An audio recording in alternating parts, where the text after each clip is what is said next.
我本是一个苦命打工人，却没想到起床撒尿时看到有人在装牛头马面吓人。见此情形，我跳起来就给他们脑门哐哐两下，就被他们选入地府干兼职，还顺道考了个边上岸，成功抱上了铁饭碗。这么晚了，你们吓唬谁呢？你能看见我们？这不是废话吗？路灯虽然不是很亮，但我又不是瞎子，当然能看见你们。呵呵，有点意思。三人并没有搭话，而是提起了脚步，自顾自往前走了。没礼貌！现在这些年轻人怎么这样？陈毅也懒得热脸贴冷屁股，转身回了屋躺着，想着这几天该怎么玩，便不知不觉就睡着了。梦里，陈毅来到了一个灯光昏暗的办公室，四处散发着幽光，却又看不到尽头。陈毅准备翻开一本文件看看，背后突然出现到熟悉的声音：“小子，别碰！”哎，熟人嘛，这不是？行，你们说别碰就别碰。虽然昨天他们对自己爱答不理，但今天也没让他们高攀不起。算了，多一事不如少一事，本少爷难得和你们计较。兄弟，你们也在这儿啊？我们本来就在这儿啊。小子，你不觉得冷吗？不冷啊，这大夏天的，你俩干嘛一直小子小子的？咱们应该差不多大吧？哼，我们已经几千岁了，上来就敢跟我俩称兄道弟的，你是第一个。这俩货怕不是 cosplay 里玩多了魔怔了。你几千岁，那老子还上万岁了，笑死！你小子这是干什么？没什么。我们查过了，你叫陈毅，今年23岁，生平没做过什么坏事，还有点善心，救治小动物，扶老奶奶过马路，拾金不昧，也算是个好人。行，我不装了，摊牌了，在下确实是个大好人。我们这次找你来呢，就是想和你聊聊，有没有兴趣到我们这儿工作？工作？我已经找到工作了呀。就是你们说的那个兼职。兼职可以，工资怎么算？那就这么说定了，工资你放心，肯定不会亏待了你。别整这些没用的，你就说一个月多少吧，不说清楚我可不干。我们这个工资是1年结一次的，你想要多少？这不会让我去拔腰子。既然你们是论年薪，那我就要个30万吧。30万人民币？当然是人民币喽，不然还能是什么？那你等一下，我现在去跟判官大人申请。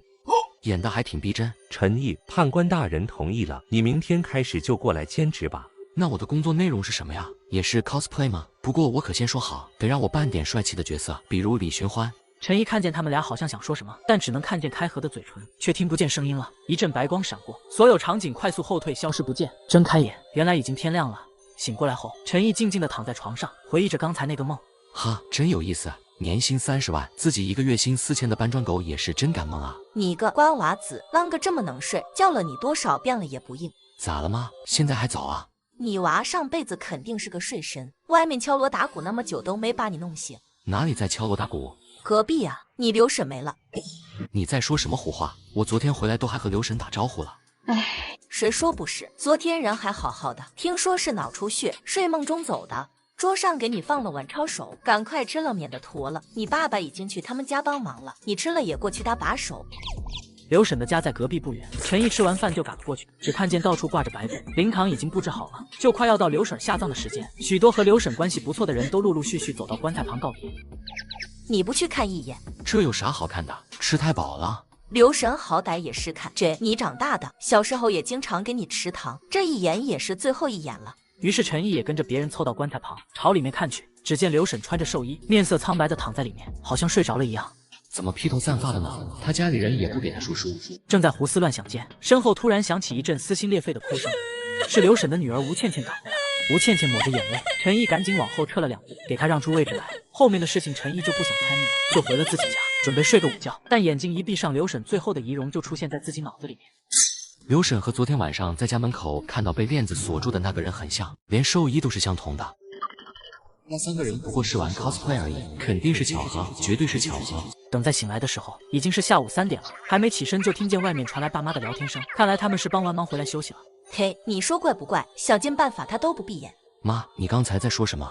你走早了没看见？吴建琴哭得伤心，刘婶眼睛一下就睁开了，死不瞑目呀。只因我起床窝尿时，就见有人装牛头马面吓唬人，气不过的我上去哐哐就给了他们2下，却没想到这俩货竟是本尊，非要将我带回地府给他们点灯，年薪30万。而我以为这是要打我腰子，就见隔壁刘婶子昨夜死，瞳孔睁开，死不瞑目呀。那后来到底咋闭上的？还不是那个算日子的道士呀，他喊你刘婶娘家的兄弟在他耳边说了几句，他眼睛才自己闭上了。他女儿说了不管用，她老公说了也没得用，娘家兄弟说了就有用了。哪个说不是吗？你刘婶啊，最是相信娘家人，非要亲耳听到他兄弟会照顾他玩才肯安心。聊着聊着，时间已经4点半了，就过去吃饭。妈，我肚子不舒服，就在家吃点清淡的算了。老妈听儿子说不舒服，立刻找出来几颗泻立停，交代儿子吃掉，才和老爸一起过去。陈毅找了个舒服的姿势躺下，眼睛再次睁开的时候，又是那个散发着幽光的办公室。怎么回事？没做完的梦隔天还能续，搁这儿续杯呢？两个兄弟，你们咋又在？你第一天上班，我们必须得在啊，带你熟悉熟悉环境。以后这就是你的工位了，你就在这儿办公。对了，你只能在这个区域办公，别的地方不能去，你也去不了。JFK， 让我看看我的工作内容是什么。方德品，2003年1月22日卒于香生新县，魂魄不肯入轮回。人家不肯入轮回，关我什么事？你的工作就是让他们怨气消散，重入轮回。因为执念深重的人会长流时间，影响普通人的正常生活。挺专业的嘛，故事情节都安排的有模有样的。你们呀，太有职业精神了。我隔壁刘婶去世了，你们真应该去的。我们去了，你当时还跟我们打招呼来着。去个锤子，自己就在现场，怎么没看见你们？两位兄弟，你们没和我开玩笑？开什么玩笑？我们不去怎么把他的魂魄带走？你不是也看见他的魂魄了吗？敢问二位兄弟的名号？太久了，我都已经忘记本名了。不过是人都叫我们牛头马面。两位大哥，我是不是死了？嘿嘿，你没死，你只是魂魄下地府了。就是你睡着了，魂魄下来地府工作，等到天亮，你就可以回去了。能回去就好。看来你是还没有做好准备，也是我们没给你说清楚。这样吧，你先回去，如果你想通了要回来，摸3下这个红绳就能回到这了。这梦境也太逼真了。起身准备去倒杯水喝，拿起杯子，自己右手上竟然明晃晃的系着根红绳。妈蛋，那真的不是梦。让你嘴贱，让你搭话，让你社交牛杂种，逃是逃不掉了。去和两位大哥商量，看看他们能不能放过自己。小子，我就知道你会回来。两位大人好，之前是我有眼不识泰山，希望两位大人不要和我计较。回去一趟怎么像变了个人，不叫我们兄弟了？不敢，之前是我不懂事，再也不敢了。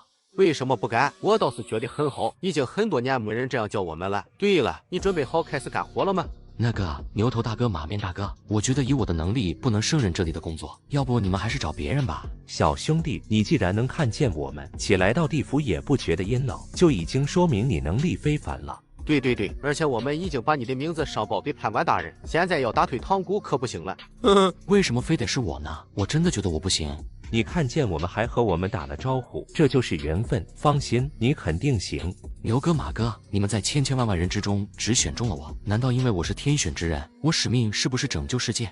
哈哈哈，你小子，快别做梦了！历朝历代都有许多像你这样为我们地府办事的人，不然你以为地府的传说是怎么流传出去的？还拯救世界，你能把自己手头的工作做好就不错了。对了，两位大哥，在这里兼职会不会影响我在上面的正常生活？对我身体会不会有影响？你是睡着之后魂魄入地府做事的，对你阳间的身体非但没有半点影响，还会滋养你的魂魄力。那工作时间是多久呢？有没得休息？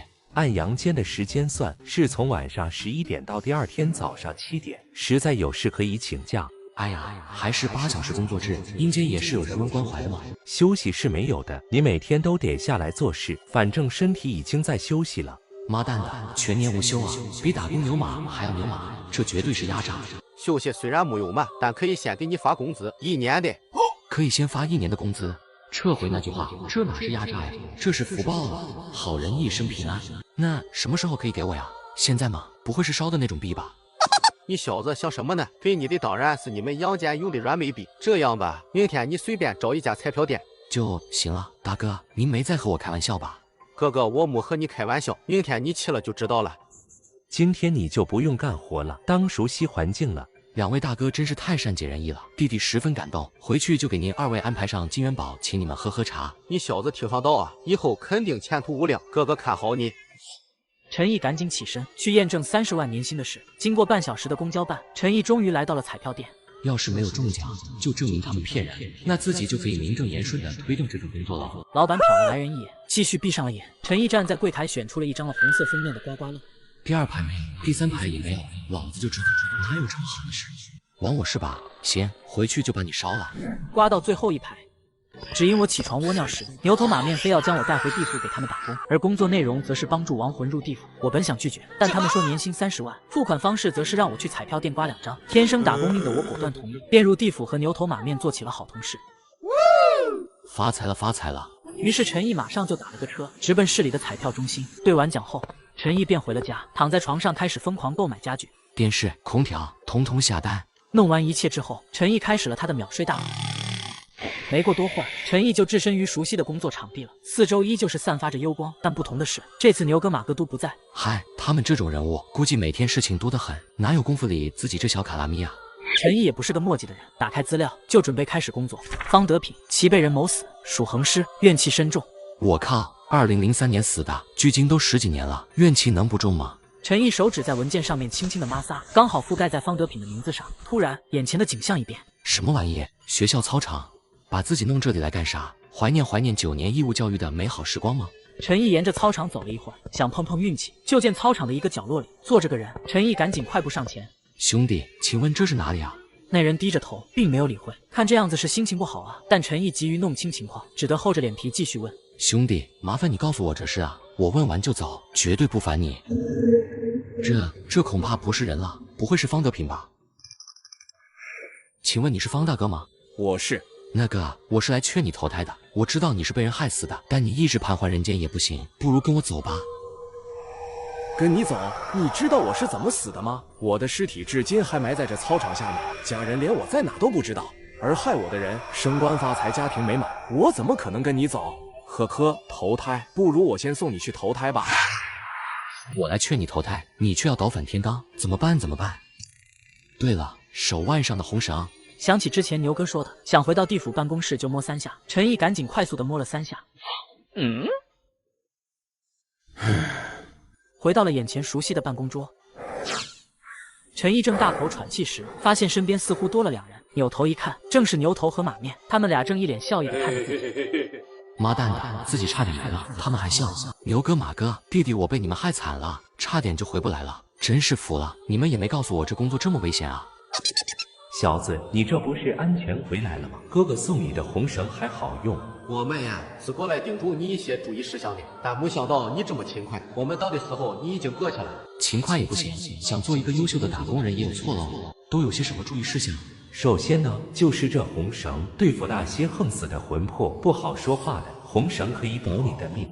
其次就是这文件，你把手放在他们的名字上，就能马上出现在被害者魂魄身边。原来如此。桌上有一支笔，你用笔尖点在他们的名字上，就能知道他们生前的一切。牛哥，你要是早点告诉我，弟弟也不会这么狼狈了。你是不知道，那方德品问我知不知道他是怎么死的，我还真答不上来。现在知道也不晚，来日方长吧。这支笔名叫通灵笔，还有一个作用，可以让魂魄托梦，时间为1刻钟。哇靠，这么神奇，那我该怎么用它？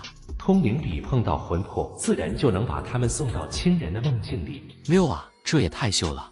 叮嘱完这些，牛头马面就走了。陈毅站起来送他们。不用送了，你自己先摸索着办。对了，返回阳间之后，可以多念念金光神咒，可以让那些冤魂没法接近你。金光神咒，道教的咒语啊！自己在地府工作，念道教的咒语，这样可以吗？牛头马面的身影已经消失不见了。陈毅坐回椅子上，按照牛哥说的，拿起通灵笔，笔尖轻轻点在方德品的名字上。只见婴儿时期的方德品咕咕落地，而后慢慢长大，儿女双全，每天工作之余就是在家陪老婆孩子。很快来到了方德品53岁这年，在监督的某学校操场工程质量不合格，他拒绝签字并向县里举报。这一操作惹怒了包工头杜少平。一天，方德品来到办公室喝了一口水，便倒在地上离开了人世。随后被杜少平将其永远埋在了学校操场的跑道下。方德品的妻子报案，警方也大力寻找，但终是一无所获。尸体一日日腐烂，怨气也随着时间越来越重。画面终止，眼前的一切消散不见。这么活生生的一个人啊，竟然光天化日被同事就这样谋杀了。陈毅站起身来，慢慢踱步。要是直接报案，手里没有证据啊，该怎么帮助他呢？左思右想间，一阵白光闪过，陈毅睁开眼，天亮了。腰围，面煮好了，起来吃面。妈，你下次进来能不能先敲个门？我都这么大个人了。你全身上下我哪没见过？小时候尿片片我给你洗少了，现在跟我扯这些。吃完面后，陈毅把碗洗好了，家里就剩自己一个人了，便回来房间。跟你走，你知道我是怎么死的吗？我的尸体至今还埋在这操场下面，家人连我在哪都不知道，而害我的人升官发财，家庭美满，我怎么跟你走？根据以上可以得出结论，方德品的诉求就2个，一个是让家人知道他在哪，另一个就是把凶手绳之以法。今晚再去见方德品一面，引导他入亲人的梦境，将他的埋尸地点和害他的人都和亲人说清楚，再由亲人去报案，这样就水到渠成了。陈先生，陈先生，陈先生在吗？在，你哪位？我这边是京西宜城店，你购买的空调和电视到了。陈毅起来飞奔到门口，两个师傅正在卸货，等所有电器装好，已经是下午3点多了。爸妈他们也正好回来了。爷，腰围，你当真买大电视了呀？我儿办事确实快。心情不错的老妈晚饭直接做了一桌子陈毅爱的吃的菜。吃完饭后，陈毅就回了自己房间。今晚再去见方德品一次，必须把他那事给解决喽。陈毅直接往床上一躺，一闭眼，再次睁开眼，已经到了熟悉的工位，打开记载着德品资料的文件，左手拿起通灵笔，右手轻轻放在方德品名字上。走你！方大哥，你好啊，我又来了。你竟然还敢来！我只是叫了牛头马面一声好大哥，他们就将我带入地府打起了零工，一天工作8小时，年薪30万，做得好还可以地府转正考编。可没曾想到，第一天上班就是个大冤案。死者方德品是某学校工程监工，因为不满包工头偷工减料捞钱，决定将此事告发，却惨遭包工头报复横死，最终被埋尸操场。心有不甘的他怨气深重，迟迟不肯入轮回，于是劝他入地府投胎的重任就这样落在了我肩上。真是醉了，上来就开大招，不讲武德呀！方大哥，你先听我说呀，我这次来是帮你的。我知道你是来帮我的，帮我投胎。妈蛋的，这死鬼脾气也太冲了，好歹听人家说完啊！陈毅开始念刚才的金光神咒，希望有用吧，不然今天很有可能要交代在这。道爷们保佑啊！就在这千钧一发之际，一道金色的微光出现在陈毅四周，不偏不倚，刚好把黑色雾气隔绝在了身体之外，让他们无法触碰到自己。嘿嘿，真的有用啊！牛哥诚不气我。小子这么凶干嘛？又不是我把你害死的。方大哥，我这次来是真的要帮你。陈毅把手中的通灵笔举起来晃了晃，方德品的眼神瞬间被这毛笔吸引。方大哥，这支毛笔是我从地府办事处带来的，它可以让你进入你亲人的梦境，也就是给他们托梦。你说的是真的？真的可以让我给亲人托梦？对不起啊，刚才是我太冲动，误会你了。能理解，能理解。现在呢，我准备带你入梦，你把你的冤屈告诉你的亲人，让他们来找出你的尸体，替你伸冤，可好？好。陈毅周身的微微金光也慢慢消散，拿起通灵笔朝他点去，笔尖触碰到他魂魄的一瞬间，天旋地转，便来到了另一个环境。爸爸，你这些年去哪里了呀？我和妈妈好想你呀。玲玲，你听爸爸说，爸爸接下来的话你一定要记住，爸爸是被杜少平害死的，尸体就埋在学校的操场下面。你醒了之后记得帮爸爸讨回公道，不要放过害爸爸的人。爸爸，我们猜你也是被害了，这些年来一直在奔走，可是丝毫没有结果。如果在你们当地没有结果，可以试试向中央扫黑除恶组写举报信。玲玲听不见看不见陈毅，只得由方德品转述。爸爸，你放心，我全部记住了。说完这些，四周的景色逐渐变淡，似乎下一秒就要消失不见。玲玲，告诉你妈妈，我很想她，这些年是我对不住你们了，你们一定要好好生活呀。梦境的一切消散之后，两人便回到了那个操场。小哥，多谢你，我多年的愿望总算可以实现了。方大哥，这是我的工作，应该的，你不用这么客气。那个，你愿意跟我走了吗？现在不行，还要再等等，等我的尸骨被挖出，等家人把我安葬，等凶手得到惩罚。10几年的时间都过去了，也不差再等些时候了。于是陈毅和他道别，摸了摸手腕上的红绳，回到了地府的工位上。刚刚坐下，眼前就出现了一颗硕大的牛头。牛哥，你来了。小子，通灵笔好用吧？好用，好用，竟然把我都带入梦里了，真的很神奇。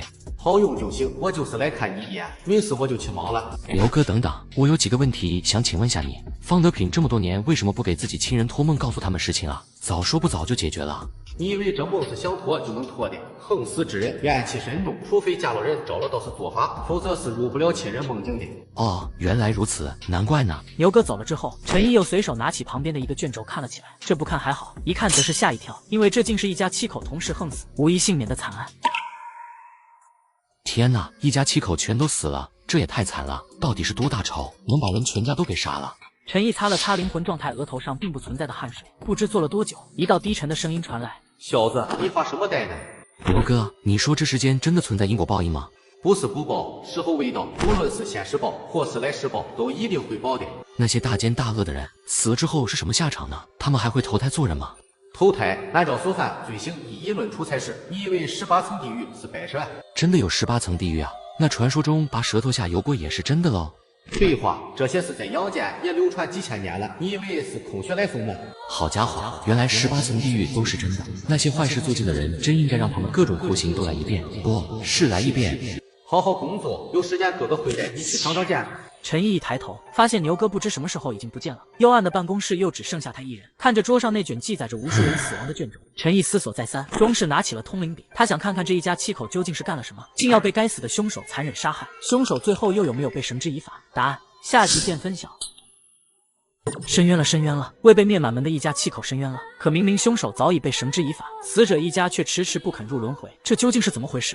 下一秒，画面来到死者张友被杀害的当天，两个蒙面歹徒出现在他们家门口，将张友一家七口全部杀害，就连他们只有几岁的小女儿也被歹徒将其玷污。这究竟是有多大的仇恨？可事实是他们无冤无仇，只是简单的入室抢劫，却只在屋内翻出仅存的几百块钱。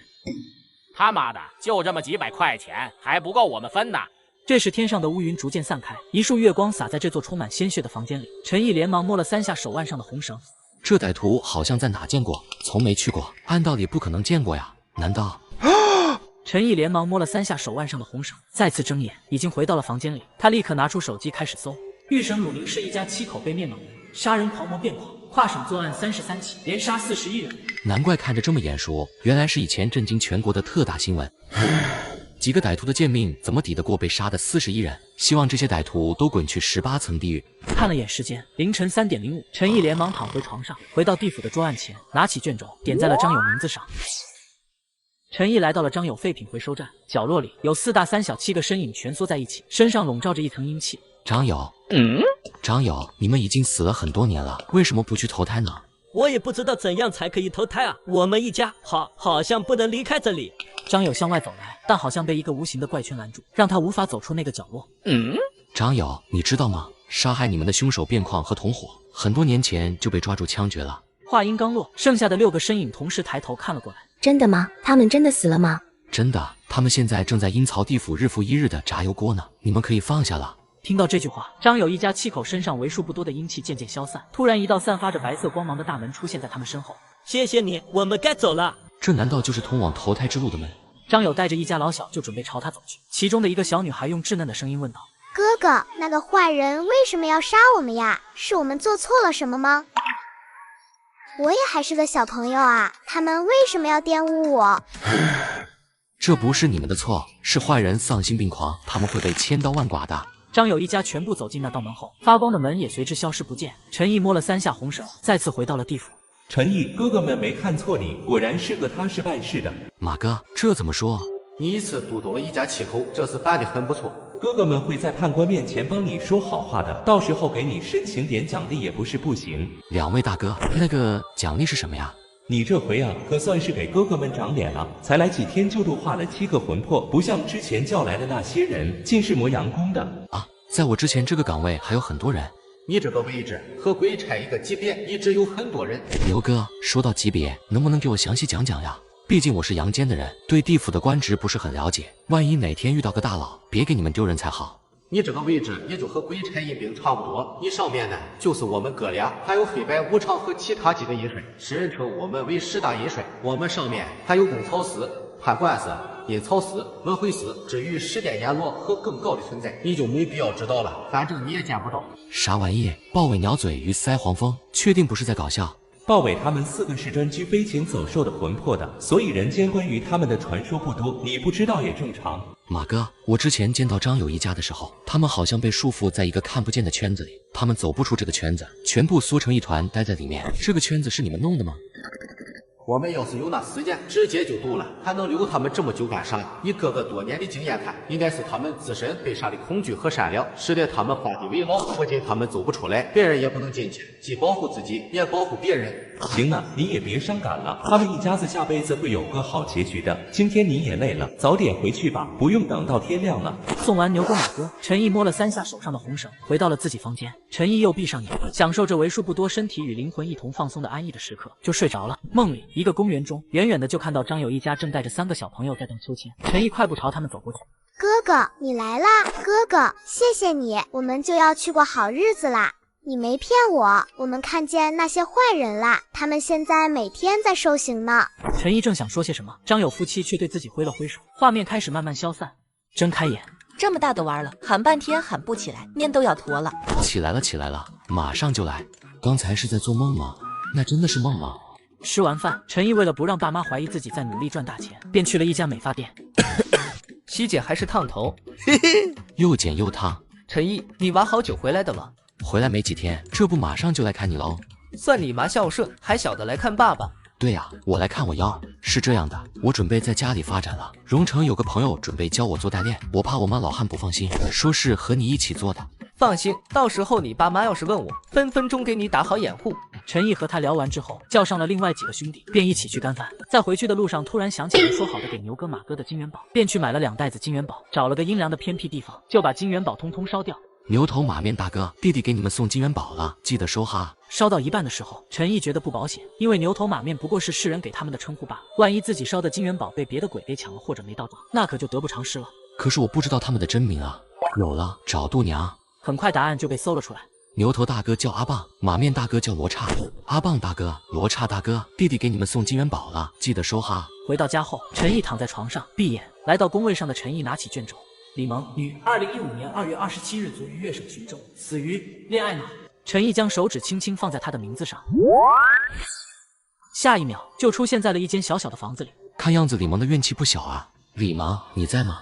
房间里依旧是寂静一片。这时，陈毅突然觉得脖子上有什么东西，伸手一摸，竟然是一缕头发，僵硬的把头慢慢抬起，只看见李萌倒挂在天花板上，长长的头发垂落，正阴恻恻的看着自己。诡异了，诡异了！被渣男杀死的女诡异出来吓人了。可她明明知道渣男已经死了，却不肯去地府入轮回，只为在阳间多杀几个坏男人。你会是她的下一个目标吗？靠，不会吧？整这死出，这可是在国内，可不行搞贞子那套哈。李萌，你先下来，这样挂着可不好看了，美女得注意形象啊。长得还算不错，你是道士吗？我不是道士，我是地府过来的。那你是想带我走喽？我知道你有怨气，好好谈个恋爱却遇到了渣男，不过渣男也没能逃掉，他呀早就被枪毙了，你的仇也算报了。那年李萌遇到了一个让她深爱却又把她害死的男人。吕梁是个有妇之夫，整天游手好闲，靠借高利贷维持生活的烂人。李萌对此毫不知情。两人在一起后没多久，李萌就发现自己怀孕了。2015年2月27日，李萌约吕梁在出租屋见面，向他说明自己已经怀孕的事。哪知吕梁知道这件事后，不仅没有表现得很惊喜，反而夺过 B 超单揉成一团丢进了垃圾桶。后又抄起啤酒瓶将李萌打晕过去，然后将李萌勒死。事后，吕梁还把李萌支付宝里钱转到了自己卡里，还把他手机也拿去卖了，用来还债。接到报案后，民警只用了5小时就抓住了凶手。哼，我知道他死了，我家里人把一切都告诉我了，包括他欠了很多钱，而且有老婆。那你为什么还不走呢？因为我不想走呀，凭什么只能别人杀我，不能我杀别人呢？我在这里这么多年，就是想杀几个男人再走，可惜了，这些年住进来的都是本本分分的女孩子。李萌，你这个想法可要不得，你本来已经无辜横死了，何必再去背上不相干的人命呢？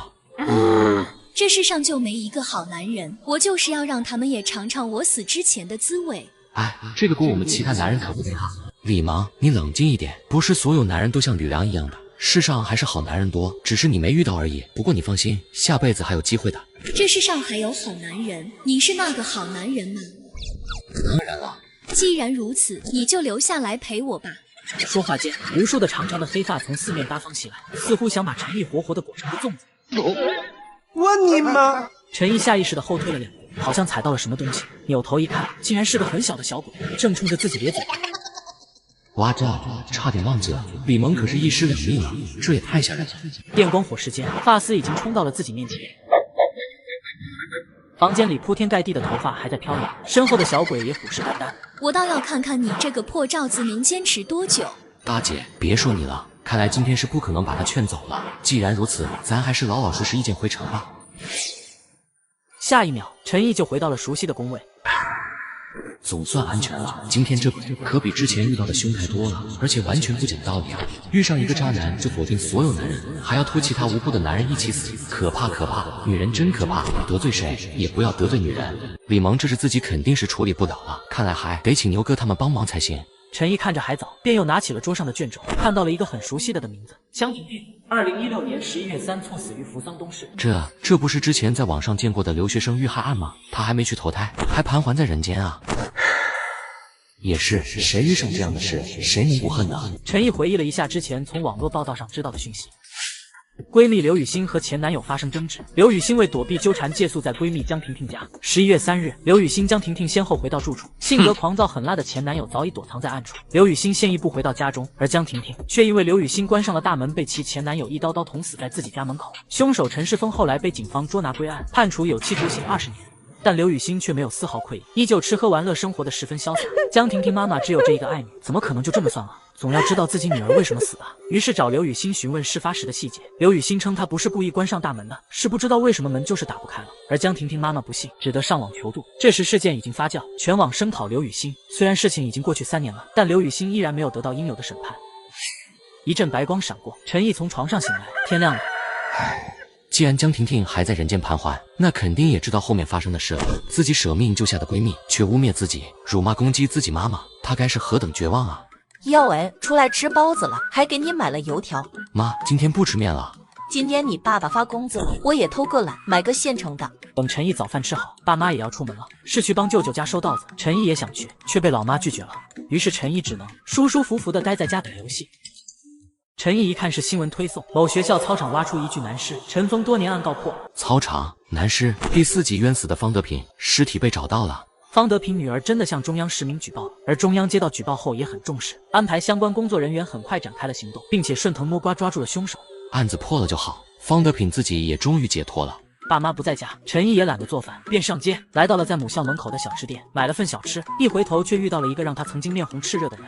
他不是吧？这么狗血吗？站着一个无数次出现在自己心底的那个人，初恋张颖。他认不出来，他认不出来。陈毅，完球了。咦，张颖，好巧哦，老同学。你还是和以前一样，没太大变化，不然我都怕认错了。你比以前更漂亮了。没想到你比以前会说话了。一阵含蓄过后，陈毅也念念不舍地和初恋告别。看着他慢慢远去的背影，陈毅终于平复了心情。回到家后就直接躺在床上进入了梦乡，随后便来到地府办公室，再次拿起卷轴处理昨晚那个自己也不知道该如何安慰的善良女孩。加油，一家7口你都送走了，别怕。瞬间，陈毅出现在了一张床前，身边正站着一道身影。没错，正是江婷婷。那么床上的人应该就是江婷婷妈妈了。但陈毅感受不到江婷婷身上看到一丝丝怨气。这不应该啊！你是谁？江婷婷你好，我是陈毅，我是来帮你的。帮我？你要怎样帮我？年薪30万，牛头马面让我去地府打工，却没想到我直接干成铁饭碗，因为我太过于优异，牛头马面直接将我踢进18层地狱。阴兵小鬼见了我这业绩都说我太卷了。你帮我？你要怎样帮我？我可以带你入梦。可是我自己就能给妈妈托梦呀。那你是因为刘雨欣没得到应有的惩罚，所以不肯走吗？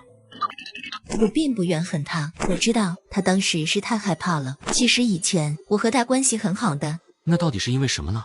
我只是放心不下我妈妈，她这辈子太苦了，我想多陪陪她。你的事很多人都知道了，阿姨也拥有了无数支持关心她的人，现在有了很多粉丝，大家都想为你们讨回公道的。我知道的，可是妈妈现在还是很痛苦。江婷婷，你也知道阿姨大部分痛苦都源自刘雨欣，要不我带你入刘雨欣的梦，去吓唬警告她一下。算了，她现在也不好过的。前几天我去看过了，她连门都不敢出，每天都会收到无数的谩骂指责。这都是刘雨欣应得的，她干的就不是人事。我知道你是想帮我，你和网上的那些好心人一样，我真的很感激你们。妈妈没有放弃为我讨回公道，我想看到她成功的那天。江婷婷，我理解你想陪着妈妈的愿望，可是人鬼殊途，你总是这样待在她身边，不怕对她造成什么影响吗？鬼在人身边待久了，会影响活人的阳气，阳气一少，各种病痛都会找上门来。你真的想阿姨再遭这份罪吗？我知道了，让我去梦里和妈妈道个别吧。只见江婷婷轻轻挥了挥手，眼前的画面开始变换。妈妈，我要走了，以后不会再入梦来陪伴您了。妈妈，您放心好，接我的人说，坏人会得到报应的，我下辈子也会过得很好的。怎么抢我台词啊？妈妈，你以后要按时吃饭，好好睡觉哦，不要让我担心好吗？这辈子能做您的女儿，我很满足，只是可惜不能好好孝顺您了。好了，再哭就不美了，我的大美人，有您的爱，我走得很开心，并不是去受苦呀。告别之后，江婷婷挥手回到了床边，此时那道发光的门再次出现。谢谢你，如果不是你来，或许我不会放下。你这么聪慧，即使我不来，迟早也会想明白的。江婷婷，等等，怎么了？害你的人一定不会有好下场的，你信我。还有，下辈子别再做大好人了，自私一些好吗？知道了。江婷婷消失之后，她母亲流下了眼泪。保重。随后，陈毅摸了3下手腕上的红绳，回到了地府。刚回到地府，又是那2个熟悉的身影。老弟，又渡走了一个，你可真是有点本事。主要还是2位哥哥教的好，托你们的福。2位大哥，你们能不能告诉我，江婷婷下辈子怎么样呀？她呀，下辈子投身在一个大富大贵之家，好得很咧。马哥，你都不用看一下小本本吗？不用看，我们刚从孟婆那儿过来，看见她喝的孟婆汤，能不知道吗？对了，那姑娘投胎之前还夸了你呢，说你温柔有耐心，一点都不凶，和她预料的一点都不一样。嘿嘿。对了，之前说带你去18层地狱见见，现在走吧。陈毅赶紧站了起来，麻溜的跟在他们身后，随后幽暗看不见尽头之处，跟着牛头马面一直走，走进一片灰色迷雾，踏出迷雾就被迎面而来的场景震撼。老弟，这就到了。门口还有上百名列队整齐手握长矛的阴兵把守。牛哥，需要这么多阴兵看守吗？老弟，你是不知道狱里的诸多手段，很多鬼根本受不住，会想方设法的逃出来。打开门的刹那间，一只长满长毛的绿鬼从里大门的缝隙里冲了出来，可惜他都来不及跨出门槛一步，就被门口守卫的阴兵一杆长矛挑穿了，然后又被阴兵像死狗一样拖了进去。陈毅刚踏进去，无数尖利的惨叫和呜呜的怪异声就在耳边响起，跟随着牛哥马哥的脚步，就看见一棵树上面都挂满了人。不用好奇，他们都是从拔舌狱受刑之后过来的，所以都没有舌头叫不出声。老刘，还是你舒服，我都想跟你换换了。你也就是口头说说，真要换你能乐意？你俩每天在外面见识人间百态，我们都快羡慕死了。凡在世时离间骨肉、挑唆父子、母女、兄弟姐妹、夫妻不和之人，死后入铁树地狱。原来如此，明白了。马哥，咱们去第4层吧，快天亮了。马头这才止住了话头，走了许久才来到第4层。料了，生前巧言欺骗，拐卖妇女，偷窃儿童，致使许多家庭破裂，入18层地狱，刑期100年，不得减刑。冤枉啊！我在阳间可是个好人，连警局都没进过，怎么可能做这些坏事呢？哼，在你镜台前还敢撒谎！我呸！还不是他们自己愚蠢，能不能怪我？我活着从没受过1天的罪，你们凭什么判我？满身鲜血的廖兰人由鬼差拖着，朝着他最后的归宿走去。由于时间有限，陈毅只来得及见识这4层地狱。天又亮了。咦，老妈今天咋没叫我起床吃饭？喂，陈先生您好，您购买的一些家具到了，请问现在在家吗？在的，你送过来吧。陈毅下楼才发现老爸老妈都没在家，便去了厨房，发现老母亲给他留了早餐。还是老妈好。下午时分，老妈他们回来了。哎呀，这院子里是啥？家头进贼了吗？陈毅，一娃儿，你给我出来！这些怎么回事？你是要上天了？是这样的，我买了张新床，放你们房间了，旧的就搬了出来。哎呀，你怎么又乱花钱？真是的，娃儿长大了，懂事了。唉，我这个儿啥子都好，就是不知道节约。前几天才拿了几千给我，现在又买床。唉，不得了不得了！我看你以后啊，有享不完的福了。我硬是羡慕死了，这陈毅人又好又孝顺，还赚得钱，一样就等到抱孙子就是了。看他们越扯越远，陈毅实在听不下去了，默默地回了自己房间，躺在床上继续睡了一会儿。晚饭时间，陈毅闻到一股菜香味，来到厨房。幺儿醒了，刚好开饭了。一如既往的，老妈又做了一大桌好吃的。吃完饭后，老母亲舍不得陈毅洗碗，便让他回了房间。陈毅也准备去上班了。希望今晚牛哥马哥得问一下他们张萌的事件怎么处理。陈毅刚出现在办公室，就发现牛哥在等他。咦，牛哥你也在，正好我找你有事。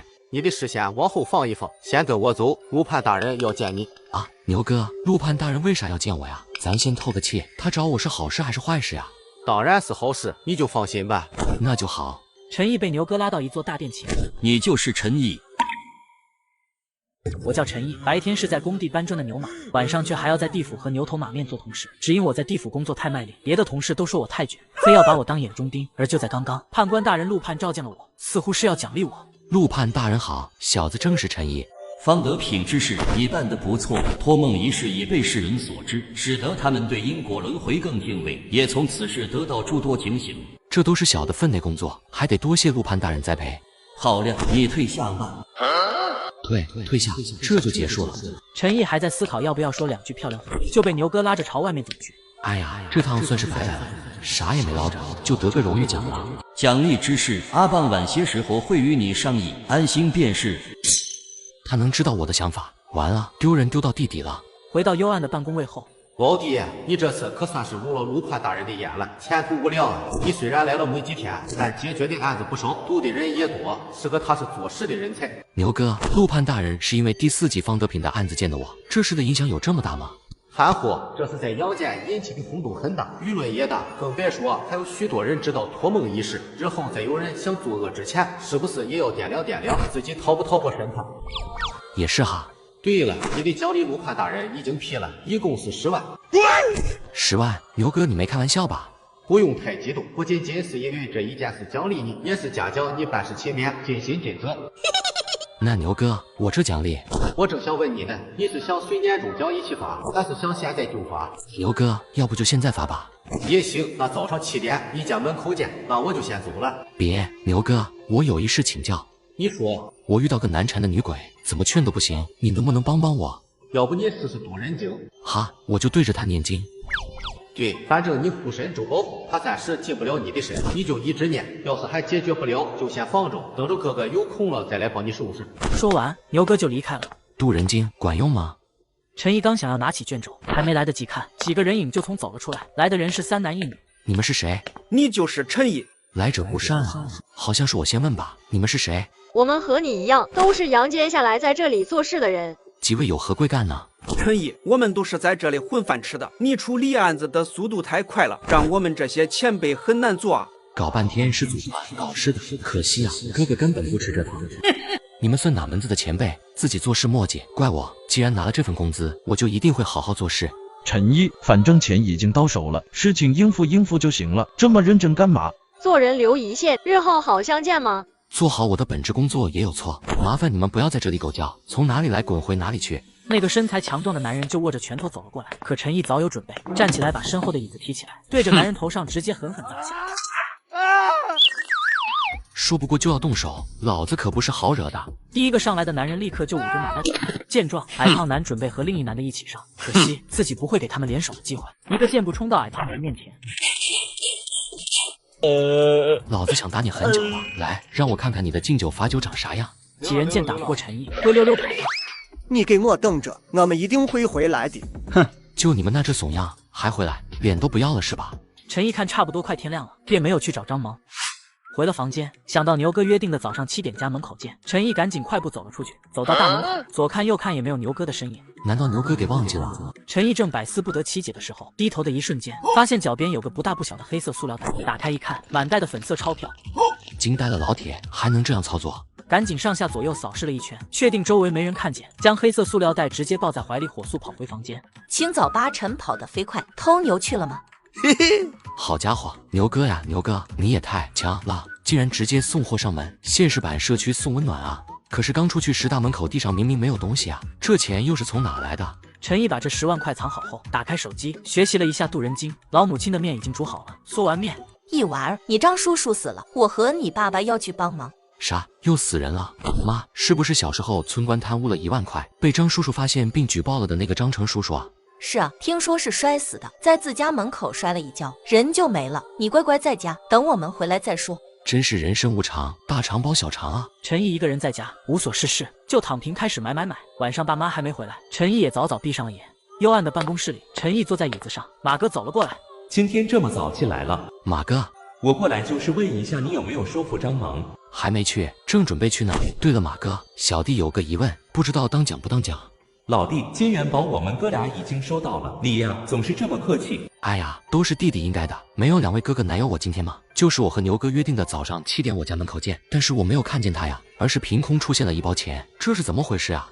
我还以为什么大事，这个简单，老流氓别的事去了，给你送钱的施自然就交代给下面的去罢了。下面的就是五鬼，你应该听说过的五鬼运财。可是马哥，我当时并没有看到五鬼啊。憨货，五鬼好歹也是阴将，他们想在你面前隐身，你怎么会看得到？哦，原来是隐身啊，难怪。还有问题吗？有，我能打听一个人吗？陈毅赶紧问了下张叔叔的事。不是意外，他确实是这个命数。你这个张叔叔生前可不是什么好人啊！啊，马哥，这话怎么说？你这叔叔生前诬陷他人，造谣害人，现在正在拔舌地狱受苦呢。诬陷他人？难道小时候村里那个村官是被他陷害的？那行，我先去忙了，主要就是来看看你。好的，谢谢马哥了。马哥走了之后，陈毅也赶紧进入了工作中，手摸到李萌名字上。下一秒，陈毅就又出现在了那个出租屋中，入目还是一片浓厚的阴气。这次陈毅第一时间就抬头看向天花板。很好，不在上面。李萌，你在吗？正当陈毅以为李萌不在这里，准备撤退时，离他只有2米远的木床下，缓缓伸出来一只惨白的手。男人每做一次梦，灵魂就会来到地府给牛头马面打工，年薪30万。可他并不愿意，只因这份工作是非常人的工作，搞不好就真的会命丧于此。而就在刚刚，他就遇到了一个不愿意入地府去投胎的恶鬼。又整这死出，就不能正常出现吗？幸好之前牛哥带自己去过18层地狱，见识了很多鬼的惨样，不然非得被这李萌吓得蹦起来不可。你竟然还敢来！李萌，你真的不愿意走吗？我就是不走，你能拿我怎么样呢？ OK， 很好，反正已经先礼了，也不能怪自己后悔。随后，陈毅就开始大声的敲起了木鱼，房间里浓厚的阴气也开始慢慢消散。你在干什么？给我停下！嗨，这哪能随便停啊？会违反交规的。李萌的头发刚飞出来一半，就又慢慢缩短，变回了正常大小。突然出现了那道散发着白光的大门。好家伙，道爷出品，必属精品，这精牛逼呀！李萌最后看了这个房间一眼，没有说话，也没有告别，转身朝着那道门走去了。跟在他身后的还有那道小小的身影。好在这玩意管用，给他渡走了。陈毅睁开眼，去厕所窝了个尿，回来时老妈已经把面煮好了。一娃儿，等下我们还要过去帮忙，你中午要不要去那边吃饭？妈，我小时候张叔叔举报了村里面的一个村官哈。对啊，啷个突然说起这个？当时这件事有没有其他的说法？比如那个村官其实是冤枉的。当时是有一些人说那个村官其实没贪，是你张成叔叔诬陷了村官，把村官赶走，然后捧了自家兄弟上位。果然啊，真是知人知面不知心啊。事情都过去那么多年了，到底是怎么回事？只有当事人清楚了。妈，晚上我可能回来的晚一点，要和女同学吃饭。要的，你去就是，记得和女孩子吃饭，不要让女孩子付钱哦，注意风度。收拾好后，陈毅便出门去了饭店等张颖。不好意思，让你久等了。没有久等，我也才到一会儿。陈同学，你最近在做啥子哇？我在带练游戏，就是打游戏赚钱。打游戏这个赚得到钱吗？稳不稳定哦？稳定呀，这个月我已经赚了几万了。那还真是厉害哈。你手上怎么带着根红绳呀？有什么讲究吗？这个红绳是朋友送的，说是可以辟邪，反正没事我就带着了。你一个男人竟然信这个？我以为我们都是受过高等教育的，不会去信那些乱七八糟的东西。哼，张老师，有的东西不管你信不信，它确实存在。再说了，你可以不信，但是你也不能不让别人信，这岂不是变成了法西斯？说完之后，两个人开始默不作声的干饭。陈毅意识到有些事情和自己的想象完全不一样，吃的差不多了，我去趟洗手间。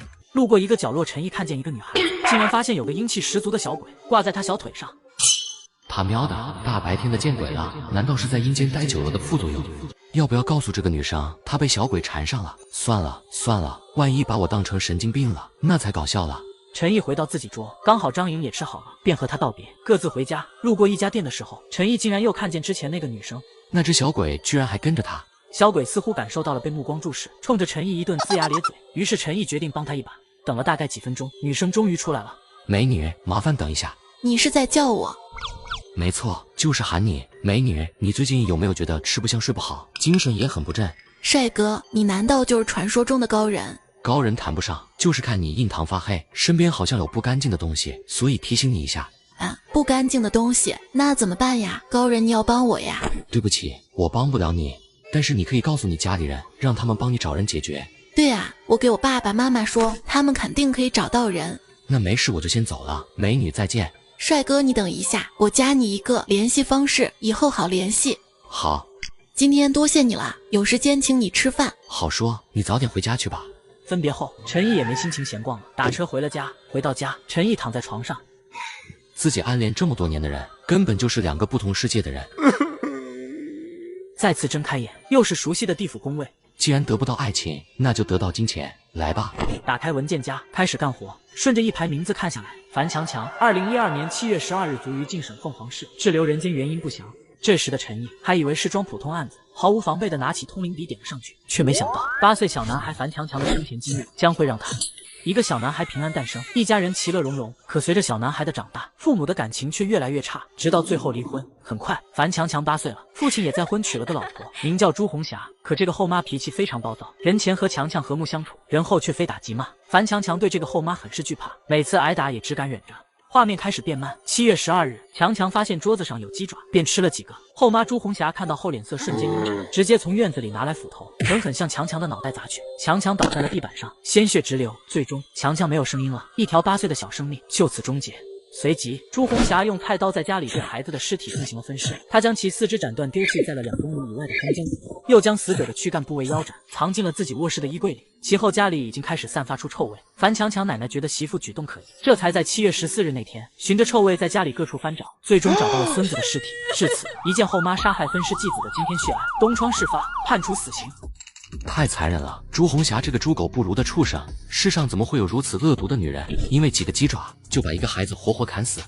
放心吧，樊强强，死亡对他来说只是开始，地狱里会有无尽的酷刑等待着他。陈毅轻轻地把手放在樊强强的名字上。陈毅出现在了一个荒郊野地里，一个小小的人影正蹲在一棵树下。强强，哥哥，你认识我吗？是的，我认识你。你一个人待在这里不冷吗？哥哥带你走好不好？哥哥，你要带我去哪里呀？我带你去个温暖，有很多好吃的好玩的地方。我不去，我不去，后妈会打我的。强强别怕，那里没有后妈。哥哥，你不知道，我后妈可凶了，我跑不掉，她会砍我的，斧头一下一下的砍过来，太疼了。哥哥，我太疼了。强强别怕，坏后妈已经被警察叔叔抓去枪毙了，她再也不能打你了。真的吗？她真的被抓走了，不会再打我了？是的，谁也不能打你了。你愿意跟哥哥走吗？哥哥，我跟你走。散发着白光的门出现了，陈毅指着门的方向。强强，你走进这道门，里面很温暖，有很好的哥哥姐姐在等你。哥哥，我相信你，我听你的。看着强强小小身影完全消失，强强下辈子一定要做个幸福快乐的小孩啊！送走强强后，陈毅摸了摸手上的红绳，回到了房间。毅哥，不好了，不好了，出事了！我只是睡了一觉，灵魂就来到地府给牛头马面打工，年薪30万，做得好牛头马面还会给我各种奖励。而就在刚刚，一个漂亮女人被诡异缠上了，牛头马面大哥马上就叫我去帮忙。陈毅帅哥，我把被鬼缠上的事跟我爸妈说了，可是他们不信，怎么办啊？你救救我吧，家里人我是指望不上了，我只认识你一个，只有你能帮我了。这女孩也太可爱了吧！行吧，帮帮她也不是什么大事。我知道你很急，但你先别急，我们约个地方见面说。好的，高人大哥，我们公园门口见吧。好的。陈毅刚到，就远远看见傅瑶瑶在门口东张西望，很着急的样子。高人，你终于来了。你还是叫我名字好了，我真不是什么高人。叫我名字好像不太礼貌的样子，不如我喊你一哥吧。你也可以叫我瑶瑶，我家里人都这样叫我的。好的，瑶瑶。我跟他们说我最近不舒服，没精神，可能被不干净的东西缠上了。他们居然说我是玩手机玩多了才这样的，真是气死我了。你先消消气，其实他们不信也是正常。对了，那个瑶瑶啊，那你记不记得是从什么时候开始不顺利和不舒服的？好像是从我相亲之后开始的。他名字叫原野，在林业局上班的，但是看起来很花心，一看就是渣男，我不喜欢。渣男？瑶瑶是和那个男人相亲之后才被缠上的，莫非问题就出在这个原野身上？瑶瑶，你方不方便把这个原野约出来？我需要见见他。好，那我现在就给他打电话。喂，原野，现在有时间来公园一趟吗？嘿嘿，有。等会我就装作路人，在旁边树林下休息，暗中观察。好的，一哥，你太机智了。之后，原野来了，陈毅坐在旁边，蹲着装作玩手机的样子。就在这时，一直跟在傅瑶瑶身边表情凶狠的小鬼突然变了副表情，很乖巧的样子看着男人，他好像很想靠近男人身边，但才刚一上前，就被一圈无形的屏障挡了回来。原来如此，小鬼是想跟着这个男人，但男人身上可能带着什么辟邪的东西，让小鬼无法近身。小鬼只能缠上了男人的相亲对象瑶瑶，这原野绝对是个渣男，小鬼应该就是他的小孩，不知道什么原因没活下来。很快，两个人就结束了谈话。等男人走远，彻底看不见之后，陈毅才走了过来。怎么样，一哥，有没有看出什么来？如果我没弄错的话，你身边不干净的东西就是他带来的。哼，好啊，这狗东西竟然敢害我！那个东西原本是想跟着他的，但他身上有辟邪的东西，所以那东西转头缠上你了。这关我什么事啊？我若不约那……圆圆圆，我知道你圆，你比窦娥还圆。瑶瑶，我现在准备把你身边不干净的东西送走，你不要发出声音，闭上眼睛就好。好。陈毅看了下周围，四下无人，正是强行送走的小鬼的好机会。不远处出现了那道发光的门，小鬼没有再看两人一眼，直接朝着那道门蹦蹦跳跳的过去了。可以了，一哥，我感觉到那东西不见了，我现在感觉好轻松啊，浑身都是劲。他确实走了，以后也不会再来打扰你了。那个事情已经解决了，我们各自回家吧。好的，一哥，我回去一定问清楚怎么把渣男介绍给我了，居然还把我们见面吃饭的钱都要 AA 之后要回去。这也太没风度了，怎么能这样？那我就先走了。瑶瑶。两人道别之后，陈毅回到家，躺在床上迷迷糊糊睡着了，睁开眼又来到地府办公室。干活干活。李莲花，女，卒于2017年12月27日，滞留人间，原因不详。让我来看看，怎么个不详？一个女孩顺利出生，父母十分疼爱中长大，自由恋爱认识了后来的老公，夫妻和谐，生活美满。之后李莲花慢慢老去，日子依旧顺风顺水。2017年12月27日，李莲花和家人一起庆祝了自己85岁的生日，然后在睡梦中溘然长逝，直到画面消散。这样顺遂的一生，放在任何人身上都是幸福圆满、寿终正寝呀。他为啥不走呢？没有丝毫犹豫，陈毅直接把手指放在他名字上，下一秒就出现在一个农村小院。李莲花，你在干什么？你是？我是来带你走的人，你不应该滞留在这里。年轻人，不是我不想走，实在是家里有事情没交代清楚啊。那你给儿孙托个梦说清楚不就好了？我们家信奉道教，所以儿孙家里都供奉了神位，我实在是进不去啊。李莲花，我或许有办法能让你托梦，你愿意试试吗？好呀，好呀。陈毅拿出通灵笔，轻轻碰触到李莲花的额头，瞬间两人就出现在了屋内。妈，我好想你。细妹子，等你醒了，把这里挖开，里面埋了个坛子，装着2根金条和一些首饰。妈，你在讲什么胡话？什么行不行的？坛子里的东西是我母亲传给我的，现在我传给你，我也好放心走了。金条和首饰，又是一个隐藏富婆呀，难怪她不愿意走。两人又聊了一会儿，李莲花才站起来离开，画面开始消散，陈毅和李莲花又回到了院外。谢谢你了，年轻人，走吧，去我该去的地方。随着他话音落下，那道门就出现在了他的身后。李莲花回头看去，然后朝着大门从容地走了进去。目送他离开后，陈毅也回到了地府。来到地府以后，唯一一个无关谋财害命的案子，真好。陈毅感叹完后，放下通灵笔，回到了房间。又是傅瑶瑶，这大清早的，什么事啊？这是？一哥，不好意思哈，这么早就打扰你。我小姨出了点事，她从昨天晚上就一直发烧，嘴里还一直说胡话。瑶瑶生病了就该去医院，这你找我也没用啊。去了，去医院打了针，但高烧还是不退，我觉得是遇到不干净的东西了。这世界上哪来这么多不干净的东西让人遇上啊？死了就会被收魂，遗漏的也会被查漏补缺。瑶瑶，我可以过来看看，但不保证100%能帮上忙哈。一哥，我相信你，你来了，我小姨肯定能好。陈毅抹了抹额头上并不存在的汗水，挂断电话。被无条件信任的感觉，压力山大呀。陈毅立马起身出门，来到了他家。你好，你就是瑶瑶的朋友陈毅吧？快请坐。阿姨好，您真是太客气了。我们还是先去看看瑶瑶小姨怎么回事吧。好的，小陈，你跟我来。瑶瑶和她妈妈在前面带路，来到了一个房间，一进去就把陈毅吓了一跳。一个披着头发、满身是血的女鬼正趴在床上。shit， 这大清早的，画面属实有点刺激。你看到了是不是？我没骗你吧？小陈，听瑶瑶说你懂一些那方面的事，麻烦你看一下我妹妹到底怎么了。满身是血的女鬼是以趴着的姿势压在瑶瑶小姨身上，看不清她的脸。小姨确实是被缠上了，是个女鬼，现在正趴在她身上。那小陈，我们现在该怎么办呢？要不我试试看？那就麻烦你了。阿姨，先提前说好哈，这事我不一定就能解决，只能说试试看。我明白，如果不成也不关你的事，我们再想办法就是。商量好之后，陈毅就让他们俩出去了，随后坐在床边的凳子上，看着还趴在床上的女鬼。那个小姐姐，你能不能先从她身上下来？男人每做一次梦，灵魂就会来到地府给牛头马面打工，只因他太能卷，卷到白天都能被鬼追着打。而就在刚刚，一个女人被酒驾的汽车撞飞而亡，路过的行人不但不救助，反而对她指指点点。人群中只有一个女孩为她抱不平，可变成鬼的女孩不但不感激，反而还缠上了她，最终导致女人危在旦夕。俗话说冤有头债有主，是他把你害成这样的。如果是的话，这事我也就不管了。女鬼摇了摇头，然后从床上飘了下来。那你能不能告诉我，为什么要缠着他？我被车撞死了，很多人对着我指指点点，只有他可怜我替我惋惜，我不知道该去哪里，就想跟在他身边。好家伙，人家可怜你，你倒好，直接缠着他害他生病。小姐姐，他替你惋惜，说明他是个善良的人，对不对？可是人鬼殊途，你这样跟着他，只会让他生病难受。你是想害他吗？我没有想害他。天，小姐姐，既然你不想害他，那就去你该去的地方好不好？我该去哪啊？当然是地府了，你去了地府，才能再投胎做人呀。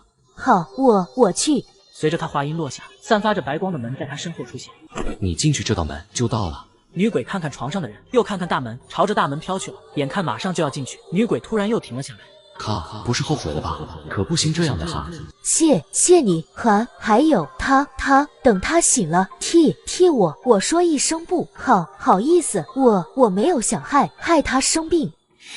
好的，你放心去。听到答复，女鬼这才踏进大门，而后消失不见。女鬼走了之后，床上的女人也开始恢复正常，事情完美解决。陈毅朝门外叫了一声：“阿姨，瑶瑶，可以了，你们进来吧。”真的退烧了，一哥真是太厉害了。小陈，那个东西走了吗？已经走了，阿姨，你不用害怕，他以后都不会再来了。那就好。小陈，你和瑶瑶去客厅坐嘛，吃点水果和零食，我在这里等他醒。陈毅还没来得及说话，就被瑶瑶拉着走了出去。一出房间，瑶瑶就竖起了大拇指。一哥，你还说你不是高人，一出手就把我小姨救了，真是太酷了。误打误撞。之后小姨醒了，陈毅去了房间告知小姨，那个女鬼不是故意害他的。回到家，吃完午饭后，陈毅回到房间躺平，补个觉先，眼睛刚闭上一会儿，就感觉一阵幽光闪过，连忙睁开眼，一看，陈毅已然站在查查司门口了。我招儿，这大白天的，大中午咋到地府了？这也太莫名其妙了，之前从未发生过呀。不是自己来的，那就是被他们拉来的。拉自己过来干啥？加班吗？那得给加班费才行。正当陈毅站在查查司门口胡思乱想时，一个鬼差从里面走了出来。陈毅，愣着干什么？陆判大人传你进去。啊，陆判大人找我做什么？难道是贿赂牛头马面金元宝的事被发现了？别废话，赶紧上车。鬼差大哥，你又换车了呀？这是我在瓜子二手车上买的21款特斯拉 Model 3，没想到只花了9万9，比新车便宜了13万多，但开起来跟新的一样。现在新车掉价快，买瓜子特划算。这么便宜，靠谱吗？当然，瓜子每台车都经过官方专业检测，还能先试开3天，放心买就行。现在去瓜子搜车好省，你也能9万9买特斯拉，千万别错过了。陈毅，可知本判唤你前来所为何事？小人不知道。方才日巡游过来禀报，你在阳间度化了一个跟在人身边的鬼魂。回陆判大人，是有这么回事？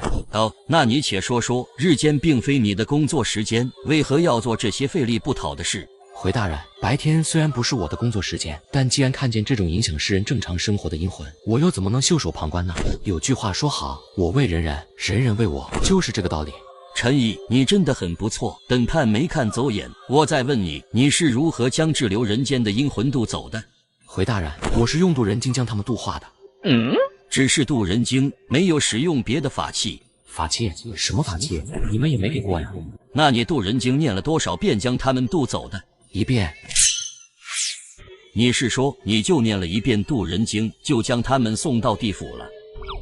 真是奇哉怪也！你一个肉体凡胎，不借助法器，只是念诵1遍渡人经，就能打开生门。陆判大人，什么是生门？是那道会发光的门吗？生亦是死，而死亦是新生。陈毅，本判赐你1枚玉佩，日后你若遇到无法解决的难题，可来查查司寻我。你退下吧。玉佩，这是个好东西啊！陈毅再抬头看向上面，陆判大人已经消失了。咦，玉佩呢？陈毅，你东看西看的看什么呢？陆判大人让你退下，还不快走！催，这就走，真是讨厌！刚走出查查司的大门，背后突然被人重重一推，一阵失重感袭来。下一秒，猛地睁开眼，这时已经回到阳间了。哪个杀千刀的推了自己，就不能提前说一声吗？吓老子一跳！还有陆判大人赐的玉佩还没拿到呢。陈毅正在抱怨之时，发现脖子上好像多了个东西。嚯，玉佩还说晚上再去找陆盼要呢，结果人家直接给带上了。下午的时间，陈毅一直待在房间里打游戏。晚上，陈毅来到地府，像往常一样准备开始工作，可原本放在桌上的卷轴和通灵笔没了。哇靠，吃饭的家伙不见了！快速的在桌面翻找一通，依旧是没有。很快，陈毅想起上次3男1女被赶走时放的话。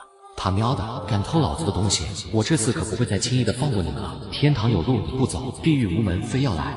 于是陈毅拿出陆盼大人给自己的玉佩，摸3下，下一秒就出现在了查查司。嗨，陆盼大人，我陈毅又来了。说吧，遇到什么难事了？倒也不算什么难事，是我的文件夹和通灵笔被偷了。哦，竟然敢在本判眼皮下面偷东西，有点意思。传夜巡游过来，说说吧，怎么回事？于是陈毅老老实实的把3男1女曾想拉自己入伙，被自己拒绝并打了一顿的事情说清楚。本判还真没看出来，你这小胳膊小腿挺能打啊。之前跟着网上学了几招防身，正好就用上了。还没来得及和陆盼多聊上几句，一个老者就出现了。启禀陆盼大人，下官已查清，行窃只是3个阳间之人。随着老者手一挥，只见3个男人和一个鬼差来到了陈毅的办公桌前，为首的矮胖男在桌上翻找了一阵，最后拿着自己的文件夹通灵笔，与剩下的人扬长而去。随着画面消散，宽袍老者一个手势，4个人被鬼差压了上来。知道我为什么羁押你们吗？你可真是个大聪明啊，竟然不知道活人也能去地府兼职打工，年薪30万了。而眼前的男人就是被牛头马面叫下去打工的，可因为他太卷，一起下来打工的人都看不惯他。这不，事情马上就捅到了判官大人陆盼这里。判官大人，这3人伙同鬼差盗窃我的文件和通灵笔，还请您为小的做主。此事我已知晓，会让他们付出代价。判官大人，小的知错了，求求您饶了我们吧。行窃3人，打回阳间，磨除地府所有记忆，收回精髓所得俸禄，其罪死后再论。带入鬼差之法犯法，打入第9层，游过地狱。陆盼大人的话音刚落，4人就被鬼差压着消失不见了。夜巡游，你且去忙吧。陈毅，你也去吧。啊，这就走，不再多聊2句，不鼓励后辈了。陈毅还没回过神，突然后背传来一声重力，陈毅一个踉跄，回到了办公室。好啊，我下次倒要好好看看，是哪个不讲武德的死鬼搞偷袭。看来陆盼这条大腿以后得报警了，开始干活。陈毅拿起卷轴，李淑荣，女，2012年5月18日卒于蜀省京市。然后再拿起通灵笔，还是那个熟悉的流程。高中毕业的李淑荣找了一个推销清洁剂的工作。5月18日这天，她上门来到一个60岁左右的老头的家里推销产品。老头最终花了298元买下了清洁剂。收到钱之后，李淑荣就急着要走。老头察觉不对，连忙使用了下清洁剂，发现根本没用，感觉上当受骗的他便提出要退货退款。李淑荣也不愿意退货，一个想走，一个要拦。在阻拦的过程中，身强体壮的李淑荣一下子将老头撞倒在旁边。又痛又气的老头随手将电线绕在了李淑荣的脖子上，并用尽全力使劲拉扯。很快，李淑荣就停止了挣扎，没有了呼吸，一条人命因为298元终止了。随后，老头将尸体搬进卫生间，用菜刀把李淑荣肢解了，并将内脏吞进下水道，还用大肠、小肠制作了一道爆炒肥肠。而其他无法处理的肉块，老头则是藏了一部分到了洗衣机里，另外一部分扔到山上。时间来到5月20日，洗衣机里的尸块已经腐烂，发出阵阵难闻的恶臭。刚出门几天回来的女主人在洗衣机里发现了腐肉。杨元华，你在搞什么东西？那是偷来的猪肉，冰箱里放不下，才放洗衣机的。杨元华淡定地将肉块从洗衣机中掏出，装了满满3个大塑料袋。女人便打电话叫来自己的儿子和准儿媳，趁着夜色，3人拖着几大袋腐肉扔进了一条沟里。而这天楼下邻居发现自家厨房顶上渗出一些红色的血水，便报了警。随后警察在水管中拿出了10几块人肉，最终杨元华被抓，实行枪毙。画面逐渐消散，陈毅回到自己房间。李淑荣的怨气之深，恐怕很难对付啊。这是放到任何人身上，恐怕都得变成厉鬼。道爷保佑。喂，毅哥，今天来我家吃晚饭哦，我爸爸也在。啊，他爸爸也在，也就是说要和他爸妈一起吃饭，见家长，我住。你上次答应过我的，不可以不来哦。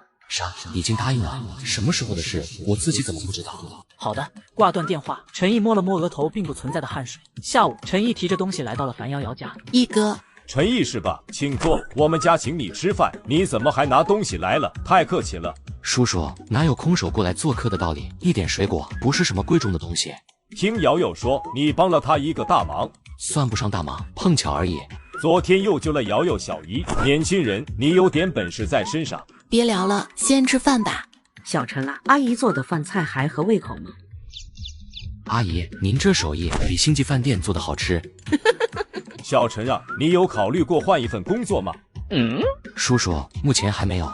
年轻人要多尝试一些其他的生活方式。我们县政府信息科还差一个科员，你有兴趣吗？叔叔，我没有相关的工作经验，学历也只是个普通本科，符合条件吗？规矩都是次要的，人品才是关键的。谢谢叔叔，我愿意去试试。我也就是给你指条路，一切都得按流程来。你先去政府网站上报名，到时候会有人通知你笔试或面试的。谢谢叔叔。吃完饭后，瑶瑶爸爸便去书房看书了，而瑶瑶妈妈则是拉着陈毅在客厅闲聊，对他一顿猛夸。原本还是无业游民的陈毅，噌的一下变成预备公务员了，还成功收获了未来丈母娘的芳心。晚上8点，陈毅回到家，躺在床上。人生啊，就是这么处处充满惊喜。要是那天自己没有多管闲事，认识了瑶瑶，或许这辈子都不会有机会上岸。虽然在地府兼职赚了一大笔钱，但这兼职能持续多久谁知道呢？而在政府上班，只要不犯什么大错，一辈子的饭碗稳了。陈毅在胡思乱想中睡着了，再次睁开眼，牛头马面正等着陈毅。嘿，牛哥、马哥，好久不见，你们终于来看我了。老弟，听说你最近表现很不错啊，没给哥哥丢脸。嘿嘿，弟弟哪敢呢？你小子真是怪，才来这儿多久，魂魄竟然到达普通鬼差的程度了，难怪能白日见鬼。难道你小子还真是天赋异禀，生来就适合在地府干事的？你这生辰八字也没什么特别的了。嘿嘿，两位老哥，你们在忙什么呀？方不方便给弟弟透露点？老弟，告诉你可以，但你不能告诉任何人。阳间要出大事了，最近很多人感染瘟疫，所以我们很忙。马哥，我咋没听说呀？不应该啊，这种事肯定有新闻的。这才刚开始，许多人以为只是一场普通的感冒发烧，等到后面会有很多人死去。没有解决办法吗？老弟啊，这不是我们能插手的事，你只需要管好你自己，回去之后多囤些药和吃食。陈毅还想再问些关于瘟疫方面的细节，但牛哥显然是不想再继续这个话题了。牛头马面走之前再次叮嘱不能泄露瘟疫之事后，然后就消失不见了。还是先把这个案子给处理了吧。做完心理建设，陈毅才慢慢的把手放到李淑荣的名字上。下一秒，陈毅就出现在了一间卧室里。咋不是荒郊野外或者洗衣机里？但紧接着，眼前的一幕让陈毅……卧室的床上躺着一男一女，两人脸色灰白，而李淑荣就躺在其中一人的身上。估计要是陈毅再来玩几天，这两人可以直接开启新一轮投胎模式。李淑荣，你下来，我跟你聊聊。你是谁？跑这儿来多管闲事了？我是地府的人，你先下来，躺人身上，你这不是害人吗？李淑荣慢悠悠地从床上下来。我就害人怎么了？那老头都被枪毙了，我只能找上他儿子，父债子偿呀。那个李大美女，咱们有话好好说哈。有句话叫人死债消，凶手杨元华已经死了，这也不关他儿子的事，对不对？不如我带你去投胎，重新开始美好人生。李淑荣嗖的一下飘到陈毅面前。人死债消，真的那么简单吗？要不你也给我死。我一个活人，竟被牛头马面抓去地府打工，年薪30万呢。可我并不愿意，只因这份工作是非常人的工作，搞不好真的会命丧于此。而就在刚刚，我就遇到一个被人杀害后知己的女鬼，却可要了我的老命啊！人死债消，真的能抵消吗？小哥，你说说，这债该怎么消呢？李美女，杨元华现在在18层地狱受着各种酷刑，他欠你正在还呢。但床上的2个人并没有害过你，他们是无辜的，对不对？无辜，我的尸体就是被他们扔在荒郊野外的。看在你叫我美女的份上，我不难为你。你走吧，别再出现了。其实你心里也明白，他们并不知情。你在这里待了那么久，他们2个也不好过，你也算出了口恶气了。不如去地府，可以亲自去看看凶手现在经历着什么，不是更好吗？真的，但我还是不想就这么放过他们，他们得向我磕头赔罪，给我烧衣服元宝首饰才行。是，他们虽然不知情，但也确实抛了你的尸体，赔礼道歉是应该的。陈毅正拿出通灵笔，只见李淑荣挥了下手，下一秒，2人就一起出现在了杨元华儿子的梦境里。有鬼啊！你们跑什么？不关我们的事啊，我们什么都不知道。人确实不是你们杀的，但尸体是你们抛的。李淑荣死的那样惨，所以一直怨气难消。但现在只要你们向他磕头赔罪，之后再烧些元宝首饰，他就放过你们。是我们家对不起您，您大人有大量，饶了我们吧，我们一定给您烧很多的东西，绝不会食言。行了，你们起来吧，记住你们答应过我的事，要是敢骗我，你们就等死吧。陈毅和李淑荣退出梦境，又回到了那个卧室。小哥，走吧，我倒要看看那老头是不是像你说的正在受尽折磨呢。随着他的话音落下，散发着白光的生门出现了。李淑荣，进入那道门就到地府了。你不和我一起去？你自己去吧，我还有点事。希望你不是骗我，要不然我做鬼也不放过你。说完，李淑荣便朝着门走了进去。等她的身影完全消失后，当然不和你一起走了，你那是去投胎，我哪敢要？已经天亮了，陈毅已经回到房间。喂，是陈毅吗？我是张颖。那个，你朋友送你的红绳有用吗？我最近倒霉得很，人也提不起精神，还都3落4，去医院检查了，什么毛病也没有。所以你是想带红绳避避邪？我想试试。要不现在见个面，看看你什么情况，再找我朋友想想办法。好的。于是陈毅便来到了张颖的学校门口。此时张颖已经在那儿了，而陈毅清晰的看见一个老太太的魂魄正跟在他身边。老太太似乎察觉到了陈毅能看见他，还冲自己笑了一下。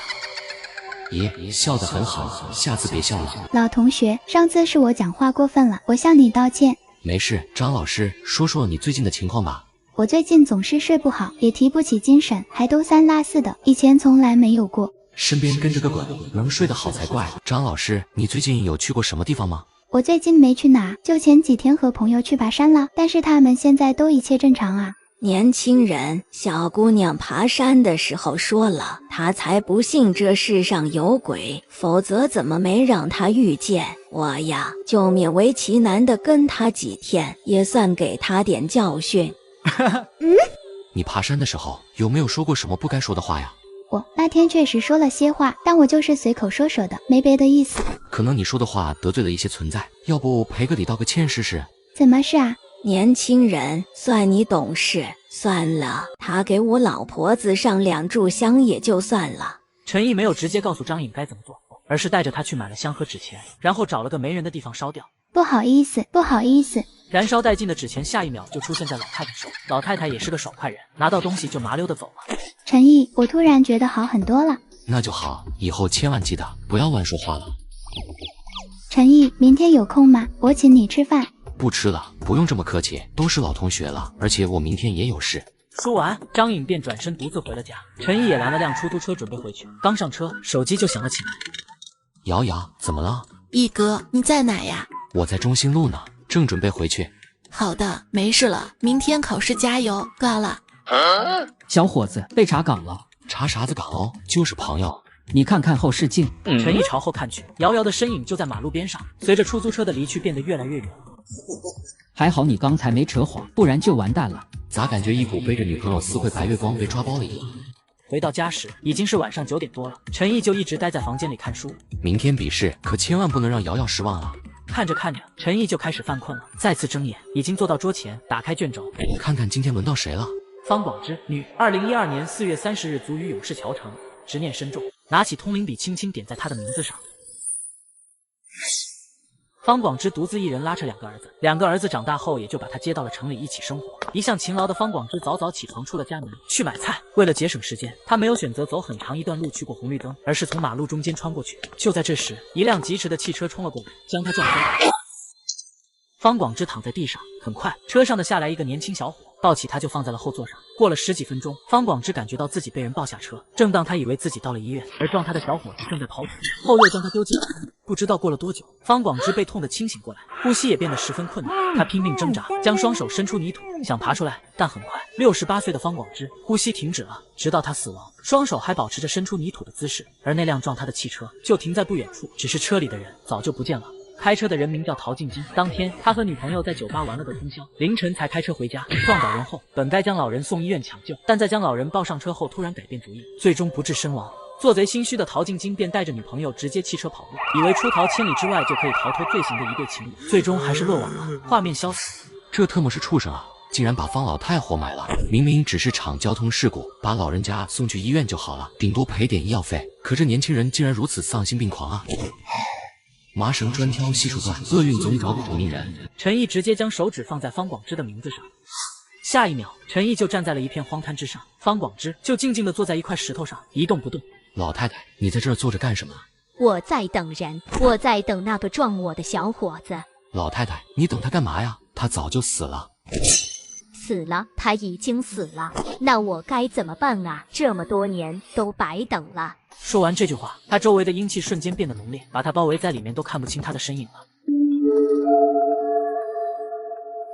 年轻人，你知道18层地狱怎么去吗？我想去问问他，为什么要把我埋在这里？不是说好的带我去医院吗？我等了这么久，就是想听他亲口告诉我，不然我死不瞑目。老太太，这你放心，去了之后会有鬼差给你带路的，安心去就是。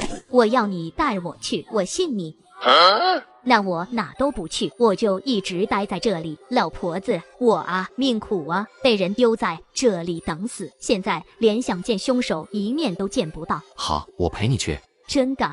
真的，我们这就走吧。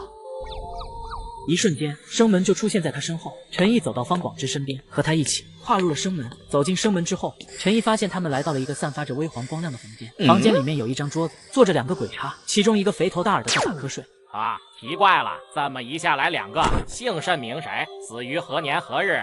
他叫方广之，死于2012年4月30日。你呢？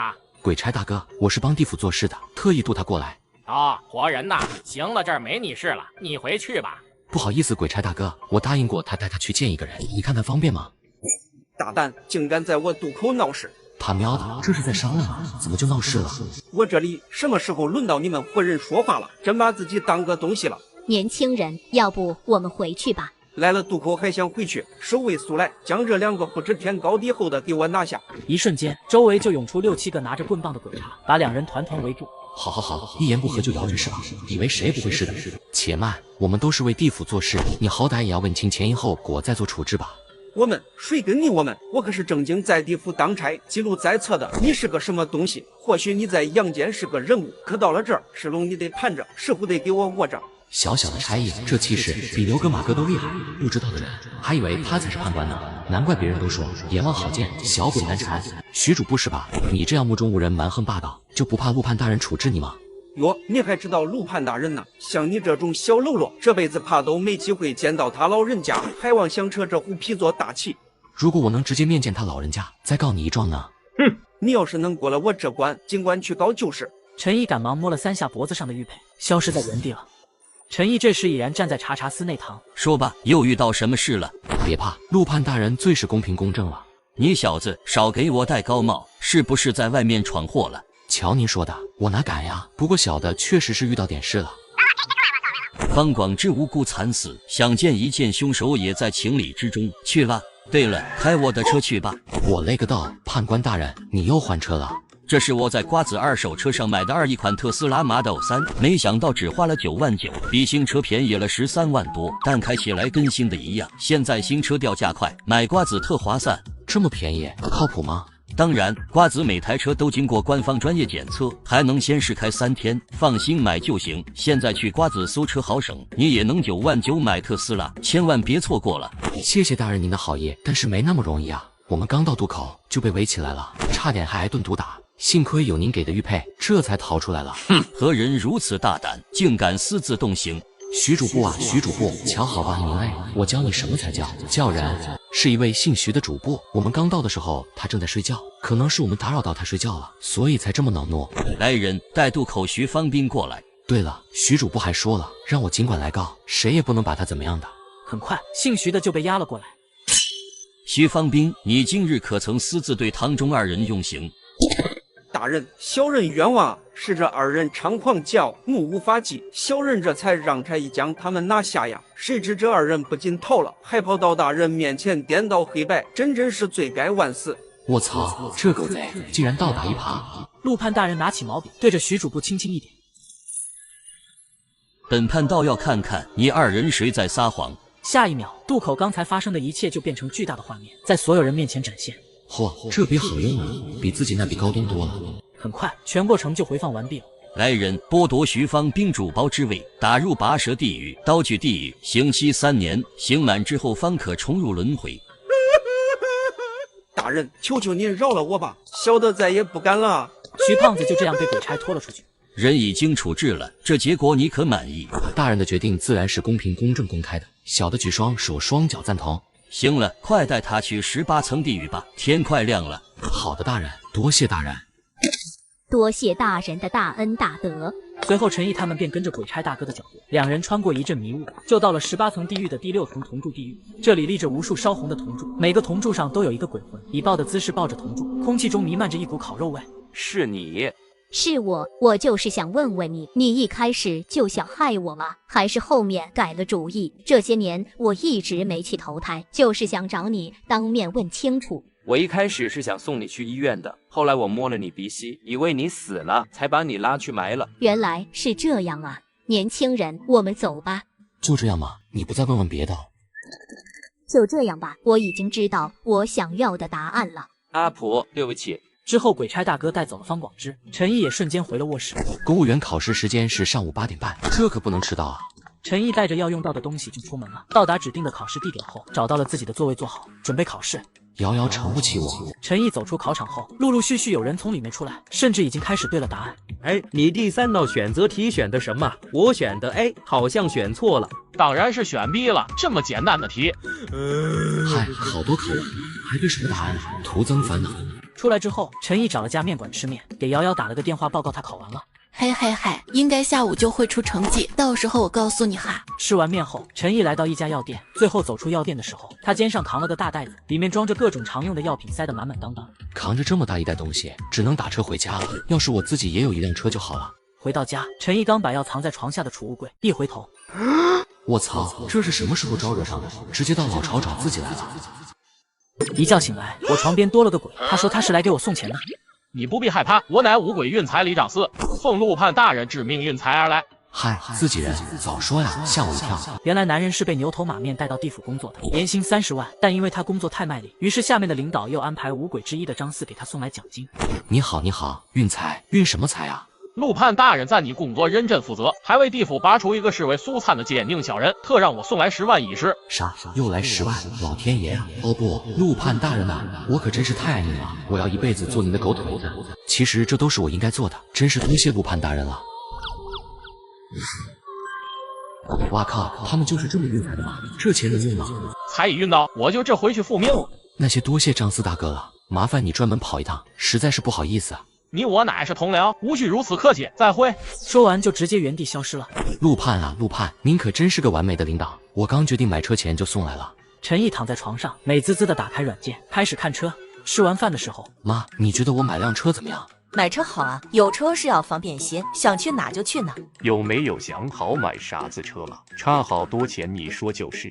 还没定下来，到时候再说嘛。应该不差钱，你们的钱自己留倒用就是。净说些傻话，我们的以后不都是你的？吃完饭之后，陈毅回到房间。毅哥，你是笔试第1名哦。虽然知道自己肯定能过，但没想到居然拿了第1，爽！明天上午9点来单位面试哈，具体信息我待会儿发给你。好的，瑶瑶。挂断电话，陈毅看了几天面试流程，这才放松下来。再次睁开，又该干活了。顺着上面的名字看下来，李明，男，2015年4月1日卒于魔都徐区。通灵笔尖触碰到李明的名字上时，长大后的李明考上了魔都某医院工作。2011年，李明认识了同院的王林，两人在工作中互相产生好感，之后就确定了恋爱关系，在一起幸福的同居几年后，两人决定结婚。可定下婚期之后，两人却常常因为琐事争吵，互不相让。原本女方母亲曾提出给李明购买一辆20万的汽车作为女方的陪嫁，但李明已经看上了一辆39万元的，不出意外，女方家里人肯定不同意。之后两家商量便取消了婚礼。婚礼取消的两人并没有分手，李明还是时常去王林的住处。不分手的同时，李明也开始和其他女孩子搞了暧昧，玩得不亦乐乎。2015年3月31日，李明照常留宿王林的住处，但被女友看到了手机上的暧昧信息，两人再次大吵一架。早上两人一起吃了饺子，李明就昏昏沉沉的睡着了。王林便将一支针筒扎进了李明的身体，失去理智的他杀掉李明之后，也想喝药自杀，结果买到了假药自杀未遂。最后王林被判故意杀人罪，判处死刑。这李明也真是，确定不结婚了就跟人家女孩子说清楚，好断了人家念头。你这既不结婚还住在一起，又跟别的女孩子搞暧昧，作死吗？不是，多少兄弟都还单着没谈过恋爱，你倒好，想一人占俩，真是不读不会死。陈毅将手轻轻放在李明的名字上，下一秒就出现在了他们生前居住的出租屋内。李明，你在这儿鬼哭狼嚎的干什么呢？关你屁事！我想怎样就怎样。哦，所以你想取消婚期就取消，想搞暧昧就搞暧昧。只要我没结婚，我就是自由的，我想何时好就何时好。王林那个臭婊子凭什么害我？难怪我妈看不上他，我呸！真是不知悔改。你确实自由，但你和王林分手了吗？没分手，你瞎搞什么？他和你住在一起那么久，处处贴心照顾，你就算不想负责了，最起码该和他说清楚吧。好聚好散这4个字不知道吗？是他自己蠢，取消了婚约还要被我睡，关我屁事。听到这里，陈毅实在是听不下去了，也不想管这厮还有什么执念了，直接渡人经。生门出现后，李明也安安静静的走了进去。OK， 收工。陈毅摸了摸手上的红绳，回到了阳间，躺在床上。世上的男男女女，一旦发觉对方不是合适的人，都应该体体面面的分手，互不相欠，再去寻找下一个有缘人，这样不是皆大欢喜吗？吃完早饭后，陈毅换了一身帅气的衣服就出发了。毕竟是面试，还是要打扮打扮，穿搭也是一项加分题。陈毅到了县政府办公楼，找到指定楼层办公室，就走了进去。一进去就看见里面坐着3个气场强大的老师，不知道是不是什么领导。3位老师好，我是1号考生。你的资料我们已经看过了，开始吧。好的，老师。之后陈毅回答上了他们问的所有问题。可以了，你先回去吧，等待通知。陈毅走出政府大楼，然后直接打了个车，走进了一家车行。哦，新车就是好看。买不起就别摸，别把车给我们弄脏了。这位大姐，你从哪看出我买不起的？哼！这位美女，敢问你的月薪是多少？知道人晓得你只是个销售，要是不知道的，还以为这店是你开的呢。这位帅哥，真是不好意思，接下来由我来给你介绍车型，可以吗？行吧。帅哥，这款是我们的最新款，相比旧款做出了很多升级，你可以坐进去感受一下。大姐，我就要这款了，全款。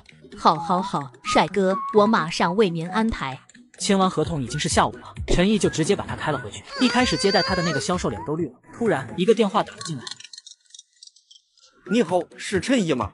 是的，请问是哪位？我是人事处的，通知你面试通过了，接下来进入到体检环节，你需要去指定的医院进行体检，我到时候要进行公示的。好的，提车上岸，双喜临门。挂了电话后，一脚油门到了家。这是哪个的车？啷个停到我家门口来了？肯定是我们家的车撒。你去把车买了，好多钱买的，啷个不先说一声，我也好去帮你砍价呀？也不晓得有没有买贵。妈，车子是31万全款买的。我的乖乖哟，你哪来这么多钱啊？我还要给你说的第2件事，我换工作了，要去县政府上班。我一玩这么厉害了，进政府上班了呀！今晚我把家里会下蛋的公鸡蛋给你补补身体。说完，他便转身去抓鸡。吃完晚饭后，陈毅才回到房间躺下，立马就睡着了。再次睁开眼，已经在地府了。老弟来了，2位老哥，今天怎么有空来看我了？别提了，刚开完会挨了顿臭骂。哈，这是出什么事？他俩这身份也会挨骂？孟婆只是去上了个厕所，就上了阳间的大热门，只因他让牛头马面帮忙盛汤，却没想到这2大马虎没把分量控好，导致那一波投胎的都有上一世的记忆。然而更离谱的是，他们还全都投胎在了一个村。阳间出了个转世村，判官命我们去查看，不查不知道，一查吓一跳，村子里7800人中竟有110人带着前世记忆。怎么会出这种事？已经查明白了，翁婆有天忙不过来，让老马帮忙盛汤，结果老马分量误掌控好，那一波投胎的就有部分人记忆没清楚干净。马哥做错了事，怎么牛哥也跟着挨骂？误判大人生了大气了，所有阴帅都挨了骂，日夜巡游也没逃过。这观日游神夜游神什么事？真是人在家中坐，锅从地下来。误判大人说了，日夜巡游没有及时发现，以致此事在阳间人尽皆知，也有错。牛哥马哥，陆判大人是不是想多了？没有这么严重吧？牛哥没有说话，轻轻一挥，一个画面就出现了。画面中，一个女子正在讲述自己的来历。石爽说，她前世叫姚家安，她是意外离世的。她还有一个儿子叫吴春，她儿子比这一世的石爽大2岁。随着石爽开始上学后，她偶然遇到了自己曾经的儿子，还和他相认。吴春的奶奶来到了石爽家，在石爽家问了几个只有自己家人才知道的事情后，石爽都答出来了。没错，你就是我那苦命的儿媳妇。画面慢慢消散。这个村子里像他这样的人还有很多。妈耶，这篓子捅的不是一般的大。你上辈子是我爸，我这辈子是你哥，这到底是叫爸还是哥？还是说个论的？我管你叫爸，你管我叫哥，离大谱了呗。那怎么办呢？有什么补救办法吗？几位判官商量了很久都没想出办法。怎么会没办法呢？再给他们喝点孟婆汤行不？老弟，当然不行，阴阳有别，我们不能插手活人之事，也不可以对他们做什么。再说了，孟婆汤只对投胎之前的魂魄有用，他们已经为人很多年了。那陆判大人最后怎么处理这件事了？误判大人上报给秦广王了，秦广王说罢了，顺其自然办。秦广王是说算了，可谓判大人没算啊，罚了我100年俸禄以示惩戒。100年俸禄，这得多少钱啊？爹，好好干，争取多拿点年终奖。好的，2位哥哥，绝不给你俩丢脸。牛哥，等一下。怎么了？牛哥，张四今天早上给我送钱了，我想问问他这钱哪来的呀？合法吗？老弟，这些钱你尽管放心用，都是你们杨家自己印的，绝对合法。你们杨家的贪官不少，贪了钱却不敢用，到处藏，藏的时间久了，他们自己也忘了。原来如此，那我可以用这些钱买车了。买车，那我可得好好给你推荐了。你牛哥啊，经常换车，对这方面老了解了。老弟，你看，这是我在瓜子二手车上买的比亚迪汉，没想到只花了9万多，比新车便宜了10万，开起来跟新的一样。现在新车掉价快，买瓜子特划算。这么便宜，靠谱吗？当然，瓜子每台车都经过官方专业检测，还能限试开3天，放心买就行。要是有旧车，还能放瓜子上高价卖了。总之听我的，来卖二手车上瓜子就对了。牛哥马哥走后，陈毅也开始了他的工作。顺着卷轴里的名字看下来，彭芳，女，2018年5月14日卒于蜀省青市。拿起笔，轻轻地点在她名字上。画面开始呈现。婚后，彭芳发现自己和丈夫的性格实在不合，就提出了离婚。离婚后的彭芳自力更生，在学校旁开了家牛奶批发店，店里的生意也十分红火。5月13日这天晚上，彭芳和往常一样开始夜跑，路过十字路口，突然窜出个人，捂住彭芳的口鼻，将她掐晕。彭芳再次醒来时，身处一个破败的房子内，双手双脚都被绑了起来。一个长相凶恶的男人走了过来。你是谁？绑架我做什么？我本来是想绑架你要点钱，但是你家里人已经报警了，留着你也没用了。说完便将他活活掐死。凶手名叫陈仲全，有强打人的前科，2017年刚刑满出狱。由于在监狱里表现良好，原本的死缓改成了有期。这次之后他就被执行了死刑。画面消散之后，没想到出来之后他竟然不思悔改，更加猖狂了。妈的，这种人就该直接枪毙啊！靠在椅子上许久，等到心情平复下来，陈毅才将手指轻轻地放在彭芳的名字上。下一秒，陈毅就出现在了那个破败的小屋里，彭芳就坐在脏乱的地上，阴气环绕。彭芳，你认识我？是的，我认识你。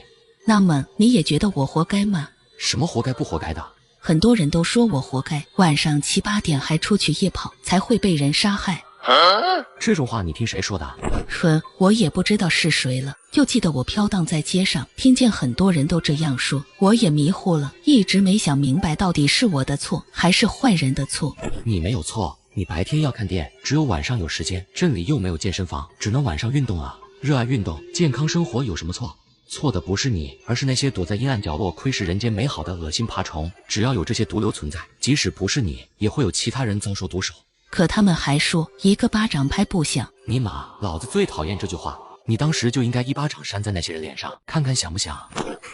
是这样啊，我明白了，我没有错。说完这句话后，生门顿时出现在彭芳身后。原来他一直没走，是被自己困住了。谢谢你帮我解开了疑惑。都是应该的，你安心去吧。彭芳没再说话，露出个感激的笑容，然后进入了生门。在他消失之后，陈毅也回到了地府，坐在桌案面前，陈毅仔细的回想，这些年好像很流行受害者有罪论，女孩子被强，有人说是他们自己穿太凉快了，勾男人犯罪。这些年好像很流行网络留言，正常人会发出这种言论吗？连基本的是非都分不清，还是说那些人根本就是敌国安插进来的间谍？回到阳间之后，天已经亮了，没吃早饭，陈毅就出门了去体检，没一会就全部检查完成。从医院出来，找个地方停着等瑶瑶下班。一哥，你哪来的车呀？先上来再说，车是昨天刚提的，这不今天就来接你下班了。不错嘛，一哥，我给你说个事，我有一个朋友，你是不知道他最近有多倒霉，坐朋友车翻了，还好人没事，我们一起好好走着路，平地他都能摔个狗吃屎。一哥，你说他会不会是？这是不好说。一哥，要不你帮帮我闺蜜，我和她关系很好，从小一起长大的。一哥，我不是要你亲自出面的意思，你就远远的看她一眼，如果真有什么问题，由我来告诉她，怎么样？瑶瑶带着陈毅到了她闺蜜家楼下，借着送奶茶的由头，瑶瑶把她闺蜜叫了出来。陈毅坐在车里，隔着3、4米的距离，清楚的看见那女孩身边跟着个光头鬼。瑶瑶和闺蜜闲聊了2句，便互相道别。怎么样？是有不干净的东西吗？果然，我说她好好的，怎么能倒霉成这样？到底是什么呀？一哥，好对付吗？你闺蜜最近有去过哪里吗？比如刚死过人的地方？这是一家奇怪的理发店，每当有女人从里面出来，身上就会附有一只怨气深重的女鬼。更令人悚然的是，这些鬼还全都是光头，只因他们的头发在死后被人刨尸将其薅下来，用最便宜的价格卖给了理发店。你闺蜜最近有去过哪里吗？比如刚死过人的地方？没有呀，她除了做指甲和弄头发，没有别的爱好了。弄头发？弄什么头发？她呀，头发不多，所以上周去美发店接了长头发。瑶瑶，你闺蜜接的头发可能是死人的头发。这也太吓人了吧！头发不都是走街串巷去收的吗？在哪个理发店？我们去看看。瑶瑶说就在这附近，于是两人就走了过去。一到店门口，陈毅就发现这家店阴气森森的，没什么顾客。走进去一看，好家伙，里面飘着2个光头的女鬼。这黑心老板竟然从死人头上薅头发下来赚钱。你们老板呢？给我出来！我就是这儿的老板，什么事啊？我闺蜜上周在你这儿接了头发，现在人已经躺在医院了。你们店里的头发究竟是哪来的？是不是不干净？我们店的头发都是去乡下收来的，不可能不干净啊。好，我马上就报警，好好查查你这头发是怎么来的。别报警，别报警，有话好好说嘛，大不了我把钱退你们，头发给你朋友卸下来就是。这次就算了，过几天我们再来。你要是还敢留着那些东西害人的话，这店你也不用开了。说完，两人就走了。陈毅也叫瑶瑶让她闺蜜把头发拆下来，然后给理发店还回去，便各自回了家。陈毅刚到家，老妈就让他去吃面。村东头的吴老太昏迷1天，今天居然醒了。醒了之后一直说胡话，说自己去到地府了。妈，什么地府？说来听听。吴老太呢，前一天晚上觉得胸闷得慌，就早早的睡了。睡着之后，感觉床边来了个穿黑色衣服的人要带她走，她呢也迷迷糊糊的就跟着走了。走了一段很长的路，到了一个类似府衙的房间，里面排着队。吴老太不知道他们在干嘛，也跟着排在了后面。你这厮生前坑蒙拐骗，致使多个家庭破裂，罚入地狱受刑20年。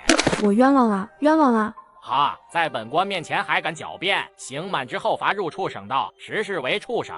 这个女人被拖下去之后，就轮到吴老太。吴老太赶紧利索的跪下。难道是抓错了？来人，速速去查此人。回大人，是抓错了，他还有5年阳寿呢。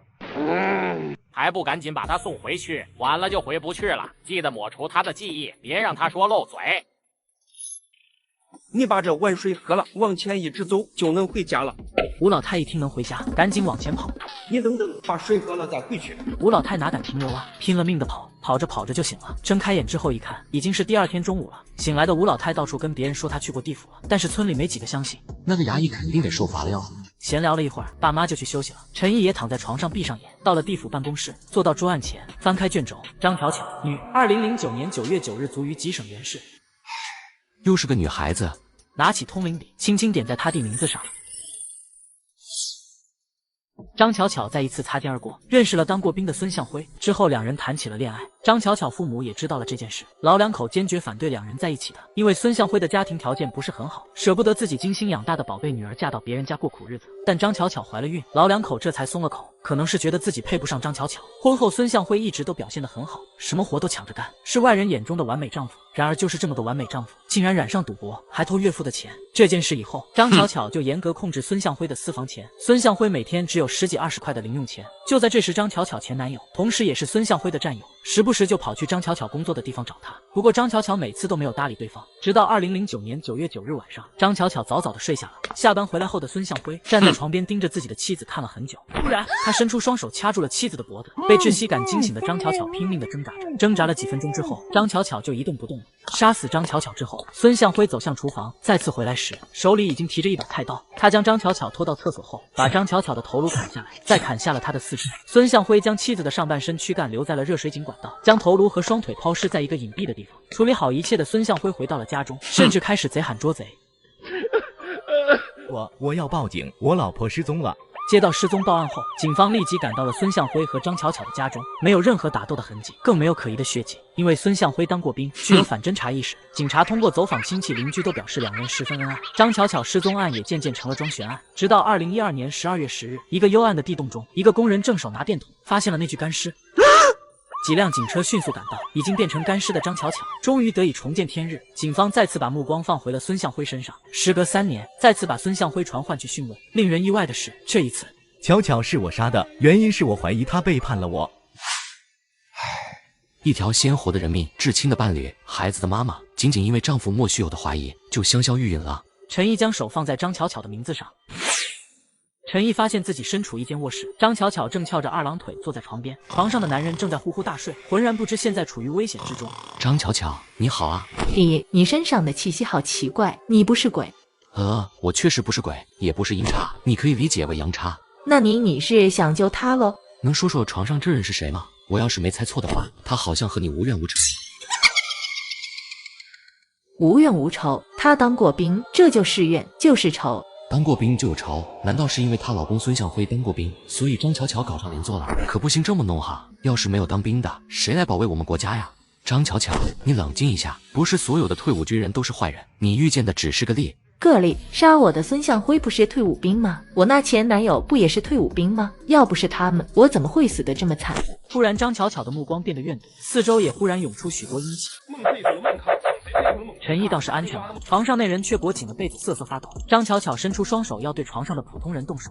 张姐啊，咱们这是21世纪，可不流行连坐了，对不对？那些看着高尚的职业里也有一些坏人，普通职业里也有很多好人，坏的是人，不是职业。啊，你倒是巧言善辩。冤有头债有主，谁干的你就该去找谁，是不是？哼，你以为我不想？那畜生被枪毙之后，魂魄立刻就被收走了，我上哪找他？说着又激动起来。陈毅实在是没办法，念起了渡人经。念到一半，或许你有办法收了我，可你知道我有多惨吗？我生前为人和善，孝顺父母，却被老公活活掐死分尸。我努力工作，照顾家庭，什么都没做错，却落了个这样的下场。你要我怎么相信任何人？我也只是想报仇而已啊！牛头马面抓我入地府为官，我不但不逃跑，反而做得比他们还要卷。这不，我又来受恶鬼了。我知道你的不幸，所以想和你讲道理。没有一上来就念咒，你想报仇没错，可你不能找无辜的人啊。他又做错了什么？如果你真的害了他，你和你老公又有什么区别？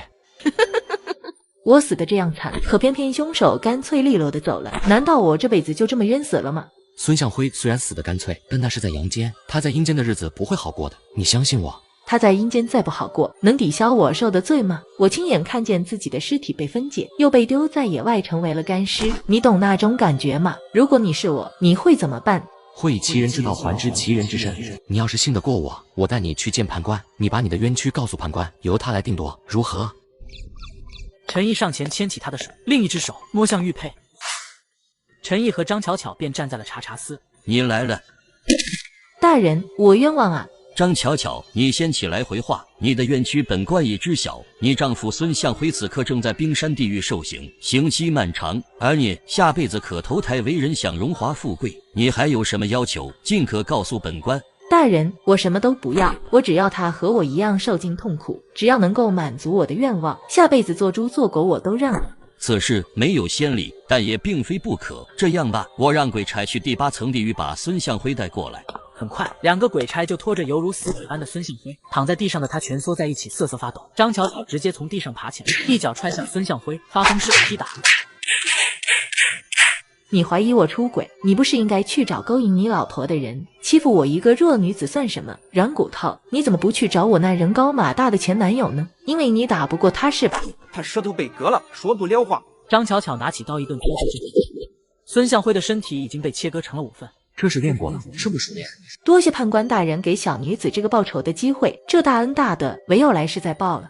本判无需你报答，之前许诺你的来世荣华富贵依旧算数，你安心去了。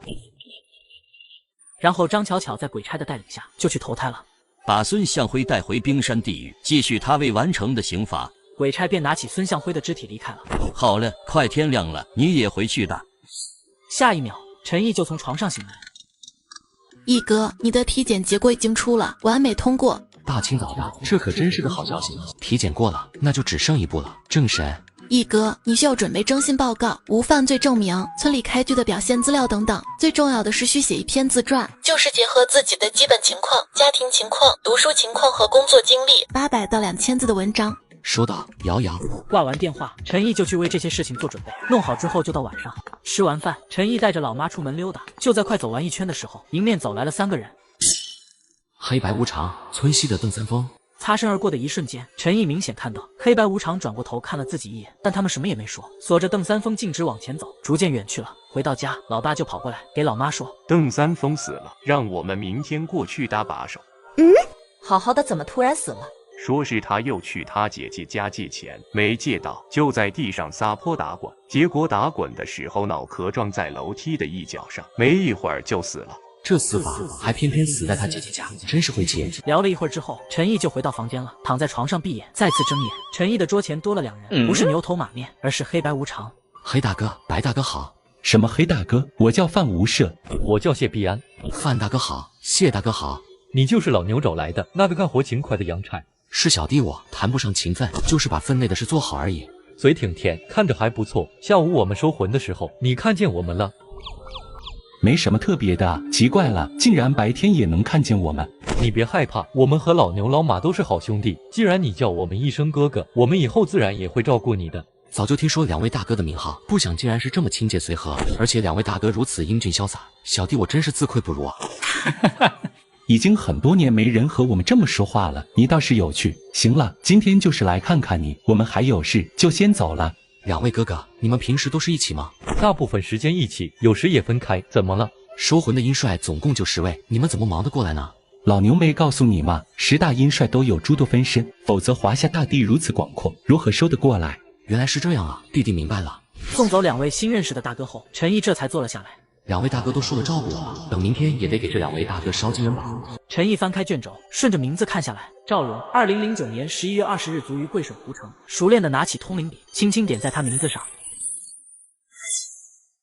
长大的赵荣十分顽皮，家里人为了孩子的前程，毅然决定送赵荣去当兵。他的性格在部队里还算混得开，很快赵荣就结了婚，老婆是个本分又漂亮的女人。婚后赵荣陆陆续续有了儿子和女儿，唯一不好的是赵荣喜欢喝酒，并且喝了酒就爱打老婆，人到中年还搞起了外遇，竟把老婆活活气死了。没了老婆的赵荣从此更是作风放浪，所谓上梁不正下梁歪，赵荣的儿子赵华也是个酒鬼，整天游手好闲，没有个正经工作。2009年11月19日，当天赵华和往常一样喝得醉醺醺的回到了家。赵荣看着眼前这糟心的儿子，心里十分不爽，直接指着儿子的鼻子就开始破口大骂。这时赵华也彻底发火了，随手抄起了地上的凳子就朝赵华砸了过去。这时的他也失去了理智，在愤怒之下，他一手抄起地上的铁锤，狠狠地朝着自己父亲的脑袋砸了过去。很快84岁的赵荣就这样被亲儿子砸死了。眼看自己父亲已经一动不动后，赵华还不抵气，冲到了厨房，拿起了菜刀，一脸怨毒地将父亲尸体分解成碎块，不停地切剁。最后赵荣变成了一堆堆碎肉。赵华打开衣柜，将尸体碎块藏了进去。第二天中午，赵荣的2女儿像往常一样去给父亲送饭，发现衣柜有一股红色的液体正往下渗。当他打开了柜门，很快，警察到了案发现场。这时，喝完酒的赵华醉醺醺的回来了，他直接说出了让警方震惊的话：“是我把那不要脸的老头杀了，他活着就是给我们丢人。我本来打算等酒醒了就去自首，没想到你们这么快就发现了。”最终，他被判处了死刑。话筒消散，陈毅回到办公室。酒这种东西，小喝怡情，但喝多了只会放大人心中的恶。陈毅将手放在了他名字上。下一秒，出现在了一间装修简单的卧室里。可奇怪的是，这卧室阴气浓重，却始终没有找到赵荣的身影。你是在找我吗？我去，能不能正常一点出场啊？赵荣，你装神弄鬼的，吓唬谁呢？你是谁？到这里来干嘛？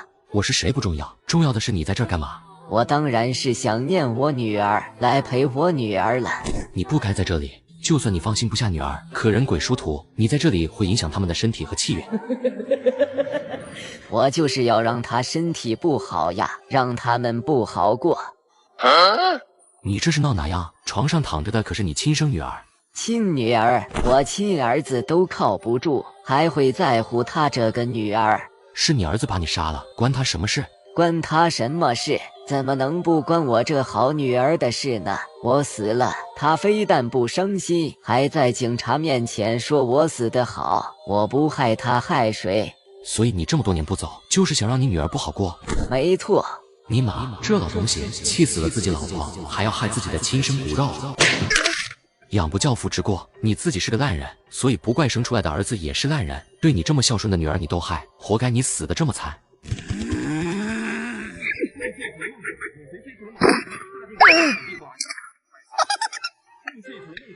在渡人精的熏陶下，赵荣浑身的阴气散尽，终于平静下来，不再挣扎。看着他背后出现的生门，你进去吧。说完最后重新开始。最近换了新手机，剪辑快多了。大家换新后，旧的都怎么处理的？像我每次换下来的旧手机、平板、手表，都会叫转转免费上门回收，价格满意现场打钱。我那台15还卖了3500多，躺在家里就把手机给卖了，特别省心。要我说，趁着旧机还值钱，赶紧叫转转上门回收就对了。赵荣没有回应，而是淡淡的看了陈毅一眼，朝着生门走去了。下去之后有他受的，虽然他死得惨，但他气死老婆的债，判官会让他还的。陈毅从床上醒来，翻了个身继续睡觉，终于可以安心和周公幽会了。陈毅在床上舒舒服服的睡到了中午，打开手机看了下时间，12点半。这时，说好的给2位大哥买元宝的事，得赶紧出门了。帅哥，你又来了，今天准备买点啥子？老样子，买完之后，陈毅还是来到老地方，边烧边念叨着牛哥、马哥还有黑白无常的名字。咦，世上既然有鬼，还有神仙，那是不是也有妖怪？下次得好好问问牛哥、马哥。做完这一切，陈毅才拍了拍手，回到车上，准备回家。刚到房间，屁股还没坐下，可把他吓了一跳。几位哥哥，你们怎么来了呀？你念我们名字的时候，我们就到了。只是那时候日游神也在这周围，我们就没现身。现在他走了，就出来见你了。老弟，你也是给老牛他们送元宝也算了，怎么还带上我们了？我们也没帮过你什么忙，这怪不好意思的。老哥这话就说差了，你们和牛哥、马哥一样，都是我敬重的大哥。既然都是大哥，哪能区别对待呢？见外的话就别说了。既然老弟都这么说了，哥哥也只有收下了。你放心，以后有什么事寻我们就是。几位老哥，我想问下，这个世界上有妖怪吗？当然有了。妈呀，还真有啊！黄鼠狼、狐狸、蛇、老鼠，这些都是灵性很高的动物，可以修炼的。你或许也听说过黄鼠狼讨风，这也是他们修炼的一种。那他们为什么要找人讨风呢？自己护风多方便。那就这么简单。动物想要成为妖，最快的捷径就是找人讨风，因为人是万物之灵，人的一句话力量很大，可上天也可入地。可上天入地，牛哥，这是不是太夸张了？一点都不夸张。上位者的一句话可使高楼起，高楼塌，也可使万人殒命，可以令普通人上位变成人上人，也可以一夕之间将让其坠入深渊。好像还真是这样。那遇见动物讨风该不该应他们呢？听说不应会被报复。最好是应，动物修炼不易，何苦毁他们道行？要是遇上小心眼的动物，和人纠缠几辈子报复的都有。但应也要应得好，比如有道行的动物来请风，你可以回答：多行善事，必成正果。这样既给他风正，也约束了他日后的言行，不能去做坏事了。好，还得是他们灵神啊！这回答也太有水准和格局了。这世上既然真的有妖，我怎么从来没看见过呢？老弟，因为你还没开天眼呢。老哥，天眼是什么？天眼就是人身上的第三只眼睛，可看见普通眼睛看不见的东西，比如神、鬼、妖。可是我早前就能在白天看见鬼了呀。那是因为你魂魄变强大了，自然能看见比你弱的鬼魂。但这不是开天眼，真正的开天眼是能无论强弱，你都能看透他们的身份。老哥们，怎么样才能开天眼呀？普通人嘛，基本一生都开不了天眼，有的人因为一些奇遇也能打开。至于修道之人，到了一定的境界，自动就开启了。看来我是开不了天眼了。你要真想开，哥哥们帮你打开就是了，也不是什么大事。真的可以吗？当然可以。但是老弟，哥哥先提醒你一句，开天眼之后，如果你看见妖怪为非作歹，尽量别管，那是天庭该管的事。你身上没道行，治不了他们。老哥放心，我自己几斤几两心里有数的。说完后，牛哥就对着陈毅额头轻轻一点。陈毅看向他们四个，这才发现牛头马面黑白无常身上都散发着淡淡的蓝光。牛哥，你们身上有蓝色的光？所有阴神身上都有，以后你见得多了就明白了。行了，聊了这么久，我们也该去干活了。好的，几位老哥再见。这次陈毅清晰地看见他们四个化为了几道蓝光，朝着不同的方向飞去。这时老妈突然走了进来。老妈身上也有光。耀文，我刚才好像听见你在和别人说话。刚才我朋友给我打电话，说是晚上请我吃饭。一会儿同学，一会儿朋友，反正就是不在家吃。把老母亲敷衍过去后，陈毅也就出门找瑶瑶去吃饭，感谢他前几天的帮助。一路上，陈毅看见街上的路人，发现很多人身上都有暖暖的白光，但有一小部分人身上的白光却不那么纯粹，夹杂着丝丝黑色。没几分钟便抵达了瑶瑶家小区门口，没过几分钟就出来了。和别人不同，他身上是带着淡淡的红色光。嘿嘿，一哥每次都好准时。那是瑶瑶妹妹今天想吃点什么？我们去吃火锅吧。没问题，出发。陈毅他们到了火锅店，点好菜。对了，一哥，明天周一应该会开始对你进行政审了，准备好了没？材料都准备好了，邻居也有联系过了，你放心。政审过了，我们就可以一起上班啦，真好。吃完饭之后，瑶瑶说要散散步，于是两人就来到了上次那家理发店。两人站在门口，朝着里面看了几眼，里面没什么客人。之前飘在店里的两个女鬼也不见了，但是陈毅惊奇地发现有一个发着绿光，并且有一条尾巴的女生走了进去。他发现陈毅在看他，还回过头邪魅一笑，吓得陈毅瑟瑟发抖。妈耶，这不会就是传说中的妖怪？本来能去的理发店就不多，这么一搞，我都不敢在外面做头发了。我有个哥们人挺好的，开了家理发店，就在这附近。你要是信得过，以后可以去他那里。是吗？那可真是太好了，一哥介绍的，我当然信得过。位置发给我，明天就去看看。消食消得差不多了，陈毅便把瑶瑶送回了家，然后慢悠悠地往家里驶去。到家之后，躺在床上，人就开始犯困。再次睁开眼，已经是在地府工位了。陈毅走到自己的桌案前，翻开卷轴。汪磊，男，2011年5月16日卒于贵省杨市。拿起通灵笔，正准备点下去时，一道声音传来。我的房间里来了2个奇怪的牛马，他们说自己是从地府来的，可我并不相信，就被他们带入地府干起了年薪30万的兼职，还帮我开了能看见鬼怪的天眼。老弟，今天过得怎么样？牛哥，你怎么来了？今天是你第一天开天眼，怕你不适应，特意来看看你。哎，还得是牛哥呀。牛哥，我倒没什么地方不适应，就是我今天看见好多人身上的光不一样，你能跟我讲讲吗？你都看见什么颜色的光了？有白光，白光夹杂黑色、红光，还有就是绿光。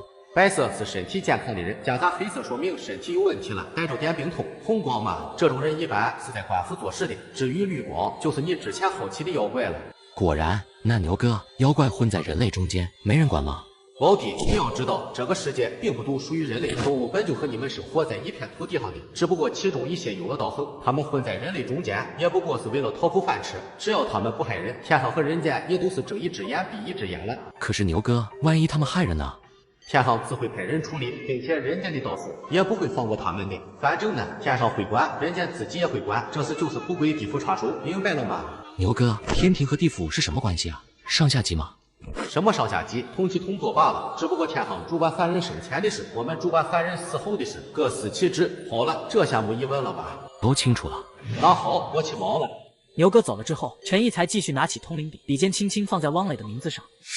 下一秒，画面出现，汪磊在打工多年无果后，便打算在贵省杨市开一家保险公司。但想开公司，需要启动资金，也需要人才。这时，汪磊想起了自己的好朋友孙明东，就给他打去了电话。兄弟，我准备在杨市开家保险公司，你过来，我们一起干吧。你放心来，不用你掏1分钱，你带点生活费来就行了。等公司盈利之后，分红少不了兄弟你的。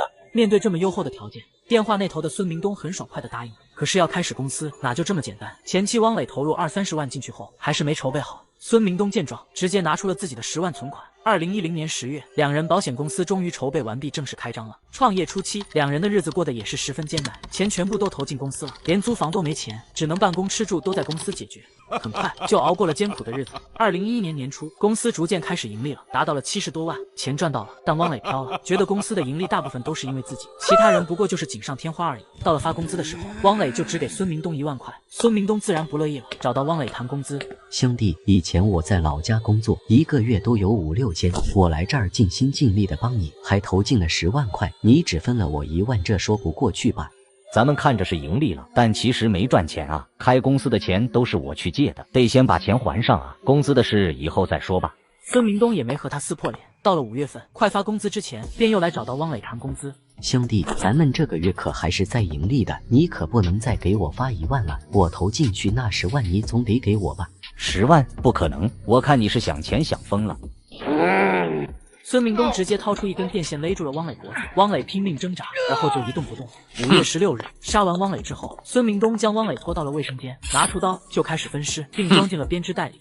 趁着夜深人静，孙明东把自己裹得严严实实，去河沟进行抛尸。回来之后的孙明直接走向汪磊的房间，把他生前最爱穿的西服套在了身上。几天后，孙明东像没事人一样，还主动拨打了报警电话。2011年5月18日早上，负责河道维护的严师傅发现了一个编织袋，打开编织袋，看见里面血淋淋的一片。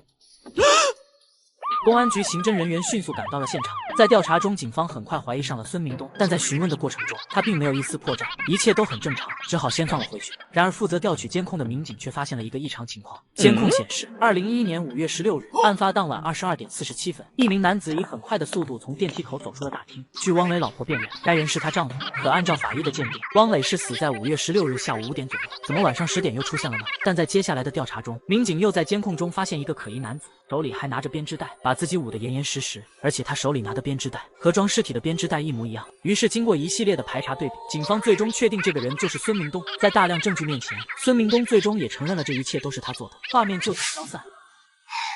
一个出尔反尔，一个狠心杀人，2个好好的家庭就这么毁了。陈毅将手指放在汪磊的名字上，下一秒便出现在一条小路旁，四处张望，也没见到汪磊的身影。汪磊，你在这里吗？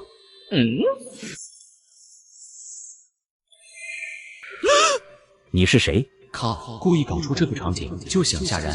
我是地府办事处的，来带你走。你不该在人间了。地府的人，可我不想走，我在这里挺好的。你孤孤单单在这里好什么？每个路过这里的人，我都要吓他们一跳，很好玩呀。怎么个吓法？路过的就让他崴脚，骑车的就让摔一跤，开车的嘛，看我心情。尼玛，之前看新闻说某个路段老是爱上车祸，原来就是因为这种缺德鬼在搞事。你这孬货，活着是个小人，死了还要出来作怪。小人？我活着的时候可是个大好人。行了，你生前做过的所有事我都知道，别装了。我不是好人，我把孙明东从老家带出来，给他机会大展拳脚，我管他住管他吃，还让他月薪过万，结果他竟然敢害我。好人为什么没有好报？行了行了，打住打住！你答应孙明东的分红给了吗？人家投进去的10万为什么不给人家？你但凡做人肯留一线，事情又怎么会变成这样？你竟然敢帮着他说话，看我不杀了你！人家抛下一切来帮你，你不仅食言，还连人家的老本都想吞，这干的是人事。孙明东确实没有权利杀你，你也罪不至死，所以法律判他赔了一条命给你。可你赖着不走，还敢在这儿害人，今天是留你不得了。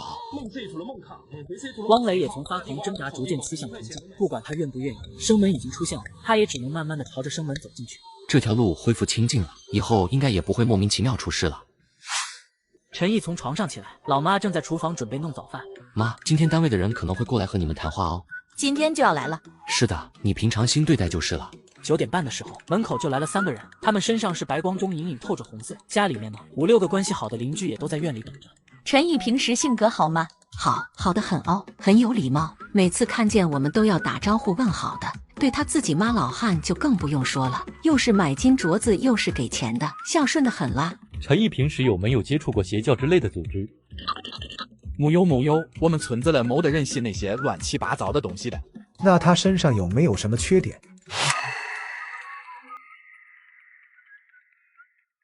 你可知自杀身亡的人是要下14层枉死地狱的？从实招来，为何要害人？没个女朋友算不算缺点？聊了差不多1个小时，他们又找陈毅单独谈了会儿话，这才结束。其中一个男审查员走的时候拍了拍陈毅肩膀，很好，没什么问题，等通知吧。这句话的意思就是妥了，等上班通知喽。把审查员送走之后，老妈陪着邻居们聊天，当然也有点小嘚瑟的心思。陈毅回到房间，把这个好消息告诉了瑶瑶。我就知道你一定没问题的，过几天见啦。好。挂断电话，陈毅觉得自己能得到这个工作，多亏了瑶瑶爸爸，便出门去买点东西送给他爸爸。来到县城，买好之后，陈毅路过一个小湖边，朝着小湖边走去，不经意的看了眼钓鱼大叔。鬼啊，这是要搞事啊！而这时，大叔的鱼竿有鱼上钩，正在他高兴的站起来，背后的那个鬼也抬起了双手，朝前重重一推。光天化日的就敢出来害人性命，真是作死啊！救命！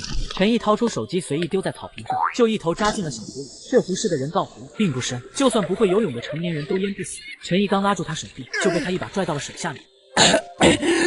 我操，这实力大出奇迹是吧？要不是开了天眼，我都要怀疑他被附身了。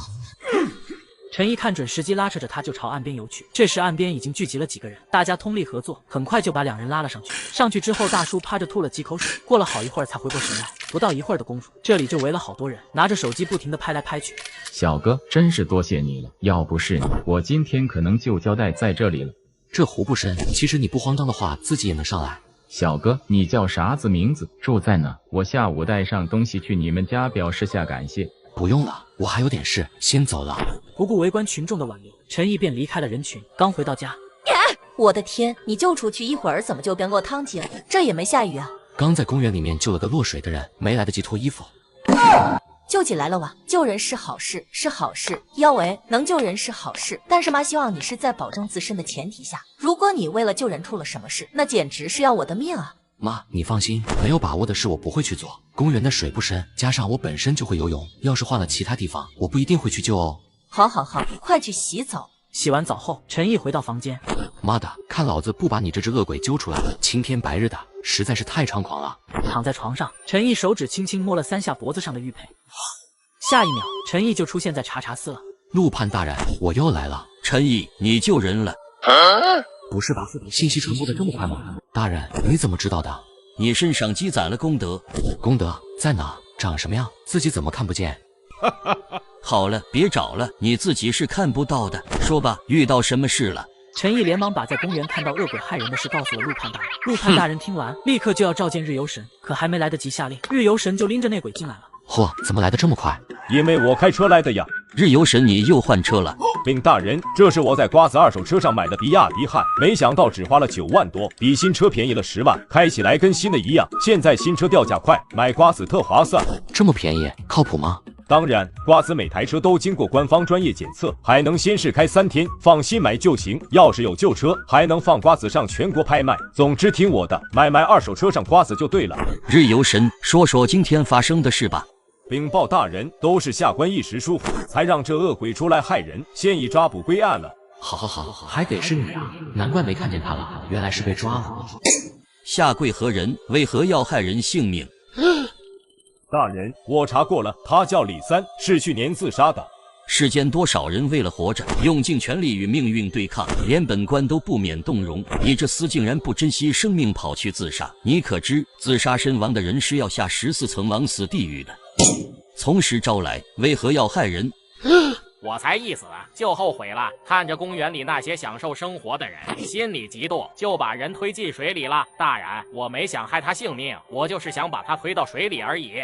立刻带往灭境前查清一切罪孽，死后害人，罪加一等，数罪并罚，不可轻饶。说完，便站出来2个鬼差，拖着他就走了。处理完这件事后，陆判就让日游神退下了。陈毅，你救人一命，功德很重，可折散5年寿命，或者俘虏。卧槽，能多活5年，可以啊，当然选命啊。但你此生命数绵长，似乎也用不到啊。自己这辈子命很长吗？陆判大人，这寿命可以给我家人吗？你母亲寿命是87岁，你父亲是82，你想给谁？大人，给我父亲吧。好。然后只见陆判就拿出个本子开始写画画。写完之后，陆判把笔放下。爹，你何时开始走仕途了？大人，我没听明白。一副天机不可泄露，没关系，等你回去你就明白了。陈毅睁开眼，已经回到了卧室。毅哥，您去救人啦？瑶瑶，你怎么知道？毅哥，你看我给你发的图都上热搜了，你要出名了。我爸爸说了，如果视频里这个人真的是你，下午就给你办理好入职手续。这么快？我听说政审完还要公示什么的呀？还政审公示什么？什么流程都不用走了。你现在可是我们县的香饽饽了。陈毅正准备问些什么，一个电话突然打了进来，微信语音就自动挂断了。你好，陈毅同志是吧？是的。是这样的，你的审查已经通过了，通知你下午过来办理入职手续。如果不方便的话，明天过来也可以。有空，我2点左右过来可以吧？可以，路上注意安全哈。陈毅便来到政府大楼，一眼看过去，整栋大楼都被正红色的光笼罩着。来到人事科办理入职之后，便被带到了信息科，里面唯一的女生叫罗小雨，热情的给陈毅打了声招呼。刚坐下，便听见：亲，一看就是个啥也不会的关系户。谁说不是呢？按照流程入职还得有段时间，他倒好，这么快就进的。陈毅一边听着，一边看着小雨刚才拿过来的材料，心里毫无波澜。信息科主要负责政务信息的收集，为上级政府、县政府领导决策提供信息服务。平时没什么事，就是个清水衙门。时间过得很快，一会儿就到下班时间了。陈毅便在门口等着瑶瑶。毅哥，今天感觉怎么样？科室的人好相处吗？都挺好的。对了，我中午买了点东西，准备给叔叔拿去，正好送你回去，一起去你家吧。到了瑶瑶家小区，2人就直接拎着东西上去了。进去之后，瑶瑶爸爸妈妈就叫他们过来吃饭。小陈，来就来，提东西干什么？待会儿回去的时候带回去，都是自家人，花什么冤枉钱？小陈啊，在科室还习惯吗？习惯的，多亏了叔叔阿姨指点，我才有这么好的工作。小陈，你知道我为什么一定要让你今天就入职上班吗？你今天入职，那么见义勇为的事就是发生在你的在职期。今年单位的优秀个人肯定有你了，后面各种奖章也会跟上，包括你以后想往上爬，也会比别人顺利很多，明白吗？叔叔，我真的行吗？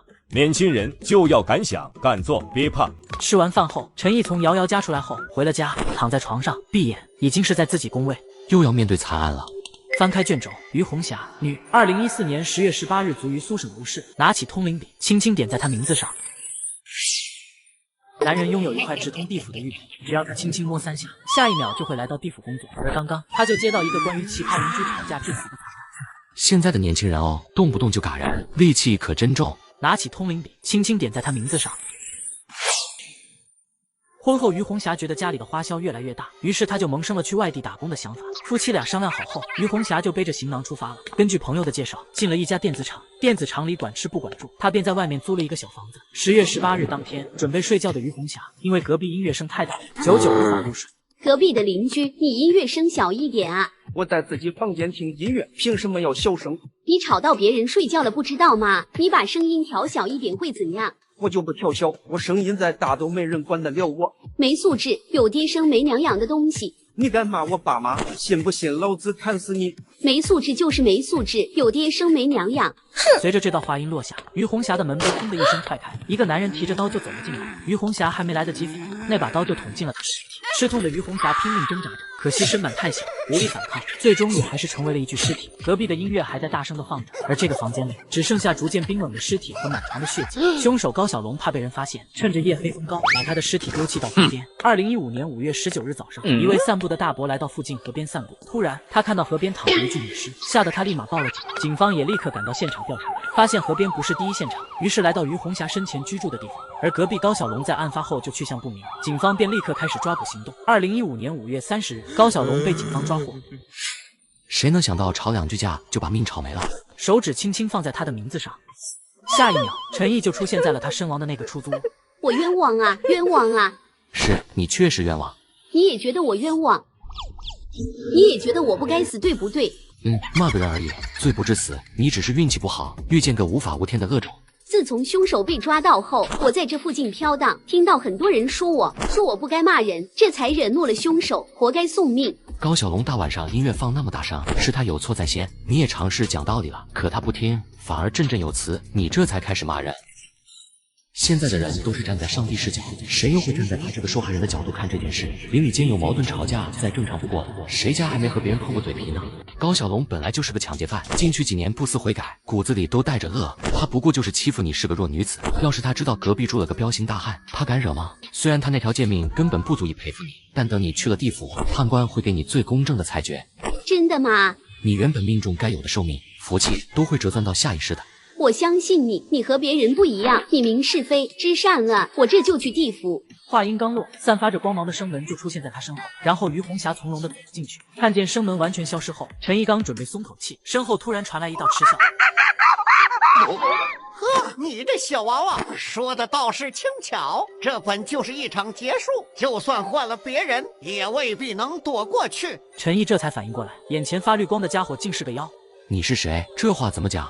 你挺能说道的，竟然把怨鬼都说去投胎了。但我很好奇，这事要是放你身上，你躲不躲得过？我说了，那高小龙本就是看女孩子好欺负，换了我当然能解决。那就拭目以待。这时，陈毅周围突然涌起一股阴，意识开始模糊。等能看清东西的时候，陈毅发现自己躺一张床上，眼皮开始往下耷拉，不住的犯困。可隔壁的音乐声吵得要死，于是愤怒的起身，敲了下墙壁。隔壁的邻居，麻烦音乐小一点。你让调小就调小，你算老几啊？行，那我报个警，让警察来和你聊。别啊，兄弟，这么点事至于惊动警察吗？顺手的事。还治不了你了。音乐声变小了很多，可这时耳边传来一道声音。你这是误打误撞，他本来就怕警察，不算，重来。谁在说话？周围涌起浓雾，意识开始模糊。陈毅睁开眼，又回到了这个房间。好熟悉的感觉，怎么回事？陈毅脑子里迷迷糊糊的，有点犯困，想睡觉，但隔壁的声音实在太吵，便走到墙边敲了敲。隔壁的邻居，麻烦音量小点，这个点大家都得睡了。我在我自己房间，我想怎样就怎样，你凭什么管我？哟呵，来这一套是吧？既然你听不懂人话，那我只能礼尚往来了。陈毅便打开手机，搜索了一首经典鬼片的插曲，音量调到最大，贴着墙壁就放起来。歌才放到一半，隔壁就忍不住了。你这大晚上的鬼哭狼嚎的干啥？赶紧把你那破歌关了。我在我自己房间，我想怎样就怎样，你凭什么管我？你他妈学我说话，找死啊！信不信我砍死你？哦呦喂，隔壁这是住了个超雄啊，动不动就杀人挂嘴边，我倒要看看你敢不敢。陈毅直接拿起菜刀，开门出去，敲隔壁门。门开了，那个男人走出来，见陈毅手里的刀，立马后退了几步。听说你要砍我？哎呀，兄弟，对不起了，开个玩笑而已，不就是调个音量吗？我这就关了。陈毅提着刀回到房间，躺回床上，准备开始睡觉。还真被你说中了，换个大男人他就不敢动手，我才不信你每次都能躲过。重来。这时，陈毅的意识逐渐清晰。我重来你妈！瞬间，周围的一切支离破碎。还是这个房间，只是站着的那个妖怪也还站在陈毅面前。咦，你这小娃娃竟然破了我的幻境！操，这妖怪竟然敢玩老子！你到底是个什么东西，竟敢戏耍我？妖怪上前2步伸出手，但好像被烫到一样，唰的收回了手。怎么还有护身咒啊？不玩了，不玩了！说完就化为一道绿光飞出房间。靠，跑的是真快！等见到牛哥他们，好好问问你这妖怪到底什么来历，敢这么玩弄我！陈毅回到房间，坐在床上，开始念叨：“我的牛哥、马哥、谢哥、范哥，你们去哪了呀？小弟我被人给欺负了。”话音刚落，马面就出现在了房间里。老弟，想哥哥了是不？一听你念叨我就来了。马哥，你怎么来了？正好在这儿附近，说吧，是不是遇到事儿了？陈毅赶紧把自己遇到妖怪的事情告诉他。你稍等，我问问夜游神。没一会儿，房间里又多了个人，是之前在陆判大人那里见过的老者。他们到底怎么传的讯呢？千里传音啊，这比打电话都来得快。查到了，是个修行500年的猴妖。其实他本性倒不坏，就是有些调皮，爱捉弄人。老弟，怎么说？要不要哥哥们帮你想办法收拾他一顿？在地府上班的我，只是和平常一样去收个恶鬼，却没想到竟被妖怪当猴戏耍。气不过的我，马上找到我的好大哥牛头马面，让他们给我出口气。可当得知真相后，我却又放过了他。老弟，怎么说？要不要哥哥们帮你想办法收拾他一顿？算了，之前牛哥说过，妖不归地府管，最好还是不要和他们有冲突。而且夜游神也说了，这猴妖本性也不坏。不用了，老哥，就当他是个小孩，和他玩了局游戏好了。马哥又交代了几句，这才和夜游神一起离开。他们刚走，老妈就叫吃早饭了。一娃儿下来吃面了。陈毅吃完饭便出发去上班，到工位上开始一天的摸鱼小日子。一上午过得很快，陈毅来到食堂，刚找位置坐下，便听见他就是那个见义勇为的，看着也不怎么样嘛。我觉得这小伙子挺好，面善。切，也就是走了狗屎运，换我啊，这好事我也能上。吃完饭之后，陈毅来到车里准备午休，刚睡着，牛哥就来入梦了。老弟，头要的事我已经听老妈说了，你放心，这厂子哥哥给你找回来就是。啊，牛哥，你不是说了和妖怪他们井水不犯河水吗？是井水不犯河水，可是他既然先来招惹你，就不怪我们出手了。牛哥，你准备怎么对付他？揍他一顿？不至于，只不过是以其人之道还治其人之身。还是牛哥威武。他不是引你进幻境吗？老牛我也给他布了个幻境，里面是一处果园，枝头缀满了各种瓜果，但他只能看，却吃不着。还得是我牛哥呀，精准打击。想欺负我老弟，得先问问我老牛同不同意。陈毅还没来得及启用拍马屁大法，牛哥就拍拍陈毅肩膀，潇洒的走了。牛哥一走，陈毅就醒了。有大哥真好。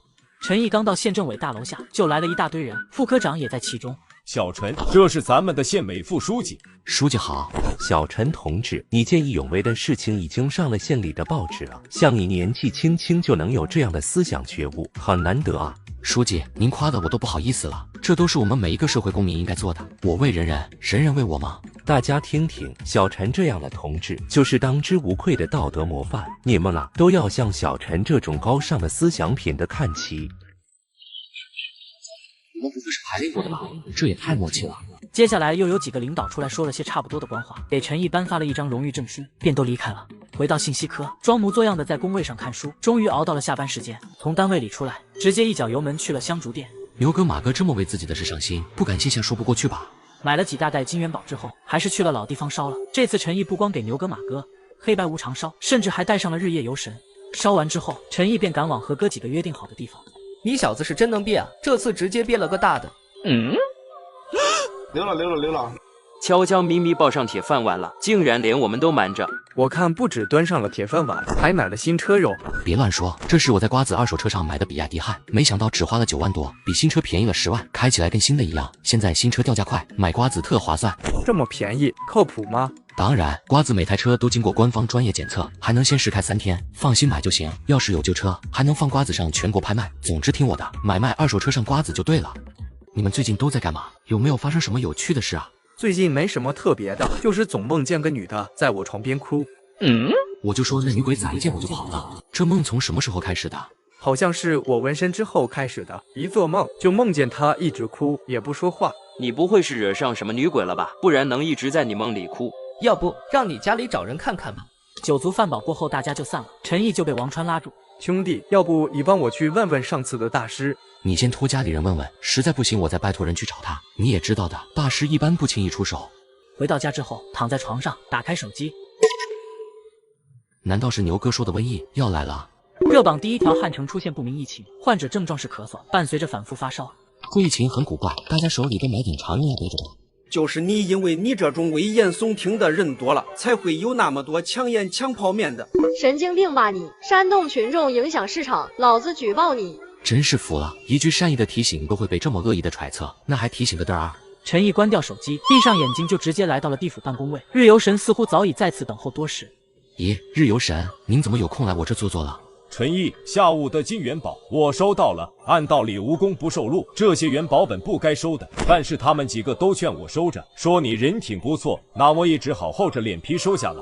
您这是哪里话？不过就是寻常的孝敬而已。您贵为10大阴帅之一，又是世人口中响当当的神仙，日游神，一些元宝算什么？我还怕这些东西档次太差，入不了您的眼呢。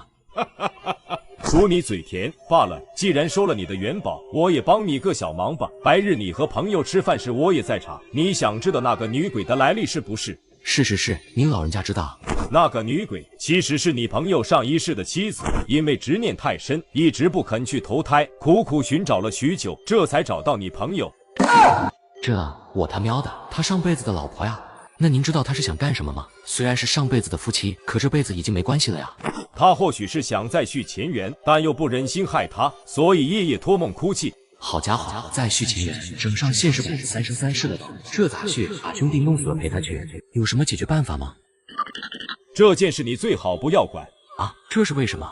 你朋友和他妻子上一世确实有生生世世要在一起的誓言，所以他找了过来，也不算出格，并且这女鬼只是因为爱得太深不肯轮回，从未做过伤天害理的事，所以你不能对她出手。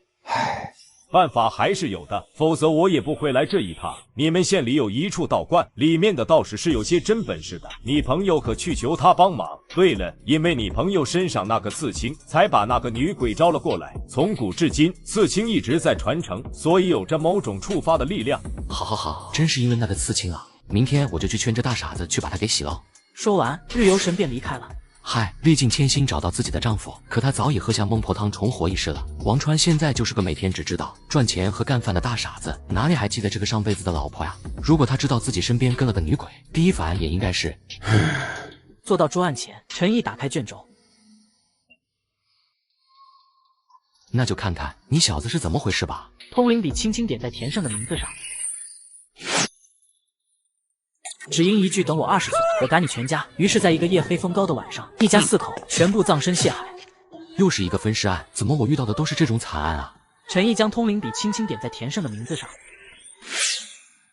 1995年，田胜出生在一个殷实的家庭里，父亲是村干部。有天，田胜正在路边玩木头剑，而死对头王帅看见了，上去就是一脚，直接踢飞了。田胜气得不行，当即就和王帅扭打起来，最后田胜赢了。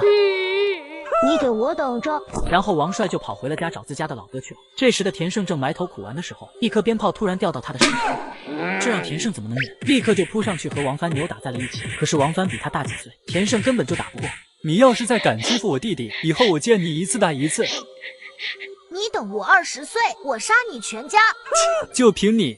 由于全程都是王帅和他哥在捣乱，田胜便给自己爸妈告状，希望能得到父母的帮助，让王帆道歉。可在他父亲看来，是儿子先动的手，虚个退一步，最后这件事就不了了之。可对田胜来说，自己爸爸是村干部，而王家又穷又落魄，田胜接受不了自己被王帆这么侮辱。初中毕业之后，田胜便出去打工，可每次一到过年回家的时候，看到王帆，田胜就气不过，于是心里便产生了一个令人窒息的想法。最近换了新手机，剪辑快多了。大家换新后，旧的都怎么处理的？像我每次换下来的就手机、平板、手表，都会叫转转免费上门回收，价格满意现场打钱。我那台15还卖了3500多，躺在家里就把手机给卖了，特别省心。要我说，趁着旧机还值钱，赶紧叫转转上门回收就对了。终于，2015年1月19日凌晨1点30分左右，田胜拿着一把水果刀翻进了王家的屋子。进入一个房间后，田胜举起手里的刀，直接向床上的人刺去。床上的人不是王帆，而是王帆的爸妈。此时的田胜脑子里只有一个念头：杀！很快，王帆爸妈就倒在了血泊中。田胜再次来到隔壁房间，举起了手里的刀，疯狂地往床上捅去。由于王家发出的惨叫惊动了周围的邻居，田胜这才从疯狂的状态里醒来，丢下了刀，快速跑了出去。回到家，田胜父亲一眼就看出儿子不对劲，一番追问，他完全不敢相信自己儿子竟然会做出杀人这种事。儿子自首吧，逃不掉的。最终，田胜被判处了死刑，一颗子弹结束了他短暂的一生。王帅打架输了有哥哥撑腰，田胜被欺负了，父亲却活起了稀泥，家长错误教育却导致孩子产生了一辈子的阴影。左手拿着通灵笔，右手轻轻放在卷轴上。下一秒，陈毅出现在了田胜家门口，他就在家门口呆呆的站着。田胜，你站在这干什么？我在想我爸妈。那你怎么不进去看呢？我没脸见他们。你后悔吗？我早就后悔了，恨自己当初为什么没有退一步，恨自己让爸妈抬不起头做人。已经发生了，后悔也没用了，去见你爸妈一面吧。你也得去你该去的地方了。我想给我爸妈托个梦再走，你能帮帮我吗？当然没问题。拿起通灵笔，笔尖触碰到田胜的额头。梦境中，田胜还是15岁的模样。此时的他正憋着眼泪朝家里走去。回到家，看见父母，开始哭诉今天的遭遇。你和王帅有矛盾，是你们俩之间的事，他哥哥掺和进来算什么？他比你大那么多，不是欺负人吗？必须找他们家理论去。我儿和王帅打架，他也有不对的地方，可以给王帅赔礼道歉。但是王帆仗着人高马大来欺负我儿，他也要给我们道歉。于是田胜父母便来到王家，问清来龙去脉。你两兔崽子，赶紧给田胜道歉。对不起，王帅，对不起，我不该动手打你。得到公平对待的田胜脸上露出个发自内心，跟着父母开开心心的回家去了。但走到家门口，田胜却不动了。怎么了，儿子？爸妈，我该走了。儿子，你在说什么胡话？爸妈，这辈子是我对不起你们，做错了事，希望你们能原谅我这个不孝子。你们的养育之恩，儿只有来世再报了。梦境开始消散。田胜每天在后悔，他父母何尝不是呢？田父后悔自己为了乡里乡亲间所谓的面子，当什么和事佬，没有给儿子正确的教育疏导，所以才会一步错，步步错。谢谢你，让我看到了另一种结局。随着他的话音落下，闪闪发光的生门也出现了。田胜走了过去，最后看了眼家的方向，便消失不见了。回到阳间后，陈毅便起床去上班。到位置上坐好后，一上午又是在摸鱼中度过。时间很快来到中午，陈毅吃完饭之后，回到了车里午休，拿起手机点开新闻，汉城疫情已经导致几个人住进重症监护室了。陈毅便打电话给瑶瑶。瑶瑶，你看见下午的新闻了吗？我们要不要现在去药店囤点药？好呀，毅哥。陈毅便开车带着瑶瑶去了附近的药店，最后他直到拎了满满一大袋子药走了出来。这也太夸张了点吧？毅哥，你是不是知道点什么？没有，有备无患嘛。之后两人又去超市采购了一大批物资，才回到办公室继续下午的摸鱼时间。很快就到了下班时间，陈毅赶紧就撤了。去哪呢？当然是去找王川了，这货上辈子的老婆还跟着他呢。一脚油门接上了王川。你什么时候认识道士了？靠谱吗？昨天有个秃驴可刚骗我1000啊。大师介绍的，说那个道士有真本事，叫去找他。大师说的准没错，走吧走吧。来到日游神说的道观，陈毅看见道观被一层金光包裹着，便直接拉上王川，就朝着里面走了进去。兄弟，我一进这道观就觉得浑身挺舒服的，看着这神像也有股想跪拜的冲动。那你别克制这股冲动了，快拜吧。拜神的时候心要诚，乱七八糟的念头不要去想。小师傅你好，请问这个道观里还有其他师傅吗？我师傅最近去云游了，现在就我一个。日游神说的有本事的道士，应该是他师傅吧？你朋友遇到事了对吧？我操，自己还没说话呢，这也看出来，厉害啊，小师傅。请问道长怎么称呼？道号玄桃子，不过你叫我小师傅也行。那怎么行啊，玄桃子道长，您快帮我看看，我遇到女鬼了。之后，王川迫不及待地将自己连续很多天梦见女人哭的事告诉了玄桃子。玄桃子看了看王川手臂上的纹身，伸出手。妈呀，这就跟演电视一样演的呀，真能运算呢。那个女鬼不是别人，是你上一世的妻子，这一世找上你，是想和你再续前缘的。我上辈子的老婆。这小师傅是真有本事啊，和日游神说的一模一样。那可怎么办呢？我这辈子根本就不认识他啊！再说了，他都是鬼了，怎么续啊？你别着急，解决的办法有很多。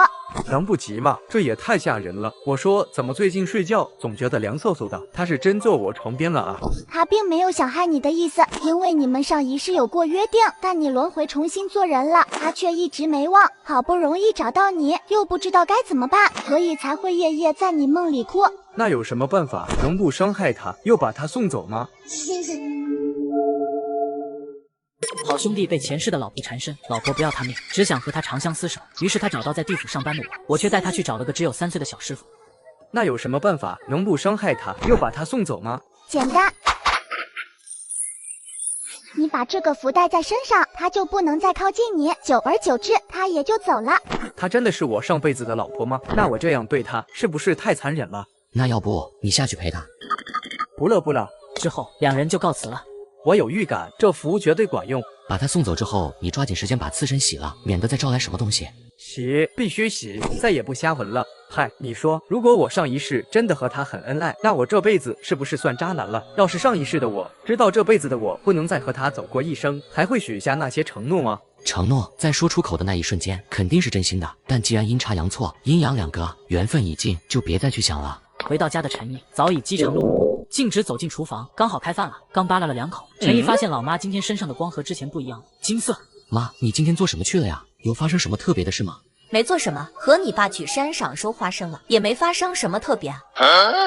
哦，对了，你刘叔在山上放了个捕兽夹，抓到只小狐狸，我看他叫的可怜，就劝他放了。难道这就是传说中的功德？妈，你劝刘叔放，他就真放了。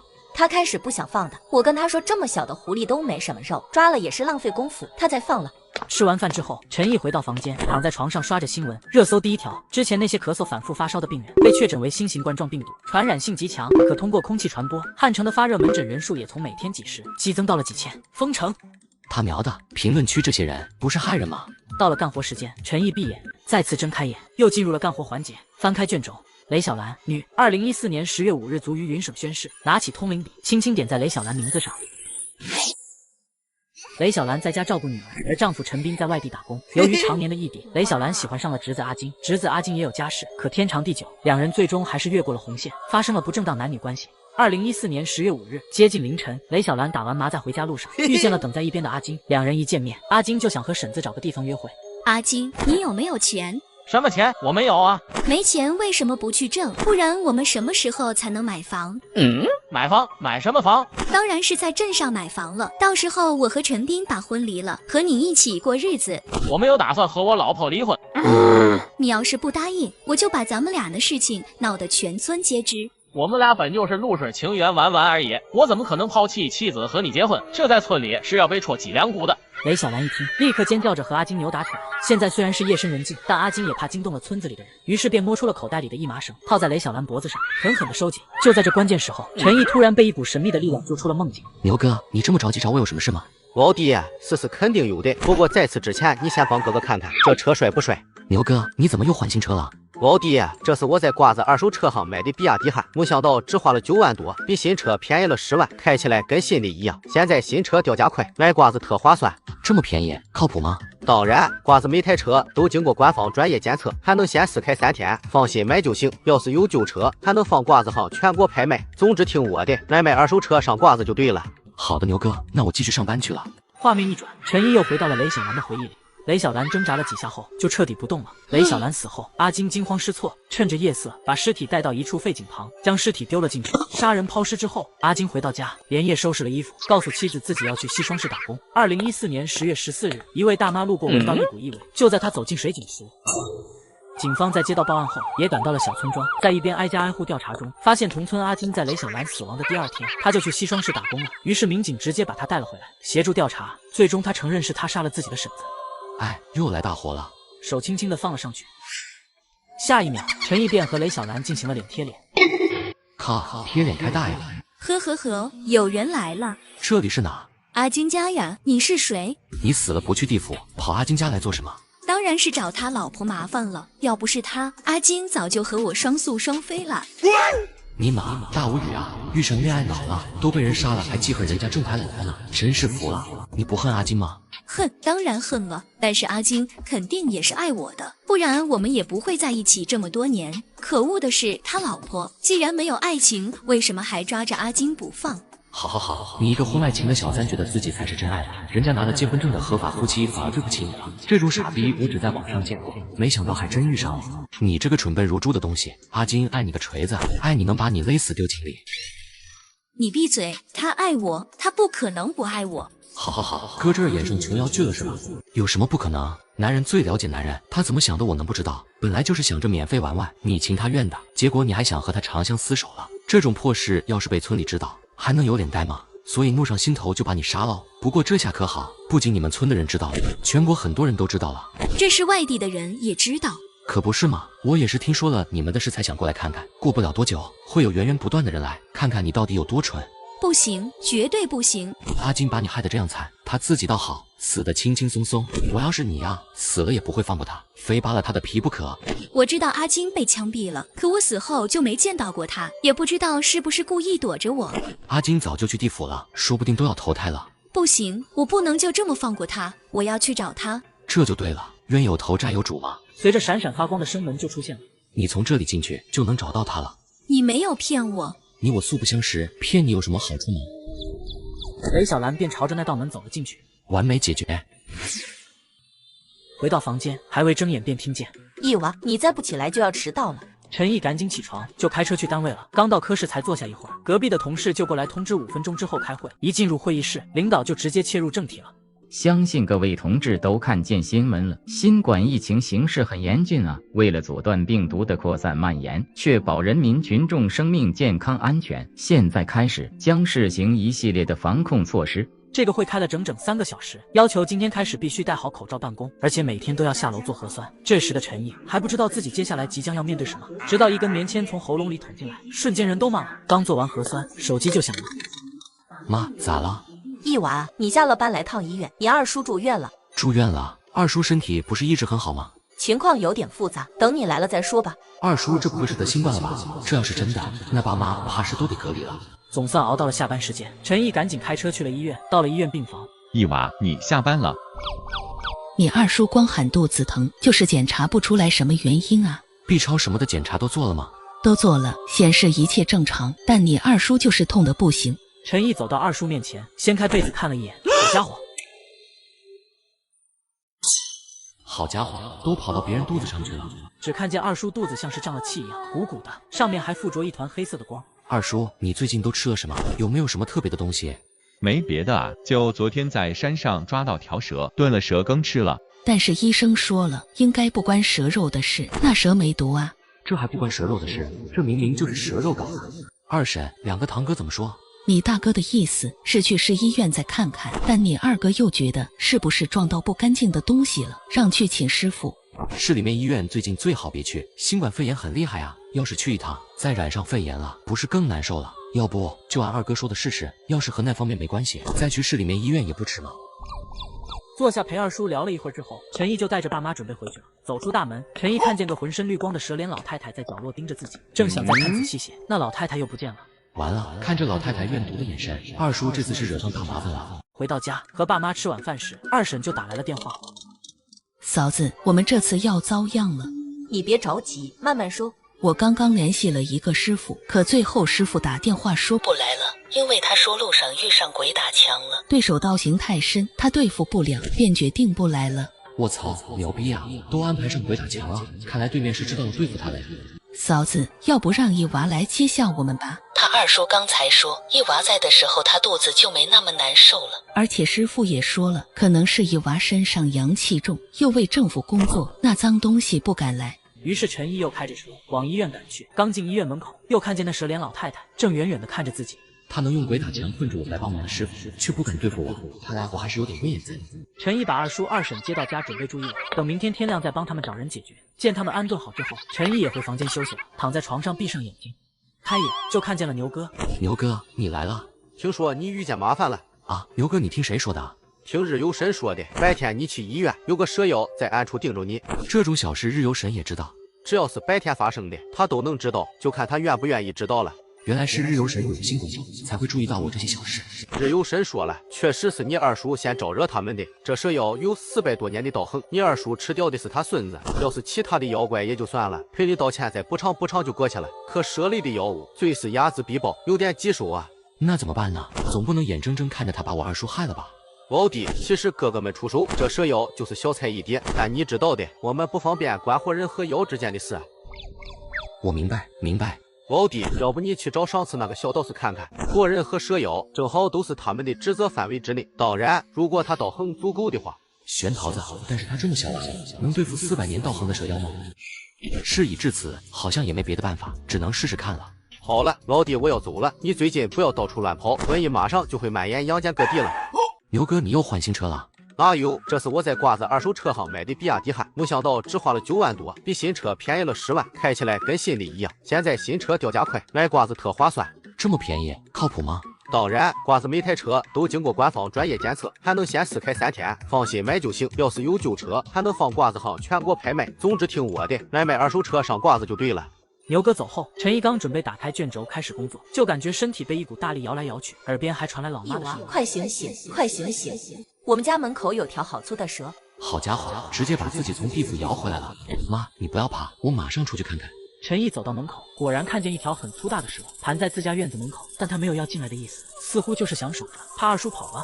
一娃，要不然我们报警吧，让警察来把他抓走。别，妈，他又不是傻子，你电话还没拨通，估计他就跑没影了。到时候警察白跑一趟不说，还会以为我们报假警。妈，你们不用担心，他不敢进来的，先回房间睡吧，明天再处理。明天星期六，我休息。陈毅劝了好一会儿，爸妈才进屋。你今晚要是敢进来，我就让你有来无回。陈毅回到房间，看了看时间，12点整，得赶紧回地府干活了，再不回去，怕是要算旷工了。躺回床上，闭上眼睛，下一秒，陈毅就回到了地府工位，翻开卷轴，白立强，男，2007年3月卒于北省杨市。拿起通灵笔，轻轻点在白立强的名字上。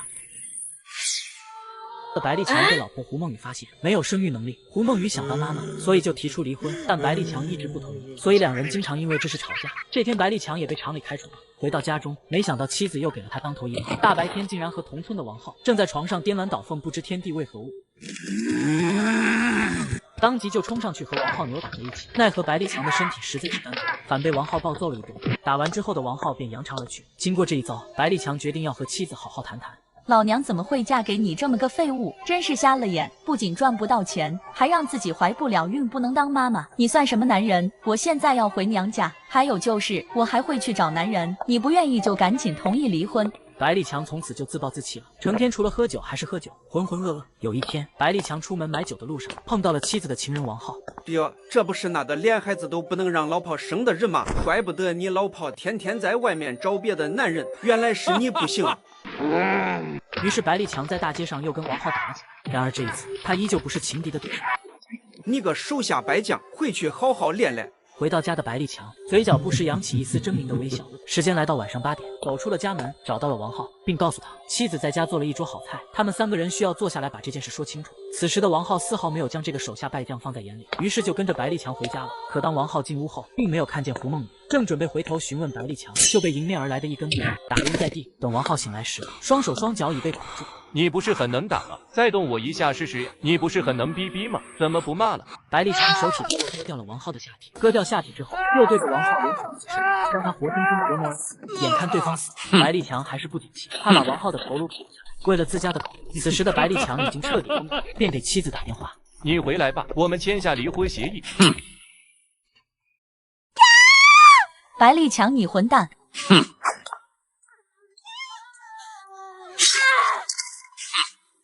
白立强把妻子捧了起来，随后按照折磨王浩的方式，在妻子身上重新上演一遍。完事之后，他开始起锅烧油，把妻子给红烧了。肉烧好之后，白立强夹起一块尝了一下，真香。吃了小半碗红烧肉后，他又端着满满一大碗红烧肉，朝着外面走去。妈，这红烧肉是孟雨刚做的，让我给您端一碗过来尝尝。肉我就收下了，你们俩能过就好好过，实在过不下去离了也行。回家之后的白立强又拿出几碗红烧肉，朝着村子里走去，将锅里的肉全部送出以后，白立强才躺在床上开始休息。第二天醒来，他迫不及待地给丈母娘打去电话：“妈，那红烧肉你吃了吗？”孟雨呢？我做噩梦了，梦见他在向我求救，你让他接电话，我有事情和他说。妈，你先说红烧肉好不好吃吗？还可以，你让我女儿接电话。妈妈呀妈妈，你吃的红烧肉正是你自己的女儿呀。随即拨打了报警电话，警察来到白立强家里，入目便是一片修罗场。穿戴整齐的白立强坐在满是血腥的家里，之后他老实的交代了自己的整个作案经过。他喵的，这么恶毒残忍的画面，我就只在电影《汉尼拔》里面见过，没想到还真有这种人。陈毅看着卷轴上白立强的名字，把手指放了上去，下一秒就出现在了白立强身边。可怜之人必有可恨之处，白立强，你为何不去地府报道，滞留人间？你是在和我说话吗？废话，这儿除了你还有谁？为何不去地府？当然是人间需要我呀。请展开说说。我没有老婆儿子，自然也看不惯别人有，所以啊，看见过的幸福的情侣，我就制造点误会让他们分开；看见过的不好的夫妻，我偏要让他们不能分开，这样才算爽快啊！靠，这得要多缺德！这厮是怎么制造误会的？幻觉，制造点幻觉，或者让他们做个噩梦，再或者呢，把楼下小姑娘的口红放到男人的西装口袋，再把隔壁老王的眼镜放进女人的包包。我是不是很机智？机智女娘真是造孽！本来找个女朋友就不容易，结果自己身上莫名其妙多出支讲不清来历的口红，简直就是跳进黄河都洗不清。女生就是分了手，估计还得被人骂水性杨花，这天渣的！你还真是邻居门口撒花椒，妈了隔壁啊！好歹你也做过人，怎么死了之后一件人事不干呢？反正现在的男人女人也没一个好东西，最后都是要分的。我不过是提前帮他们结束痛苦，也免得他们像我一样的。你自己的遭遇代表不了所有人，世上有许多从一而终的男男女女，从校园到白首的数之不尽。闭嘴！你闭嘴！你凭什么站在你的立场指责我？你知道我经历了什么吗？你知道我有多惨吗？就在陈毅头痛怎么处理这恶鬼时，夜游神强行将陈毅召回了办公室。夜游神，你强行让我回来有什么事吗？陈毅，我一直在关注你的执法过程，如果你再三劝说他还是不肯入轮回，就直接强行将他剁了吧。我丢，真的要这么狠吗？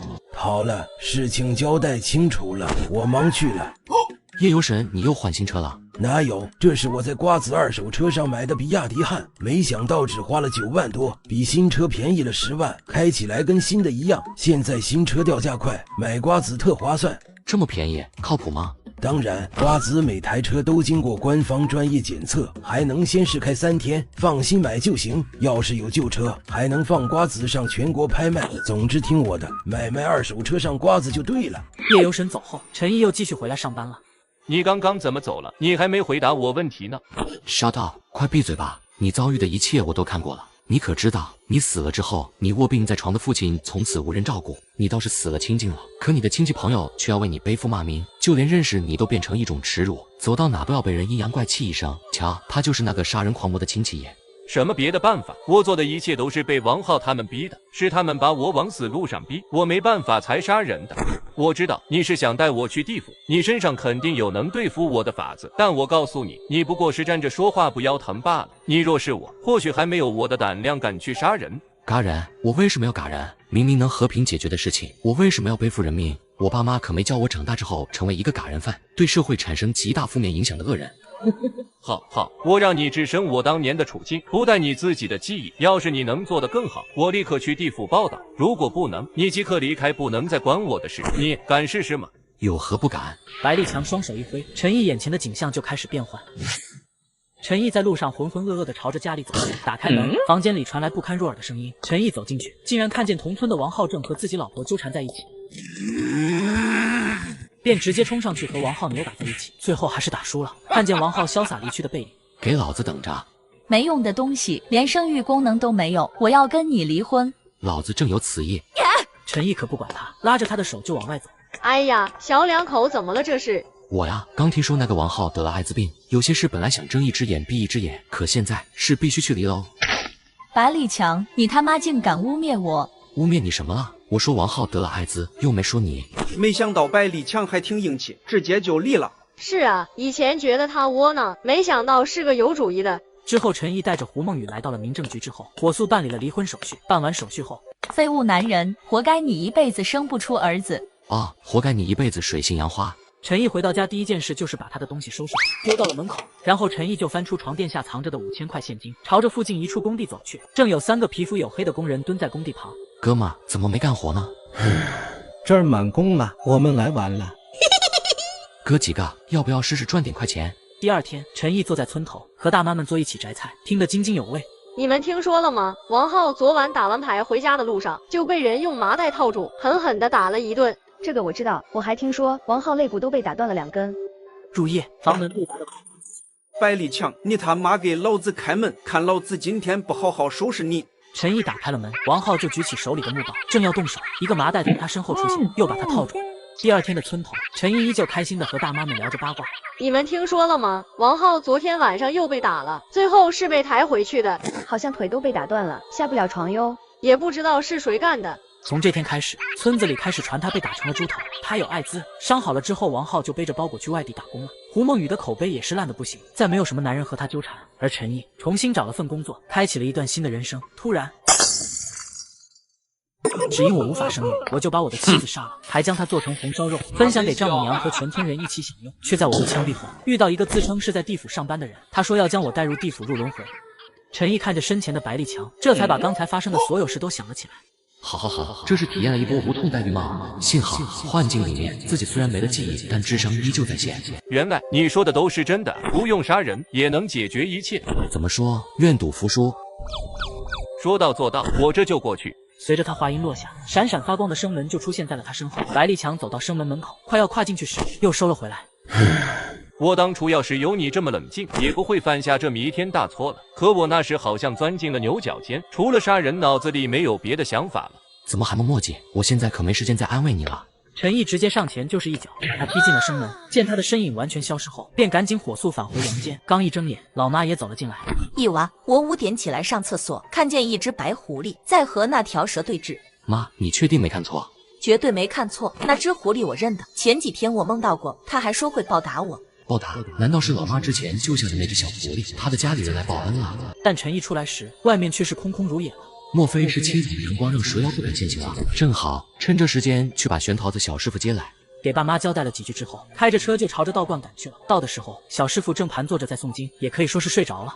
小师傅，出大事了，快去帮帮场子。怎么了？怎么惹上长虫了？这东西最是记仇了。谁说不是呢？赶紧走吧。在陈毅的飞速行驶下，很快就赶回了家。二叔二婶都在吃着面条，带着玄桃子互相介绍之后，才各自坐下。二婶，别看这位小师傅小，本事大得很，你们眼神收一收。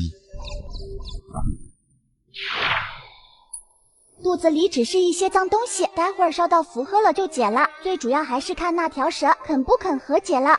他要是不肯和解怎么办？那只好将它收了，免得危害一方。最好还是和解，动物修行不易，不要坏他们道行。可是那蛇已经走了，不知道什么时候才会出现啊？中午12点，至阴至阳之时，他会来的。很快就到了中午，陈毅家门口就出现个浑身散发着绿光的老太太，她来了。你要帮着他们对付我？职责所在。小师傅怎么开始自言自语了？他来了吗？在哪啊？难道他们看不见这蛇人吗？就在门口呢，被玄桃子小师傅堵住进不来。就凭你个小奶娃也想对付我？还有他，你可知道那人做了什么？他把我孙儿吃了。我知道，所以想做个中间人，为你们讲和。若我不愿意呢？那就只能动手了。说罢，玄桃子立刻朝着老太太脚下扔出符咒，蛇妖老太立马被围住，不能动弹。看见了，看见了，被钉子围住中间的老太太是不是？她身后怎么有辆新车？你说这车啊，这是我在瓜子二手车上买的比亚迪汉，没想到只花了9万多，比新车便宜了10万，开起来跟新的一样。现在新车掉价快，买瓜子特划算。这么便宜，靠谱吗？当然，瓜子每台车都经过官方专业检测，还能先试开3天，放心买就行。要是有旧车，还能放瓜子上全国拍卖。总之听我的，买卖二手车上瓜子就对了。哟呵，这老太有点东西啊！哼，我是念你修行不易，才与你讲和，难道你还真以为本道对付不了你了？这时，玄桃子让二叔二婶准备好的鸡和鱼拿了出来，还点了3炷香。柳仙在上，之前无意得罪了您，特意备了薄礼致歉，希望您能原谅。与此同时，玄桃子也收起了桃木钉，老太太又恢复了自由。既然你们如此诚心，此事就此作罢，但日后不可再以我儿孙为食，否则我绝不罢休。不敢了，再也不敢了。哼！然后大袖一挥，就在原地消失了。刚刚放的鸡和鱼已经不见了。二叔吃了蛇妖的子孙，所以他来寻仇。可平时被蛇妖吃掉的各种鸡鸭鱼兔，又该怎么算呢？这些动物的长辈是不是也该找他寻仇？解决了，他以后不会再来了。谢谢小师傅，你现在可是我们的大恩人。还是第一次看见妖怪和道士斗法呢。不过也不算斗法，那蛇妖都还没出手就被制住了。吃完饭，玄桃子也告辞了。临走时，此事千万不要张扬，就当做什么都没发生过。日后少杀生，多做善事，会有善报的。送玄桃子回去路上，陈毅正专心地开着车。你好像看见妖怪一点都不惊讶，有点意思。嗨，在咱们国家，从小到大听到的传说还少了吗？就连电视上都演神仙妖怪呢，有什么可惊讶的？你还挺有慧根的，其实你这种心态很适合修道嘛。你那符咒也甩得挺溜啊，真没看出来你这么厉害。其实我也是第一次对付妖怪，之前都是跟着师傅打下手的。好家伙，第一次出手就这么酷了，发育起来还了得。小师傅，我看出来了，你就是先天道士圣体，生来就是要除魔卫道的。你怕是小说看多了吧？把玄桃子送回了道观，陈毅也就赶紧回家了。刚躺在床上，手机就响了。喂，小陈，你现在方便吗？方便的傅叔叔，怎么了？方便的话，你现在来我这里一趟，我们当面聊。我好像没捅什么篓子吧？一路风驰电掣后，抵达了瑶瑶家楼下。进门之后，傅叔叔已经在客厅等着了。傅叔叔，发生什么事了？我有个同学，他老婆今天早上昏倒了，送去医院什么都查不出来，说是一切正常。叫我去看病。他让我帮他想想办法，有没有认识什么能帮忙看看的人？小陈，你有把握吗？傅叔叔，帮忙看是可以的，但我不能保证一定能解决，因为现在还不知道是什么原因，所以不敢夸下海口。小陈，这件事上，叔叔希望你可以全力以赴，完美解决。我会尽力的。小陈啊，我这个同学现在是市民政局的办公室主任，如果你帮了他这个忙，对于你以后的发展也是有很大益处的，明白吗？原来如此，难怪这么着急，竟然是市里面的人们。傅叔叔，你放心，我一定全力以赴。那事不宜迟，我们这就出发吧。之后便到了一个高档小区。你就是小陈吧？快请进。小陈，叔叔就不和你见面了，直接去看看你阿姨到底怎么回事吧。跟着袁叔叔走进一个房间，陈毅赫然看见卧室的床上躺着个女人，而这女人身上坐着一个老太太。这不孝子终于知道找人来看了。难道这老太太是袁叔叔的母亲？不孝子娶了媳妇忘了娘，老娘给他托那么多次梦都没反应，媳妇晕倒了就着急了。我的命怎么这么苦啊？这可是自己辛辛苦苦养大的儿子啊！家庭恩怨，这可咋办？要是实话实说，会不会把他得罪了？小陈，你要是看到了什么，就放心大胆的说。我和老傅是很多年的好朋友了，他相信你，袁叔叔也相信你。男人的母亲死了，却每天还要缠着自己的妻子，只因他的坟墓严重漏水，便托梦给自己的儿子。可儿子醒来后就把这事忘得一干二净。出于无奈，他只能附身在儿媳身上，只为让他重病缠身。于是男人便找到在地府上班的人。小陈，你要是看到了什么，就放心大胆的说。我和老傅是很多年的好朋友了，他相信你，袁叔叔也相信你。老太太的魂魄从床上下来，瞪着陈毅：“小娃娃，你说啊，怕他做什么？这没良心的东西！”袁叔叔，阿姨她身上有个短发的老太太，这老太太自称是您的母亲。小陈，你能不能描述下这位老太太的长相？老太太圆脸，短发，额头有颗痣。小陈，母亲怎么会来折腾我老婆呢？她向来最疼我了。亏你还知道老娘最疼你，小娃娃，你给我问问她，为什么老娘托了那么多次梦，她都置之不理？老太太说，她给你托了很多次梦，你都不理她。我前段时间确实梦到我妈了，但不记得她有托梦啊。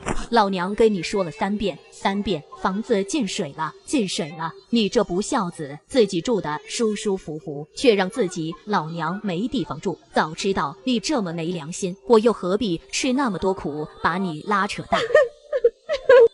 房子进水了，死人住的房子那就是坟墓了。小陈，有把握吗？袁叔叔，你母亲的坟墓可能出了点问题，进水了，导致她没地方住。她给你托梦多次，但你可能忘记了，所以她很生气。啥？我母亲的坟墓进水了，她老人家现在没地方住，所以她才会附身在阿姨身上，希望你能解决这件事。妈，是儿子不孝，没记住您托的梦啊。小娃娃，你劝劝我儿子，也不是多大个事，他什么时候有空去修了就好。陈毅把老太太的话转达，这不说还好，一说完。我父亲去世的早，是母亲一个人辛苦将我拉扯大，我好不容易有了点出息，母亲却去世了。她辛苦了一生，却没想到过我这个儿子一天的福。如今自己衣食无忧，却让老母连住的地方都没有，简直不配为人子。小娃娃，你跟我儿子说下，要是他工作忙，请人来修也是一样的。这次是我不好，不该这么胡来，对他呀添麻烦了。这是什么话？哪有麻不麻烦？这都是当儿子应该做的，我必须自己去。这时，房间里昏迷了快1天的阿姨也醒。老公，我这是怎么了？醒了就好，没事了，没事了。老傅、小陈，谢谢你们，今天就不留你们吃饭了，我先去把母亲的事处理好。知道你是急性子，吃饭什么的不重要，有的是机会。小陈，这是叔叔电话，以后要是遇到什么难事，尽管给叔叔打电话。好的，袁叔叔。陈毅回到家，躺到床上，再次睁眼，已经身处地府宫位了。巧的是，今天马哥也在，而且还是开车来的。咦，马哥，你又换新车了？哪有？这是我在瓜子二手车上买的比亚迪汉，没想到只花了9万多，比新车便宜了10万，开起来跟新的一样。现在新车掉价快，买瓜子特划算。这么便宜，靠谱吗？当然，瓜子每台车都经过官方专业检测，还能先试开3天，放心买就行。要是有旧车，还能放瓜子上全国拍卖。总之听我的，买卖二手车上瓜子就对了。今天不忙，就来看看你最近没遇到什么事吧？什么事？说给哥哥听听。马哥，人死了不是就要被带到地府吗？为什么有的魂魄却可以一直待在阳间呢？生前善良、有功德的，同时又有执念的人，是可以选择不投胎的。这样既可以留在阳间时时看到自己的亲人朋友，也可以庇护自己想庇护的人。原来是这样啊，难怪原主任母亲去世多年，却一直待在阳间呢。马哥又和陈毅聊了一会才离开。马哥走了，陈毅也赶紧开始干活了。打开卷轴，胡卫民，男，2012年11月19日卒于鄂省崇市。拿起通灵笔，笔尖接触到名字的刹那。一次节假日，胡卫民回家休假，突然接到姨妈的电话。卫民，你来下我们家，我有事跟你说。胡卫民连忙赶了过去，这才知道姨妈是要自己代替表哥黎兵去相亲。这不是胡闹吗？相亲这种事怎么能代替呢？卫民啊，你看你表哥这个样子，他一看见女孩子连话都说不出来，怎么相呀？相亲的时间都约好了，你表哥不敢去，姨妈也是没办法才找你。卫民，你就当帮帮你哥吧，不然他这辈子都说不到媳妇了。胡卫民没办法，只能去帮忙相亲。到了相亲的地方，胡卫民刚一见到女方，就被女方深深吸引，一见钟情了。一番交流下来，柳霞也被眼前的男人深深吸引住了。当天晚上，柳霞就给出答复，自己愿意交往。直到结婚前期，柳霞才得知要与自己结婚的人变成了木讷不言的黎兵之后，柳霞立刻就不乐意了。可柳父却不管女儿愿不愿意，便强行把女儿嫁了过去。柳霞与表哥黎兵结婚后，胡卫民也只是把这份喜欢深埋在心里。过了2年，胡卫民也和村子里一个女孩结婚了。10年后的某天，表哥黎兵出了事，于是姨妈又拜托胡卫民带着柳霞一起去外面打工，赚点钱补贴家用。胡卫民立马答应下来，他明给柳霞找了一份工作，还帮她租房子，处处安排妥帖，还送她上下班。一来二去，两人的关系就变得暧昧起来。这天，柳霞生了场病，而这时家中丈夫也打来了电话，家里要用钱了，赶紧打钱回来。我在外面辛辛苦苦打工，你从不关心，每次打电话都是要钱。至此，柳霞便和胡卫民走到了一起。天长日久，胡卫民萌生了要和柳霞一辈子厮守的想法，但柳霞果断地拒绝了。他并不想抛夫弃子，承受世俗的压力。你要是不跟我结婚，我就立刻把这些照片发给你家里人。哼，我不信。胡卫民竟然真的把过照发给了柳霞娘家的哥哥。胡卫民，你太吓人了，我们分手吧。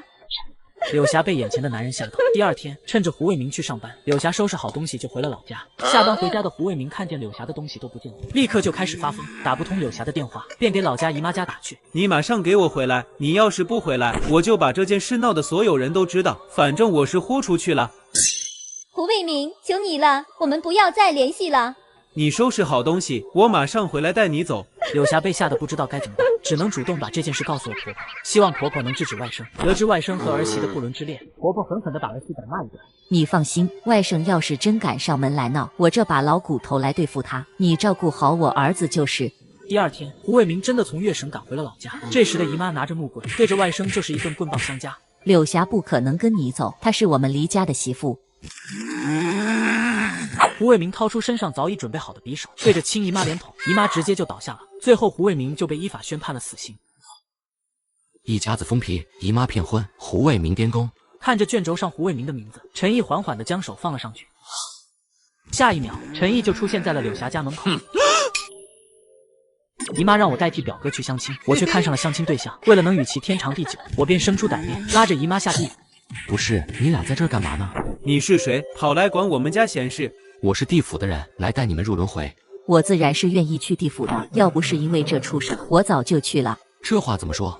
年轻人，你是不知道呀。本来我是想多留一段时间，在最后照看下儿子，没想到这畜生也来了，竟然想闯进去把我儿媳带走。我儿媳要是死了，谁来照顾我儿子？于是我就一直在门口守着，不让他进去。这是什么疯批强制爱的恶心的把戏？死了还不放过人家，遇见这种人真是倒了血霉了。爷妈，你就成全我和柳霞，跟他走吧。你去投你的胎，我要和柳霞长相厮守，生生世世都在一起。说完，胡卫民就要朝着表哥家冲进去带走柳霞。好家伙，自己还在这儿呢，他居然当着我的面进去害人，这也太嚣张了吧！陈毅当即一脚向胡卫民踹去，回过神来后，胡卫民就准备反扑。姨妈见状也赶紧来帮忙。年轻人，我们现在怎么办？怎么办？我也不知。陈毅直接走到他们身前，一只手抓着姨妈，姨妈抓着胡卫明，摸了摸脖子上的玉佩。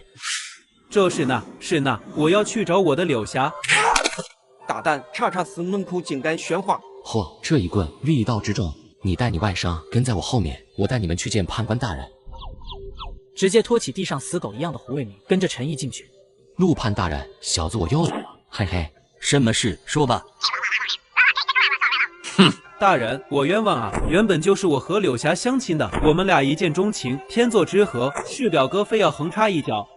孽畜，在本判面前还敢巧言诡辩！本判问你，你与柳霞既是天作之合，为何当时不鼓足勇气娶之？要与他人成婚生子，既已有家室，为何又与表嫂通奸？分明就是你心思不纯，勾引表嫂在先，捅嘎姨母在后，判胡卫明入拔舌、剪刀、铁树、冰山、血池狱，刑期50年。立刻走出2个鬼差，将胡卫明拖狗似的拖了下去。高明兰，你可有话要说？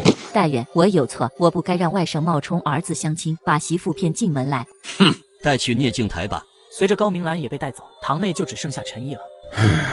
陆判大人每天要处理多少这世间的贪吃爱恨啊？他应该很忙很累吧？陈毅，与其心生敬仰，不如自己便是那样的人。大人，你也太高看我了，我哪有资格呀？你千万不要妄自菲薄，我知你前途似锦，心有仁善，望你日后步步高升之时，能为民众多写点实事。大人，您放心，若我陈毅真有那日，定不负大人的期望。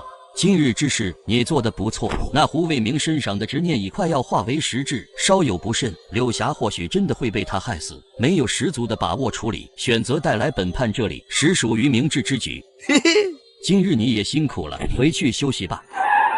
姨陈毅，你又换新车了？哪有，这是我在瓜子二手车上买的比亚迪汉，没想到只花了9万多，比新车便宜了10万，开起来跟新的一样。现在新车掉价快，买瓜子特划算。这么便宜，靠谱吗？当然，瓜子每台车都经过官方专业检测，还能先试开3天，放心买就行。要是有旧车，还能放瓜子上全国拍卖。总之听我的，买卖二手车上瓜子就对了。好的，你退下吧。陈毅猛地睁开眼，醒了，刚好起床去吃老妈做的面条。吃完早饭，陈毅就准备开车去市里给瑶瑶买礼物。刚上车，手机就响了。陈毅，听说你现在在政府工作是吗？真厉害，也不跟老同学说下，有时间嘛，一起吃个饭庆祝你上岸呀。就是换了个工作而已，没什么好庆祝的，谢谢你的好意了。陈毅便挂断了电话，开车往市区去了。到了商场，买了满满一大袋子东西，就准备回车上。正在等红绿灯时，陈毅便看见一个40岁左右的阿姨，身前多了一个身影。靠，有鬼！那鬼竟然伸出双手想把前面的阿姨推出去。我丢！现在是红灯，车流不断，阿姨要是被推上马路还能有命。陈毅赶紧抓住阿姨的衣角，阿姨本来就被推得往前，又一下被人拽住往后，瞬间站立不稳，摔倒在了地上。小伙子，谢谢你，我也不知道怎么了，突然就冲到马路上去了。要不是你啊，我今天怕是要上新闻了。阿姨，你没事就好。陈毅环顾四周，那鬼跑了。行，你以为你跑得了？小伙子，你救了我，现在也到饭点了，去阿姨家坐坐，吃个便饭可以吗？最后在阿姨的拉拉扯扯中，陈毅还是去了阿姨家里吃饭。跟着阿姨走到小区门口，陈毅直接愣住，这不就是昨天下午来过的那个高档小区吗？阿姨家竟然在这儿。刚进门，客厅沙发上坐着一个沉稳的中年大叔。陈毅看见大叔身上带着红色。老公，刚才过马路的时候，我差点冲到马路上去，幸好这个年轻人拉住我，也算救了我一命。小伙子，真是太感谢你了。不用客气，每个人看到之后应该都会做的，举手之劳而已。阿姨便去煮饭，陈毅就坐下来和刘叔叔聊天。饭好后，那你是在哪里上班呀？做什么的？我是在县政府上班的。你在县政府上班，那你认识人事科的副科长吗？咋，这也是副叔叔的熟人？认识的，副科长人很好。你们副科长是我的老同学。怎么又是老同学？副叔叔的老同学都在市里混吗？我在卫生局工作，今天我们通过这样方式认识也很难得。以后你要是遇到什么困难，可以来找叔叔，叔叔能力范围之内绝不会推辞。嘿嘿嘿，这是又抱上大腿了。吃完饭之后，陈毅回到家，将今天买的礼物分给了老爸老妈。妈，你今天怎么不说我浪费钱了？我昨天刚刷到一个视频，说是不要做扫兴的大人，子女不管送什么都是一片心意，高高兴兴的收下就是了。老是扫兴呀，以后子女就不送了。聊完之后，陈毅便回了房间，摸了摸脖子上的玉佩，下一秒就出现在了查查司门口。来找陆判大人，他有事出去了。啥？陆判大人不在，那咋弄？你找大人什么事？不如说与我听听。在阳间撞见只作恶的鬼，被他跑了。这还不简单，去法勒斯啊！这本就是中判大人的管辖范围。中判？哦，钟馗大人，那我该怎么去呢？你先转过去。这边也没路啊。正疑惑间，后背猛地传来一股推力，陈毅控制不住的丢上前。再一抬头，眼前已是法厄斯的大门口了。不是大哥，下次推人前能不能先打个招呼？这真的很突然啊，真的是。你是何人？来此作甚？我是来找钟馗大人的。跟我来。于是陈毅就跟在他身后，朝里面进去。走到内堂，就看见上面坐着个身材魁梧、目光如炬的男人，和传说中的描述真的很像啊。他的眼睛确实很大。你是何人？来我法厄斯作甚？我在地府有一个工作，年薪30万，可我并不满足。为了能尽快升职加薪，我便买了一堆金元宝烧给地府的各路官员。于是，身为4大判官之一的钟馗便召见了我。你就是陆兄提过的那个少年。钟馗大人好，小子名叫陈毅，一表人才，还算不错。来本官这里有何要事？雷人，速速查明此事。没过一会儿，2个鬼差就押着一个浑身颤抖的人进来。回禀大人，已将此贼捉拿归案。陈毅，你看看，可是此人？回大人，就是他。堂下何人？因何而死？为何害人？速速招来！不说，那先杖责30好了。左右2列很快就出来2个手拿棍棒的鬼差，立刻就开始行刑了。大人，我错了，我说啊！但没人理他，直到打满了30下，鬼差才停手。嗨，这是何必呢？早说不就完了？我叫胡伟，是年初横穿马路被车撞死的。我死了之后就一直在那条路上飘荡。今天中午不知道怎么犯了糊涂，推了个人。但是大人，我只是推了一下，没有害死他呀。只是推了一下，要不是被人拉住，他怕是尸体都凉透了。雷人带去聂静台查看其生前所犯罪责，死后害人，罪加一等，务必从重惩处。然后2个鬼差立马拖着胡伟朝外面走去了。陈毅，你救人一命，可算是良善之辈，本官很看好你。这么精彩的剧情，用新换的手机看起来更爽了。大家换新后，旧的都怎么处理的？像我每次换下来的旧手机、平板、相机都会叫转转免费上门回收，价格满意现场打钱。我那台 vivo X100还卖了2500多，躺在家里就把手机给卖了，特别省心。要我说，趁着旧机还值钱，赶紧叫转转上门回收就对了。好了，你回去吧。陈毅睁开眼，已经在自己房间了。这时手机响了，奇怪了，这货怎么这个点给自己打电话？什么事，老王？喂，老王。什么鬼？不会出啥事吧？陈毅再次打过去，但电话那头传来的声音是：您拨叫的用户啊，这保险一点，得去他家看看啥情况。陈毅便开车去了王金谦家，敲了好几下都没人回应，觉得很奇怪，再次掏出手机打了个电话，这一次打通了，并且铃声还从门里面传了出来。你瞄的搞什么？人在家还不开门？是你啊，马上来，马上来。陈毅进来之后，一屁股坐在沙发上就开始训儿子，打了电话又不说话，害爸爸担心一场，敲门也不开，装死啊你！老陈，我可能惹到不干净的东西了。怎么回事？说来听听。就是我今天一个人去骑摩托，准备回家的时候看了眼后视镜，我后座上竟然坐了个老头。我停下来一看，啥也没有，于是我又继续往前开，但我发现我在原地打转。我想起之前网上说遇到这种要破口大骂，骂完之后我才回了家。进电梯的时候，我耳边响起一道叹息声，是老头的叹息。到家我立刻就给你打电话求助，刚打过去手机居然没信号了，然后门口传来了敲门声。我开门一看，门外竟然空无一人，赶紧关上门，可那敲门声又响了起来。后面你就来了。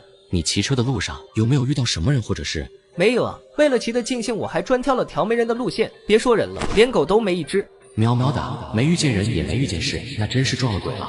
陈毅掏出手机打了个电话，小师傅来活了。这个点大活小活，算是个小活吧。我朋友遇见鬼打墙和其他的。那你把人带来还是我过去？我把人带来吧。陈毅便带着王金谦去了道观，一进去我都不害怕了，兄弟，这地方绝对正宗。玄桃子便开始询问王金谦相关的细节，王金谦都全部如实回答。你当真只是骑车，什么都没做？这不应该的。你们等我一下。没过多久，玄桃子就端着半盆水进来，放在了他和王金谦中间。我稍后用圆光术看下他骑车时到底发生了什么，你们都不要说话。只见玄桃子对着水盆念念有词，然后对着铜盆轻轻一挥。王金谦正在道路上骑着摩托，没过多会儿，他就停了下来，找了处地方就开始嘘，嘘完还对地上吐了口唾沫，然后就接着骑了。接着那个老头也出现在画面，跟着王金谦坐上了摩托。你不是说你除了骑车啥也没做吗？撒尿的事你怎么就不提呢？我也没想到，因为这事招惹到他了。我要是没猜错的话，你应该是把尿撒在人家坟头了。你撒完还不算，竟然还吐了口唾沫。好没害你，只是吓唬你，已经算是个好鬼了。那儿就一堆杂草，我压根没看见有坟啊。你丫这一波真是太过分了，不怪人家缠你。咱快想想怎么解决吧。还能怎么解决？赶紧赔礼道歉了。具体该怎么操作呢？诚恳的道歉，再烧些纸钱银元宝，基本这事就结过了。之后陈毅便带着王金谦来到自己常给牛哥马哥烧纸的地方，直接烧就行了，赶紧的，我回去还有事。大爷，对不起，我真不是有意冒犯的，希望您大人有大量，不要和小辈计较了。说完，那老头就出现在火堆前，将那些纸钱都捡起来后，这次就算了，再有下次就不会这么简单了。行了，走吧。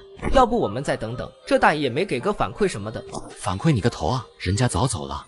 说的你能看见似的。陈毅看了眼时间，不能再耽误了，直接将他拉回了车里，然后一路疾驰把王金谦送了回去。陈毅到家时已经是22点40分了，于是赶紧躺到床上，喵喵哒的，我咋感觉自己比那生产队的驴还累？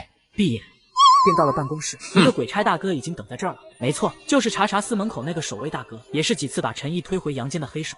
陈毅，陆潘大人要见你。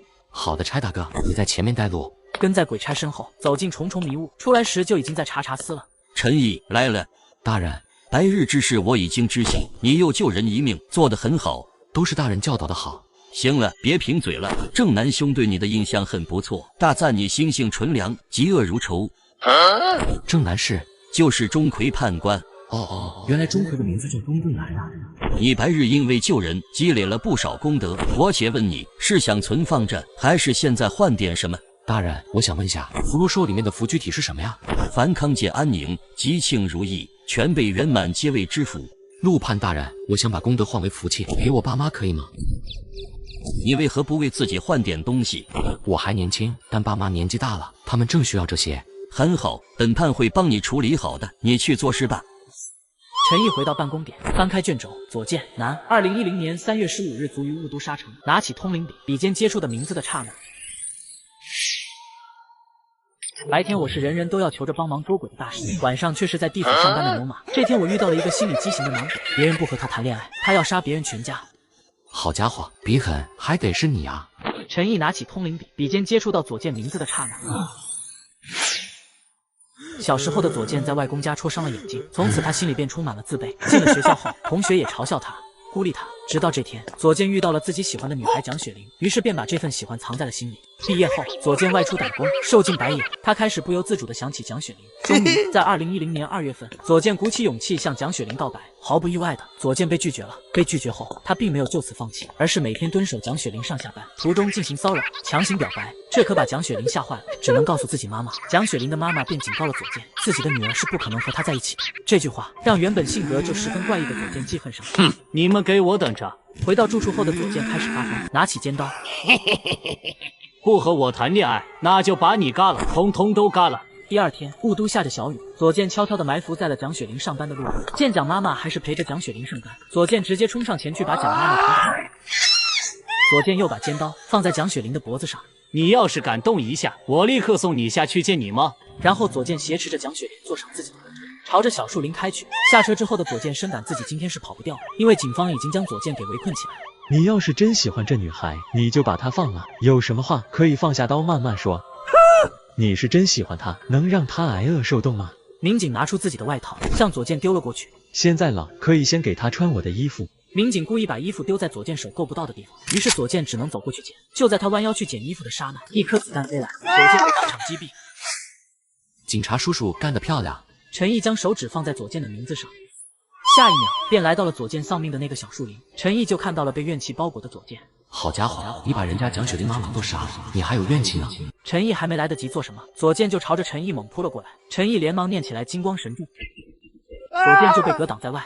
不是，我又没得罪你，你扑过来干啥？我想杀人，难道还要理由吗？我知道你看不起我，所有人都看不起我，大家都欺负我，没人真正的尊重我。可是你杀了他妈妈，你这样的人如何能让人尊重？那是因为他不让我和蒋雪玲在一起，我才杀他的，是他逼我的。如果不是他，蒋雪玲肯定会和我在一起。你放屁！就算没有蒋妈妈阻拦，蒋雪玲也不可能和你在一起，因为她根本就不喜欢你。可是我喜欢他，那他就要和我在一起。喵喵哒，果然是个神经病啊！那我喜欢刘亦菲，所以她也要和我在一起。神仙姐姐，你也配？那你配？我不配。左健，我问你，假如你生了个乖巧可爱的女儿，但有个像你这样的黄毛青年想和你女儿在一起，你会同意吗？不可能，绝对不可能。那你现在可明白了？我明白了，蒋雪玲没有错，她妈妈也没有错，原来错的是我啊！我想再见一见蒋雪玲，给她道个歉，你有办法吗？杀人狂魔良心发现了呀，这个忙必须帮。可以。陈毅拿起通灵笔，轻轻触碰了一下左健的额头。教室里，蒋雪玲正拿出自己喜欢的零食，大方的递一半给左健。那分你一半，不要告诉老师哦。谢谢你，对不起，我欠你的，只有下辈子再还了。左健，你说什么呀？等你醒了就知道了，这是我最后一次打扰你，希望你一切顺利，幸福美满。画面消失之后，陈毅和左健还是站在这个小树林里。我知道你是来抓我的，看见你第一眼我就知道，你帮我了却了心愿，我跟你走就是。说完，闪闪发光的生门就出现在他身后。左健并没有马上进去，我一人做事一人当，该还的肯定会还。然后朝着生门走了进去。他也才21岁啊，比自己还小，要是没走错路的话。陈毅也回到了阳间。嗨，又得去上班了。一到单位，又是开会。陈毅拿着小本本，跟着同事一起去了会议室。主要内容就是疫情发展迅猛，所有人都要参与到疫情防控中去。会议一结束，陈毅就跟几个同事准备出发了。到达目的地后，4个人戴着口罩，拿着宣传资料就各自进行宣传了。陈毅走到村尾的最后一家了。没一会儿，就有个大爷走了出来，老头身上却有淡淡的绿光，但这绿光不是他本身的，像是和妖怪待久了沾染上的。哎呀，小伙子，你们真是辛苦啊！大中午的还来口宣传，没吃饭吧？你要是不嫌弃，就在我这儿吃个午饭吧。尽管陈毅再三拒绝，还是没用，于是便坐到了饭桌上。等大爷从厨房出来时，身边还跟了条老狗。居然是你，妖怪！没什么菜，你将就着吃。大爷，您就一个人住啊？还养了条狗？儿女都在外地打工，过年才回来，平时啊都是小白陪着我。好，您管这成了精的狗叫小白，这跟给一只老虎取名小可爱有什么区别？年轻人，我这条狗聪明着呢，我说什么它都听得懂。平时叫它帮我拿点东西，去干点什么，简单的很。给你说一件事，你可能不信，在10多年前的一个夏天，我从地里干完活回家，到家就晕倒了。晚上醒来的时候，发现厨房里有亮光，小白就蹲在灶台边，正咬着柴往里面添火，锅里有水，而且还飘着几株草药。于是我就把锅里的草药水舀了一碗喝掉，就回到床上睡了过去。再次醒来，觉得浑身舒畅，轻松的很了。小伙子，你信吗？反正我给村里面的人讲，他们都不信我。大爷，我听人说呀，狗和人相处久了就能听懂人说话做事。你说的这事啊，我信。您是养了条好狗啊？小伙子，不瞒你说，幸好有小白陪着我，不然啊，我这日子还太难熬了。儿女都在外面打工，我老伴又去世的早，一个人孤零零的。我给你讲，小白每次出去回来的时候，还会给我带点水果。水果？什么水果？小橘子、枇杷、甘蔗，只要它能叼的，好些都会叼回来。真是只好狗啊，还知道给大爷补充维生素，但他只带水果回来，不带点肉。大爷，小白会打猎吗？比如给你带点野兔什么的回来？从来没有，小白好像不爱吃肉，有时我做了肉给他都不吃。这狗是真的在救亲了，所以不杀生。吃完饭后，陈毅洗好碗，临走前摸着小狗。多行善事，必成正果。之后，陈毅赶到和同事们约定好的饭店时，其他3个人也都到了。净给我们派些难搞的任务，这些村民没什么文化，难沟通的很。做我们这工作的，就是要多一点耐心嘛。穷山恶水出刁民，一个个大字不识，政策也听不懂，也不知道国家花钱补贴这些农民干什么，不如早点挂了算了，也算节约粮食。这说的是人话吗？网上死3代，谁家还不是你？就在这时，小吴身边突然出现了个面善的老婆婆，浑身金光闪闪。妈耶，全是功德啊！那老婆婆先是淡淡的看了陈毅一眼，然后扬起手扇在小吴脸上。人最怕3长2短，相最忌2短1长，有些话是不能随便乱说的。同事小吴就因口出狂言，被一个全身冒金光、从地下钻出来的老太狂扇巴掌。哼，这些农民不如早点挂了算了，也算节约粮食。哼！打完这一耳光后，老婆婆就消失不见了。哎呦啊！我这边脸有点疼，你们帮我看看怎么了？你脸是不是过敏了？有一边肿起来了哎。刚才还好好的呀，怎么突然就肿了？难道是被什么虫子咬了？对对对，这很像是被虫子咬了。本来就不想来，非要给我安排到这些破地方，烦死了。快吃吧，吃完你上医院看看去。三人吃完饭后，把小吴送去了医院。陈毅走访到最后一家的时候，却见这家围了许多人。陈毅走进去一看，一个50来岁的阿姨躺在床上，脸上呈现异样的红。要不找个师傅来看看吧？我觉得送医院比较稳妥。去医院可以，得花钱，这钱谁垫？我是政府工作人员，像你们这样很多人围在一起，如果有一人得新冠，所有人都要被传染。他这个样子确实很像新冠哦，我前2天才看了新闻，就是要发热。哎呀，那怎么办？刚才我们离他这么久，不会被传染了吧？你们还不走？到时候被传染全部都得隔离。一群人一听要隔离，连忙各回个家，各找个妈了。现在房间中只剩下阿姨。你干嘛缠着人家？你能看见我，那你就是多管闲事。你为什么要缠着人家？你要是无缘无故在这害人，我可就要叫人来把你抓走了。无缘无故，他抢我被子。被子？什么被子？